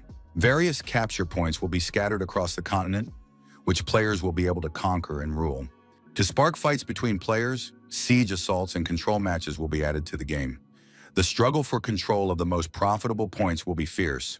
Players will fight for their rights and interests. But in the end, they will have to join forces against a formidable enemy. A hidden evil is rising, and behind it lurks the rise of the Dark Cult. The 6th season has finally begun. Min Chul told Oasis that it was time to start this war. This war is unlike any other and will never be seen again. It is a war of conquest and destruction of the world. Scripted quest to a new world. You must go to Twilight Port on the new continent of Betalos. The protagonist said that they would not travel by ship, but would get there by other means. However, first they must wait for the other members of the guild. Oasis said that there was not much reaction to Wings of the Goddess on the forum. The young man replied that there had been no announcement, so most people don't know about it yet. The item limit is 100,000 coins. 10 million will be needed to bring all 10 pieces of equipment to the required level. The season begins as a total buying spree. Rich players are going to take over the entire continent. The growth curves that everyone spent so much effort planning have now lost all meaning. Dungeons and fields designed with player levels in mind will be completely trampled. Some players will feel cheated and leave the game altogether. Those who donated, on the other hand, will taste superiority and power. Napalm groups will make even more items that they can profit from. To win, you'll have to pay. The decline of Wings Online has begun in earnest. Min Chul reminded Oasis about the iron ore stones he had asked her to buy. She said that the average price for one stone was about 10. It was almost never less than 5. She had about 100. Min Chul said that soon there would be a whole ton of stones at 5 gold each. They had to buy them all with all their money. Kane was indignant. Why did they have to meet in this particular place? Wouldn't they have to get to the continent by boat? Kane added that the port was already crowded with people. Was the boss even going to sail there? Min Chul said there was no need to worry. He had a shortcut to Batelos. A spatial portal appeared in front of the players. The young man told everyone to follow him. Lord of Darkness, the Dark Knight knelt. Min Chul told the knight that he had not come here for him. Agra-King wondered why this place was needed at all. The protagonist asked Oasis if she had ever wondered what lay above the ground where this temple stood. Minhul said that they had arrived and invited everyone to the continent of Batelos. The place where the Night Runners Guild found themselves resembled a prehistoric forest. Minhul asked what they thought about conquering a new world now. Kane drew his sword and used the skill Sunset. Their opponents turned out to be huge knights. However, Kane couldn't even scratch them. Rabbit used her magical abilities to activate the skill Capture of Vendaya. One of the knights lost control and attacked his comrade. The knights began fighting each other and stopped paying attention to the guild members. Rabbit said that this was why she chose the role of an illusionist. Kane admitted that it was impressive. Rabbit added that in that case, the clones would help them with their main mission. Mirror illusion was activated. The number of rabbits increased exponentially and they rushed into the attack. Kane thought that this girl was capable of controlling the 4 columns at her discretion. Alice said that each of Rabbit's clones had attracted the attention of 2 living suits of armor. What should they do now? Rabbit told Alice to continue luring them. The bait worked, and the knights in armor chose other targets to attack. Kane noticed that there were quite a few knights in armor. What was the secret to their success? Oasis did not sit idly by and activated Basilisk's call. The basilisk appeared in the form of a huge snake. Oasis told the basilisk not to rush and to focus on defense. Their goal was not to destroy the enemy, but to buy time. Kane, sword in hand, told Rabbit to continue luring all the monsters to the base. Kane added that their numbers didn't matter. Defense was the only thing he was really good at. Half an hour earlier, a meeting was held at the headquarters of the Night Runners Guild. The map showed where they would head east to explore the continent. In the process, they would come across new dungeons and capture points. They would also find new resources and items that would help them develop. In the second half of the season, they would reach the eastern tip of Batelos. There, a new army of enemy NPCs, the Cult of Darkness, would be waiting for them. Min Chul said that there are no cities on Batelos. However, there are 10 capture points. Players must capture them, develop the territory, and turn it into their cities. After developing a capture point, they must clear the surrounding area of possible threats and move on to the next one. Players must increase their power and influence in this way. This is the essence of the 6th season update. The 10th and final capture point will be the largest and most important on the entire continent. Paradise Lost. The protagonists declared that they would be the ones to capture it. Agra-King warned that all the monsters in the area are level 100. Will their attacks work against such opponents? Min Kul said that they just need to cause confusion. In any case, they will be able to destroy monsters of their level. First, they need to split into teams. Oasis, Rabbit, and Kane were the first team. Oldman, Agra-King, and Doctor are the second team. Kane asked what Min Chul would do. The protagonist replied that while they were causing a commotion and distracting the base's defenses, he was going to destroy the boss. The capture point is Lost Paradise, Southgate. First of all, a plan must be developed. The place is full of monsters. At least 20 of them need to be distracted so that the Northgate team can complete their task. The doctor said he had a plan. If they followed it exactly, they would be able to effectively distract the enemy and take him out of action. The doctor added that he was a little nervous about working in a team after playing solo for so long. King said that all they needed to do was attract attention. Why did they need a complicated plan? They just had to go in and blow the place up. The king said that he and the young man agreed on this issue. King told the old men to shut up. He shouldn't treat them as if they were his equals. Now he would smell like an old man too. Oldman was surprised. Did he really smell like an old man? King explained that he meant that the king really did smell that way. He just seemed that way, although it was probably true, like those old ginseng candies that old people like. Oldman was surprised. How did the young man know that he liked these candies? King took offense and said he would no longer talk to this king. The young man turned around, ran off, and said he would see his grandfather later. King burst inside with a crossbow in his hands and organized a rain of arrows. The king followed him and, swinging his hammer, said that this little guy and his arrows didn't stand a chance. World destruction was activated. The battle was swift and devastating. The monsters were destroyed. However, the battle did not end there. Magical power concentrated around the armor of the destroyed monsters. The monsters began to regenerate and regain their former shape. King told his grandfather that it wasn't working. Bottles of incendiary mixture were thrown at the monsters. The doctor joined the battle. The bottles broke, and the monsters were engulfed in flames. The doctor lectured that ignoring medical advice could lead to health complications. It is necessary to wash your hands before eating and brush your teeth before bed. The doctor noted that monsters of the 100th level undoubtedly possess considerable strength.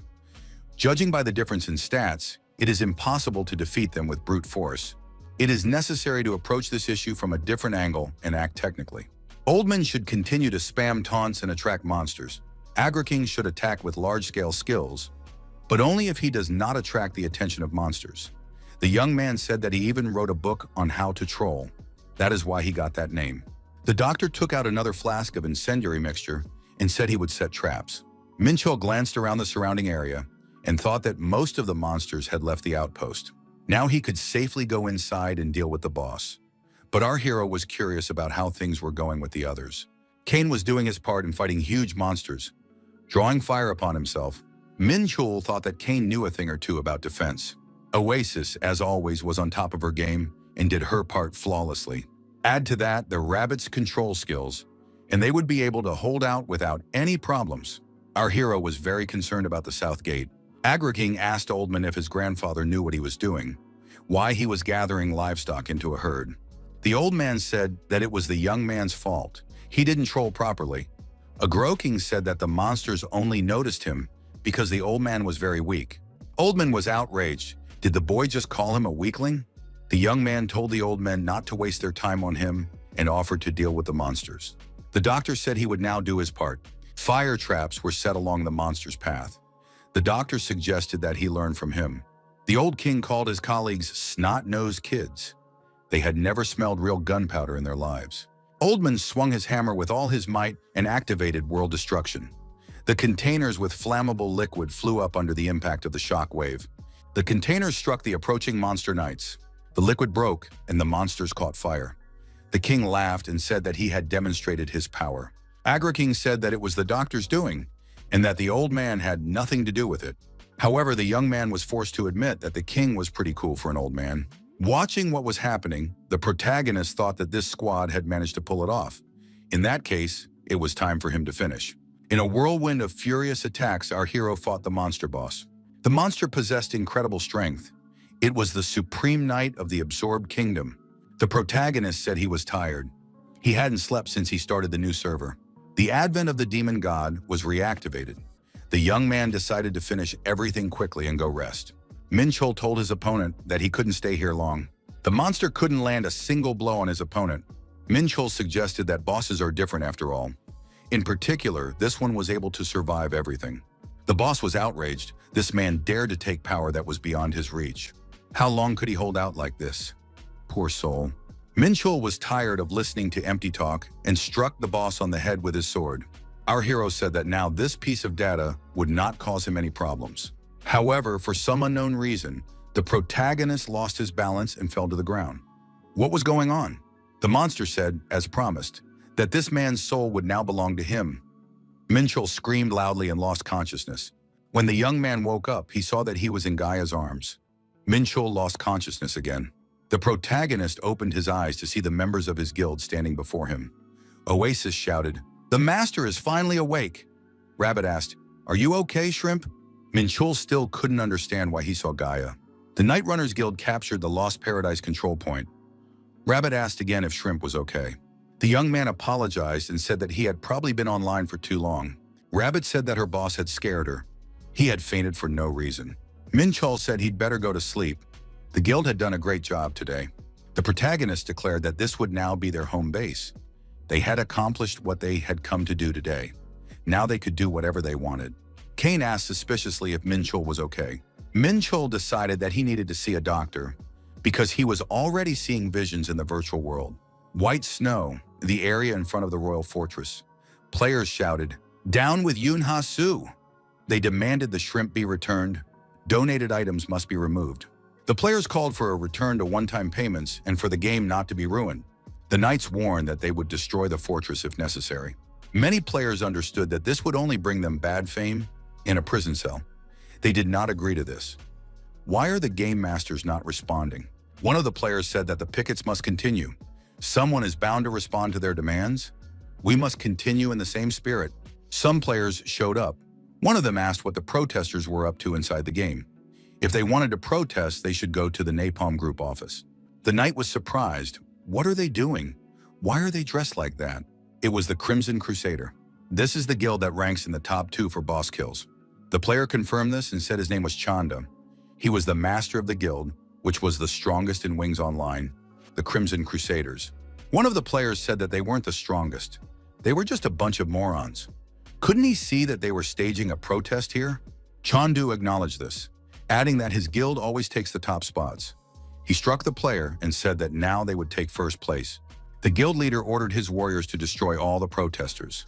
The players were outraged. How could the guild allow itself to do this? They had to fight back because there weren't that many of them. One of the mages noticed that the members of this guild were already equipped with the best items. It would be difficult to fight them. A player said that the guild would be banned from entering the city if they continued in the same vein. You can't just attack people like that. Chandu said that they could easily capture the point in the west. Who cares about the old city? The players wondered, where had the guards gone? Where were the guards? Chandu said with admiration that his new weapon was very powerful. This is a real game. It should have been done from the very beginning. Streamer Shrebicus said that in 3 years of working on the Wings Online channel, he had never seen such a one-sided massacre. Chandu called out to the streamer and said that from today, the Crimson Crusader Guild would be infamous. Anyone who wants to destroy people with maximum items and conquer a new continent is welcome to join them. Chandu shouted that he was calling on everyone to have fun. The streamer thought that he could use the moment when all attention was focused on the protesters to make some noise and announce his guild's transition to a more criminal group. It was a real publicity stunt. But Telos is now a lawless zone. There are no guards or guilds to control the situation. It is not a permanent place where wars are constantly being fought. The Crimson Crusaders are trying to strengthen their forces with this trick and seize control of Batellos. Streamer Shribicus thought this could be an effective publicity stunt. The streamer was surprised. Didn't Chandu think they were in danger of being punished? Champion Aaron appeared. He was a representative of the Alliance of Free Knights. The players said that a representative of the Round Table had appeared here. We need to show these scoundrels who's boss. The Alliance of Free Knights is also known as the Knights of the Round Table. They are known as the best PvP players in all of Wings Online, a gathering place for the best players in the arena. The streamer thought that they were Knights of Justice, created to maintain order in the game. Aaron told Shonda to drop his weapons and leave White Snow with the rest of his guild immediately. If he did so, there would be no repercussions. Aaron added that this was the first and last warning. He had 30 seconds to make a decision. Chandu laughed. He didn't know what Aaron was thinking when he appeared so unexpectedly, but his words were meaningless. Aaron said there were 20 seconds left. Chandu said he would issue a counter warning. Aaron could take his gang of losers and get lost. Otherwise, they would also be prosecuted. Chandu added that Aaron hadn't even used the ticket. They were fully equipped. Did Aaron really think he could defeat them? Aaron said that even 5th-level equipment would be useless against such petty scoundrels as this guild. Aaron told the Alliance of Free Knights to prepare for battle. After some time, Aaron ordered the Alliance to destroy these rats. Gaia warned our hero to be careful. The girl said that his power was now beyond her control. The master must be sure that he does not consume him. Minchul opened his eyes and got out of bed. He was alone in his room. A notification came to his smartphone. Aaron is live, going to the Free Knights Alliance rally. During the battle, Chandu showed his superiority. He told Aaron to run away before he was disgraced. Chandu added that he never thought he would live to see the day when Aaron would be on his knees. Chandu ordered his men to capture Aaron. However, there were those who decided to defend the champion. These players stood in front of Aaron. The players said that Aaron was a symbol. They couldn't let the bandits get their hands on him. The players said they would buy Aaron time so he could leave immediately. Chandu watched Aaron run away. The guild leader laughed. Was Aaron really running away? Aaron remained on live broadcasts. Viewers in the chat wrote that Chandu and his gang were real jerks. They had money, so they thought they were cool. Aaron said that he was a pro player and only fought fairly. He didn't need to think about the tournament. Did they really think it would be right for him to buy an item and become stronger that way? A galactic donation of 10 million was made. Aaron should use it to upgrade his equipment as much as possible and give these scoundrels a taste of their own medicine. Aaron informed his people that he had a message. He wants them all to buy Wings of the Goddess and upgrade their current items as much as possible. Aaron decided it was time to punish these bandits. Kane said that was nonsense. Minchul asked Kane to calm down. It's funny after all. Kane asked if the boss was feeling better. Minchul repeated that he was just a little tired. Now he had slept well for the first time in several days. But what was Kane unhappy about? Aaron always does this. He uses someone worse than himself to make himself look like a good guy. He wanted his guild members to improve their equipment as much as possible too. But now the discussion about donated items is too heated. However, this guild appeared at the right moment, and Aaron specifically received this assignment. Minchul asked what the purpose was. Kane replied that he needed an excuse for the buff items. All members of his guild are ranked in the top 30. Kane said that a level 15 weapon could be very good, but these guys would never lose in a fair fight. They lost on purpose. Minchul said that Kane was right, but he didn't entirely agree with him. It was all a big show. The Crimson Crusaders decided to put on this show to announce that they would be the villains. Aaron's guild is putting on its own show to justify the use of its weapons as much as possible. However, behind all this is an even bigger show. It's just one big marketing ploy to get people to buy Wings of the Goddess. The protagonists added that they are all in it together. Chandu asked if any of the notorious users wanted to have fun on the new map. He invites everyone to join him. Fully equipped, Aaron attacked his opponent and grew in strength. Enthusiastic players chanted and shouted Aaron's name. Many players decided that maxing out their weapons was a great idea. Even if you don't buy it now, you can catch up around the middle of the season. Aaron said that it would make the game more fun for a while, so it's better to buy now. Aaron acted exactly according to the scenario that the protagonist had anticipated. Our hero stated that thanks to today's fiasco, people are saying that the buff itself is not the problem. The problem is the people who abuse it. They are trying to focus on those who use the system for evil, like gun control laws in the real world. It's not about the guns, it's about the people who use them. Min Chol didn't know who was behind it, but they were definitely smart. A real person with a capital letter. The protagonist thought it might be Yun Hasu. A Gro King looked at the destruction and told the king that this was their capture point. The girl who appeared greeted the night runners and said she had a bonus for the capture. Players should make sure to take it. Agri King asked if it was free. The girl confirmed it was. The blacksmith said that it was a bonus for capturing this point. He offered to repair the players' weapons. Oldman held out his hammer and said he would trust the blacksmith with it. Another NPC appeared and announced that he had a bonus for the players for capturing the point. He would grant them a blessing. Agri King and Oldman realized that this was a buff. The NPC added that these players would continue to work in the name of the Dark Cult. The old man and the young man were surprised to hear about the Dark Cult. Why would that be? Minhul confirmed that they were a notorious guild. And since he was the guild master and a member of the Dark Cult, so was the entire guild. Minchul said that he had not yet explained how it works. He would have to explain when everyone was gathered. There are a total of 10 capture points across the continent. All of these points are filled with monsters. But once the players reach the final point, which is here in Lost Paradise, They will not find monsters, but will encounter a new enemy. It will be a new NPC army, the Dark Cult. While the other players make their way through the first 9 points, the Dark Cult army controls this place. As soon as the players attack, the cult members will launch an attack and recapture the players' points. The forces of the Dark Cult are powerful. They are not even comparable to the other monsters located here. Once the players lose their capture points to the cult, they will be forced to retreat.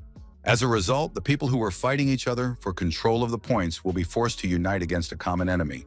Once they destroy the Dark Cult and regain their lost points, everyone will eventually return to the 10th point, and then they will reach the end of the dungeon. Min Chul added that this is how this season should go, and he is a Dark Knight of the hidden class. The protagonist noted that he is practically the vanguard of the Cult of Darkness. Since they are all members of his guild, they are considered his subordinates. The king asked if that meant they would be treated as cult forces. Min Chul confirmed that this would be the case on this continent. Min Chul noted that this was not bad, since they were facing the strongest NPCs that currently existed. The doctor said he had a question. Was this Cult of Darkness necessary in terms of destroying Wings Online? Min Chul confirmed this. He didn't need anything else. He added that from now on, he would try to share such things more often and in a timely manner. Now they would start with the dungeon, which they would head to right away. This dungeon is called Endless Hell. Of all the dungeons, it is undoubtedly the most terrifying. Oldman admitted that this dungeon is very beautiful. The doctor suggested that they might encounter some kind of ghost here. Rabbit asked how far they would have to go. She hates all kinds of scary things. Min Chul replied that they were already there.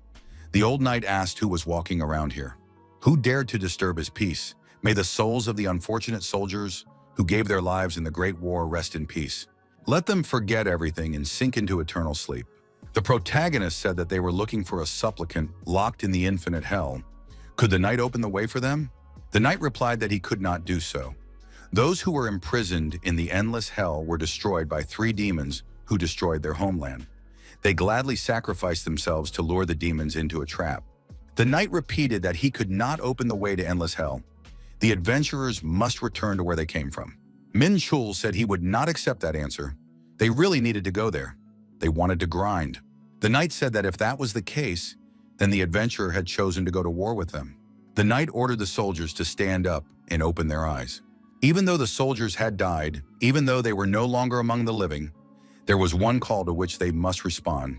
They must show their loyalty to their homeland. Even death cannot break the knight's oath. The time has come to pass judgment on those who trample on the territory of their holy kingdom.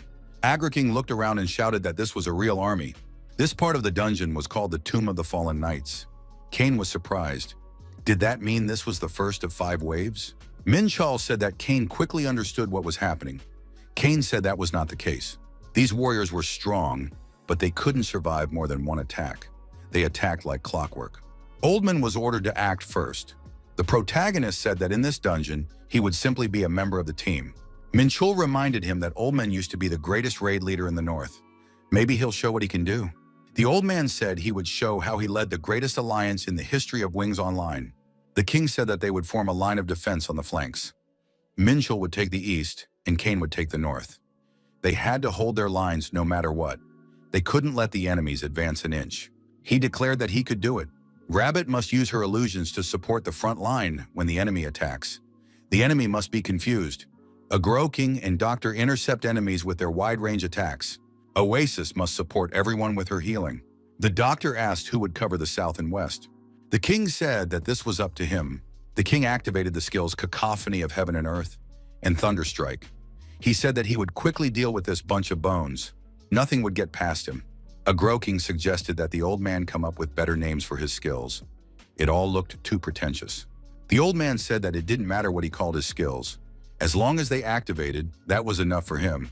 Agro King activated a fireworks display of arrows. Rabbit said they were all very strong. They didn't even have to do anything, Oasis agreed. Min Chul thought that surviving the wave of knights was child's play. He would easily make it to the 5th wave. After a while, the protagonist noticed that the 2nd wave had begun. The monsters became more aggressive. The king said that these guys looked pretty strong. Suddenly, a jumping monster appeared above the king. It swung its weapon and shouted loudly. The protagonist said that Oldman had gotten into a real game. What did he think about it? While fighting the monster, the old man noticed that this thing was very strong. The king told Agra-King and the doctor to attack the knights around Kane. They had to focus on one thing. Oldman again gave everyone orders on how to fight. Rabbit should also join the battle. The girl activated a mirror illusion, and many clones appeared. Oasis called on Basilisk for help.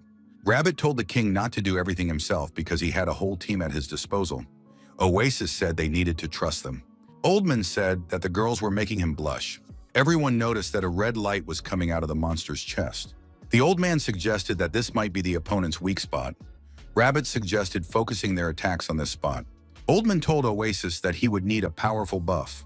Minkul thought that if he gave it his all, they would finish faster. But there is a limit to what he can do alone. If they wanted to destroy this world, they needed perfect teamwork. Now it was important to learn each other's skills. They needed to understand what they were all capable of. In this battle, everyone gave it their all. The protagonist asked the king if he understood what they needed. Oldman replied that this was the first thing a raid leader learned. The old man struck the monster's weak spot, and it was destroyed. Minchul said that Oldman did an excellent job. The king declared that the monster's hearts were their weak spot. Everyone should focus their attacks on their chests. The Napalm Group's development tower. Yoon Hasu, studying the information, said that this was what was needed. If they hadn't switched to free-to-play, it would have taken them months to earn what they had earned in the past 2 days. Imbalance creates demand.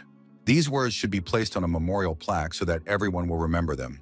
The entire development team should be invited to a corporate dinner. The assistant said it would be great. However, there are still a few bugs that need to be worked on.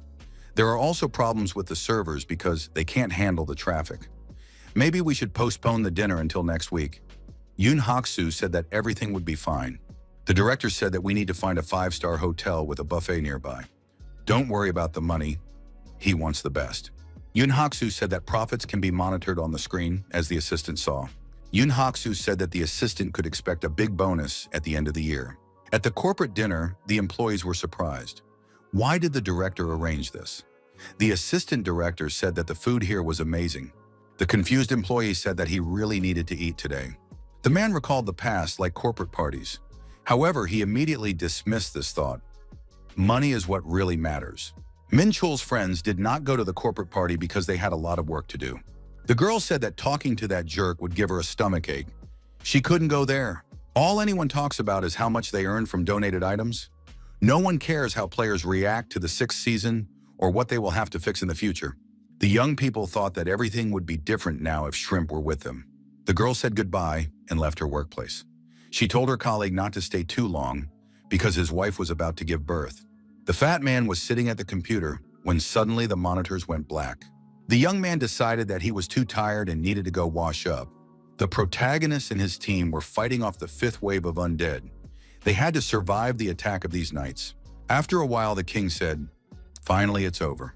The Dark Knight declared that there were demons locked in an endless hell, demons that had made this land what it was now. If the adventurers really go there, he prays that they will destroy these demons. They must take their lives. Minchul said that this was not the end. They had only just begun. The young man thought that for his plan to work, the coming of the demon god was necessary. The protagonist remembered Gaia's words when she said that the master must be careful. He must be sure that he does not consume the master.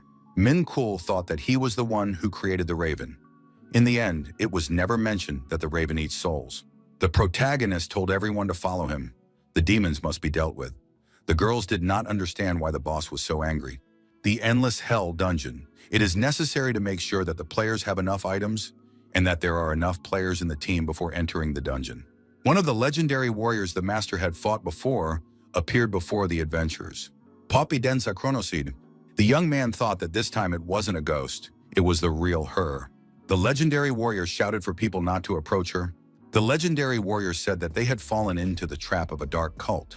They managed to defeat the raven, but they were cursed by it. By the time they came to their senses, the kingdom of Batelos was already engulfed in flames because of their actions. To prevent further damage to the land, she summoned the power of the goddess and sealed the 3 of them in that place. The 3 demons who destroyed Batelos were none other than the 3 cursed legendary warriors.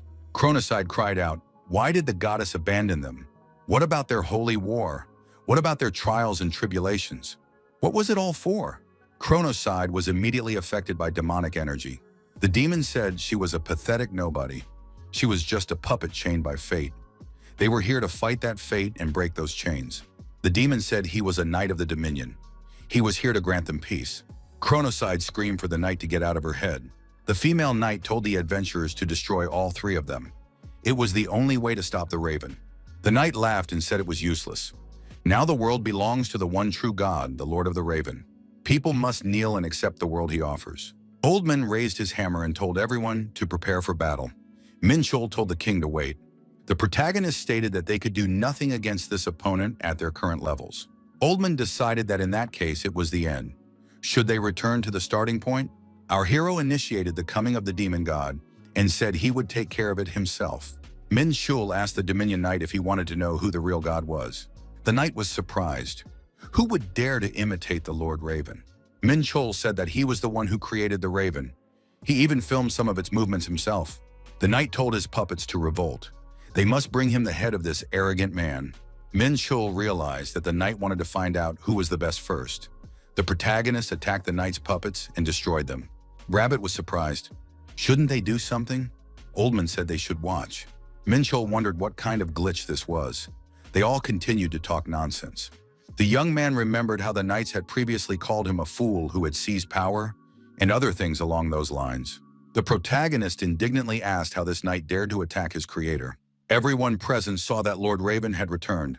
The developer arrived at the Napalm Group office and inquired about director Yoon Ha-soo in his office. The secretary replied that he had gone on a business trip to the American branch with the management the day before.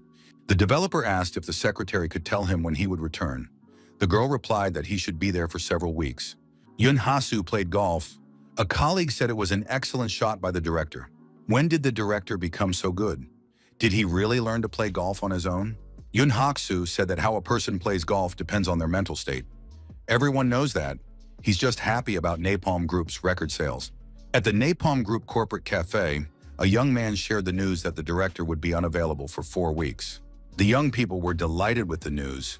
Were they really that lucky? The girl said that it was not a business trip at all, and that he would definitely be playing golf the whole time. The young man asked Shinji if artificial intelligence could cheat. The girl was surprised. What did he mean? He had recently checked the in-game growth balance and noticed unusual growth data in the log. He tried to check that account. However, he couldn't even view it from his Game Master account. In the end, he had to ask Gaia for help. Gaia said that Big D's Game Master account was not authorized to access this information. Big D was surprised because he was the head of the quality control team. Gaia said that only the director's account could access this information. Shinji was frightened. What was Yoon Ha-soo plotting? Big D said that he had thought so at first too. However, did Shinji really think that the director would bother to plot something? Shinji said that was a fair point. Yoon Ha-soo still doesn't know how the game works. There's no point in him blocking their access to certain information. Big D said that if the one who is plotting something is not the director, then maybe it's Gaia. Minchol cleared the Endless Hell dungeon. Agra King asked if the old man didn't get goosebumps after the boss used that skill. Oldman said that the young man was too weak to withstand it. Agra King got angry and said that he was stronger than the old man. Kane said he felt the same way. But who cares what that power really is? As long as they can use it, nothing else matters. Kane noted that it just helped them get through a dungeon that was impossible to get through. They will grow much faster than anyone else in this game. Minchol told the players to grab the items. Many legendary items had dropped. Rabbit couldn't believe that she might now have a legendary item. Agra King said he would find something that belonged to him. The king said that all items would be divided by class. The doctor said that a power had been manifested that should not exist. Their boss is very interesting. The king suggested looking at this beauty. What a complex craft here. The hammer is really noteworthy. He said it was really cool, but maybe enough bragging? The old man said that Agra King was upset because he didn't get it. The king said that this hammer would be called Heidi. Agra King was surprised. Did the old man really give the hammer a name? Kane told the boy to be quiet. He was trying to rest. Kane received a shapeless blade. Agra King was surprised. Had this blade been given a name too? Kane said that its shapelessness was very sensitive, so it would be better if the boy kept quiet. Agra King was indignant because he thought Kane was better than that old man. Rabbit told Agra King not to be upset. She was sure that he would get a good item in the next dungeon. Agra King said he was bored sitting around doing nothing. Rabbit asked if anyone wanted to play cards. It was a forgotten deck, the illusionist's exclusive weapon. King said that everyone here was making fun of him. Min Chul told the young man not to worry about equipment. Soon they would all have high-quality equipment. The doctor asked where their next dungeon was located. Min Chul replied that this time they would storm a fortress. Now that the sixth season update has been released, all cities on the old map can be captured by storming. The Temple of Darkness also falls into the category of cities. Kane was surprised. Did the boss really want them to storm the Temple of the Dark Cult? Weren't they cultists themselves? Min Chul replied that it would only make their task easier. They would capture the Dark Temple. The Dark Knight, as always, greeted the Demon King and asked how he could help this time. Min Chul said that Tereo should give him power over the temple. The Dark Knight couldn't believe his ears. Min Chul repeated himself. The protagonist added that this was a coup d'etat. The Knight Riders Guild declared war on the Dark Knight for control of the Dark Temple. The Dark Knight said that the Demon King had already reached the pinnacle of power within the cult. Why was he committing this betrayal? Min Chul replied that just because the Knight called him the Demon King did not mean he actually had any power. All he had were a few outposts. If the Dark Knight wants to call him king, he must show him the throne. The Knight said that excessive greed brings nothing but destruction. The Knight added that the vassals of the Dark Lord must heed his call. The Dark Demon's minions emerged from the portals that appeared. Oasis wondered, would they be able to defeat these knights? Min Chul told Oasis not to worry. They would be easier than the ones they had faced last time. The assault began. The order was given, destroy them all.